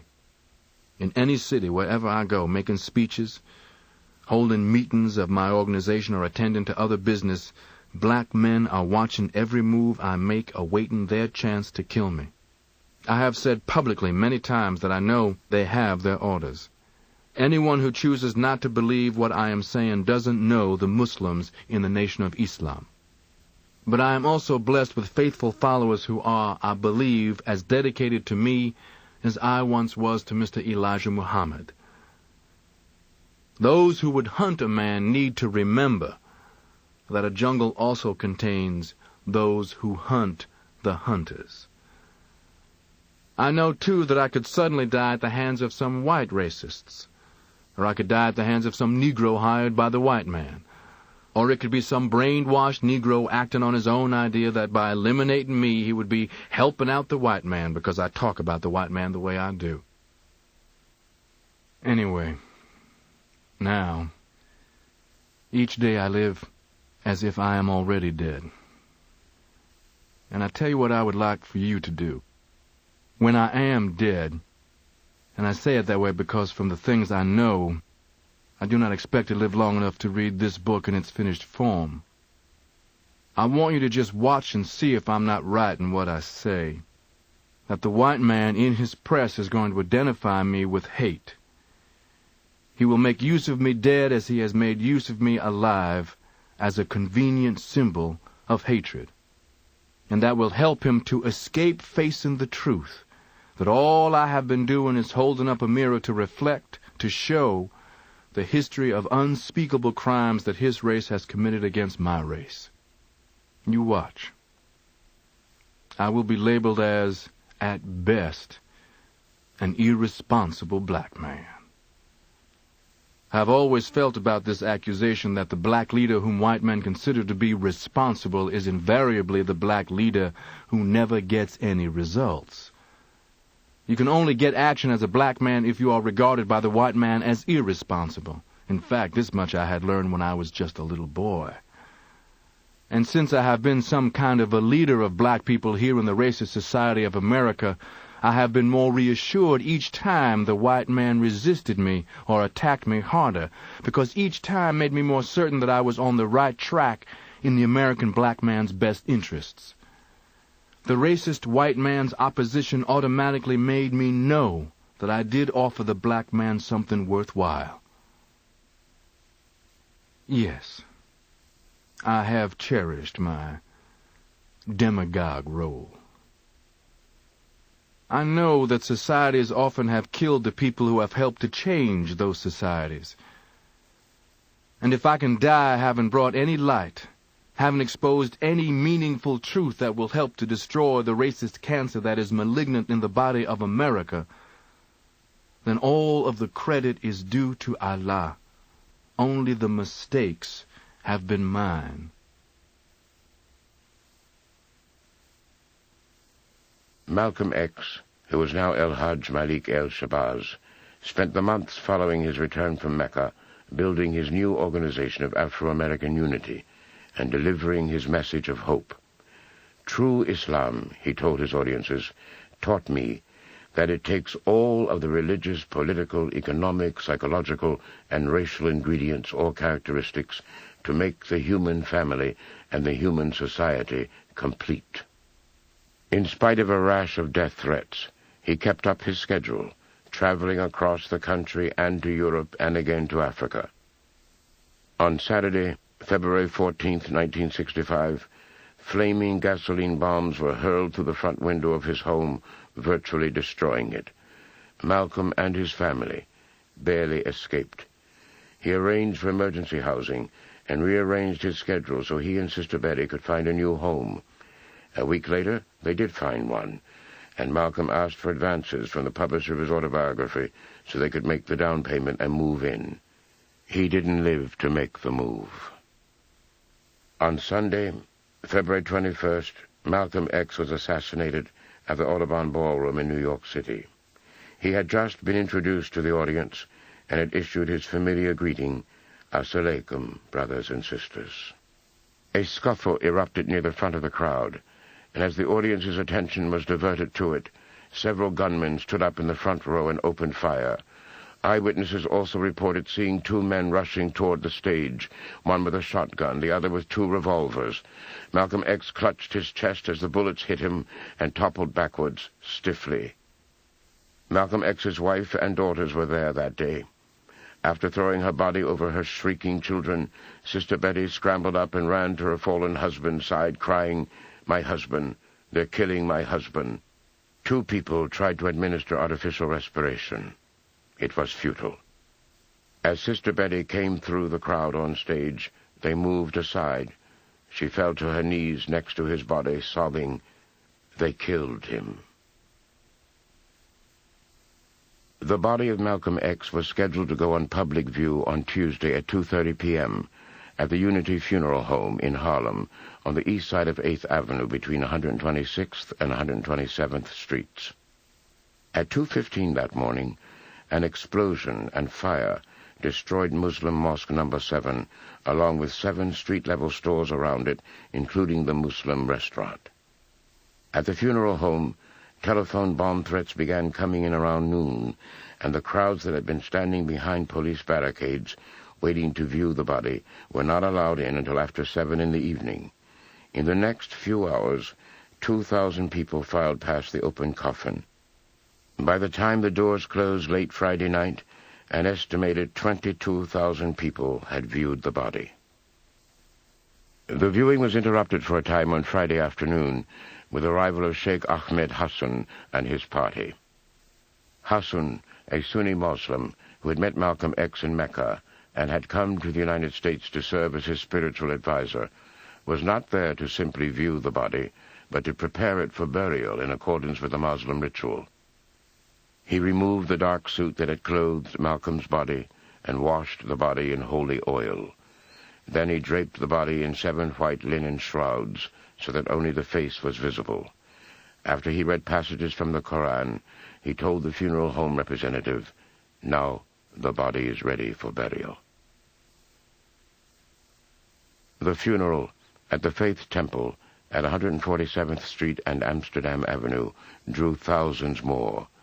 People began gathering at 6 a.m. in the February cold. It was a Christian church, but no Christian symbols were in view. Any hint of Christianity in the services would make the deceased a kafir, an unbeliever.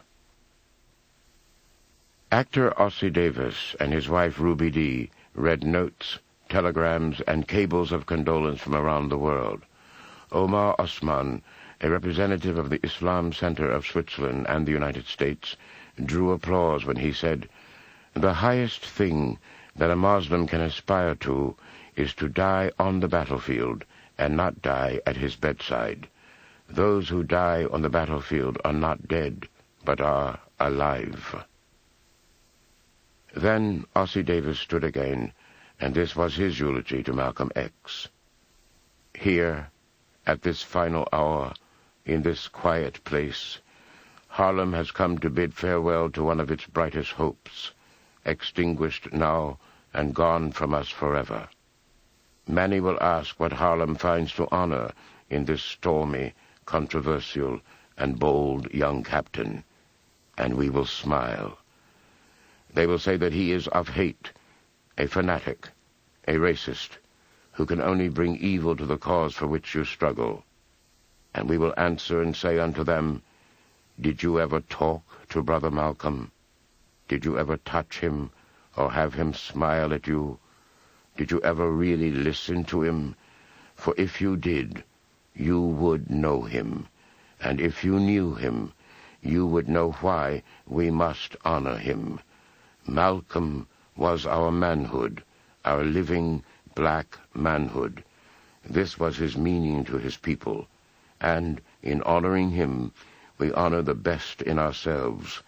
And we will know him then for what he was and is, a prince, our own black, shining prince, who didn't hesitate to die because he loved us so." Malcolm X was buried at Ferncliff Cemetery in Ardsley, New York, about 18 miles outside of Manhattan. As the 80-plus cars of the funeral cortege drove by, African Americans all along the route placed their hands or their hats over their hearts, paying final respects. Here are the final words of Alex Haley's epilogue to the autobiography of Malcolm X. The night fell over the earthly remains of El-Hajj Malik El-Shabazz, who had been called Malcolm X, who had been called Malcolm Little, who had been called Detroit Red, and Satan, and Homeboy, and other names, who had been buried as a Muslim. According to the Koran, the New York Times reported, the bodies of the dead remain in their graves until the last day, the day of judgment. On this day of cataclysm, the heavens are rent, and the mountains ground to dust, the graves open, and men are called to account by Allah. The blessed, the God-fearing, the humble, the charitable, those who have suffered and been persecuted for Allah's sake, or fought in religious wars for Islam, are summoned to the Garden of Paradise. There, according to the teaching of Muhammad the Prophet, they live forever by flowing streams, reclining on silken cushions, and enjoying the company of dark-eyed maidens and wives of perfect purity. The damned, the covetous, the evildoer, the follower of gods other than Allah, are sent to eternal fire, where they are fed boiling water and molten brass. The death from which ye flee will truly overtake you, the Koran says. Then will ye be sent back to the knower of things secret and open, and he will tell you the truth of the things that ye did. After signing the contract for this book, Malcolm X looked at me hard. A writer is what I want, not an interpreter. I tried to be a dispassionate chronicler, but he was the most electric personality I have ever met, and I still can't quite conceive him dead. It still feels to me as if he has just gone into some next chapter to be written by historians.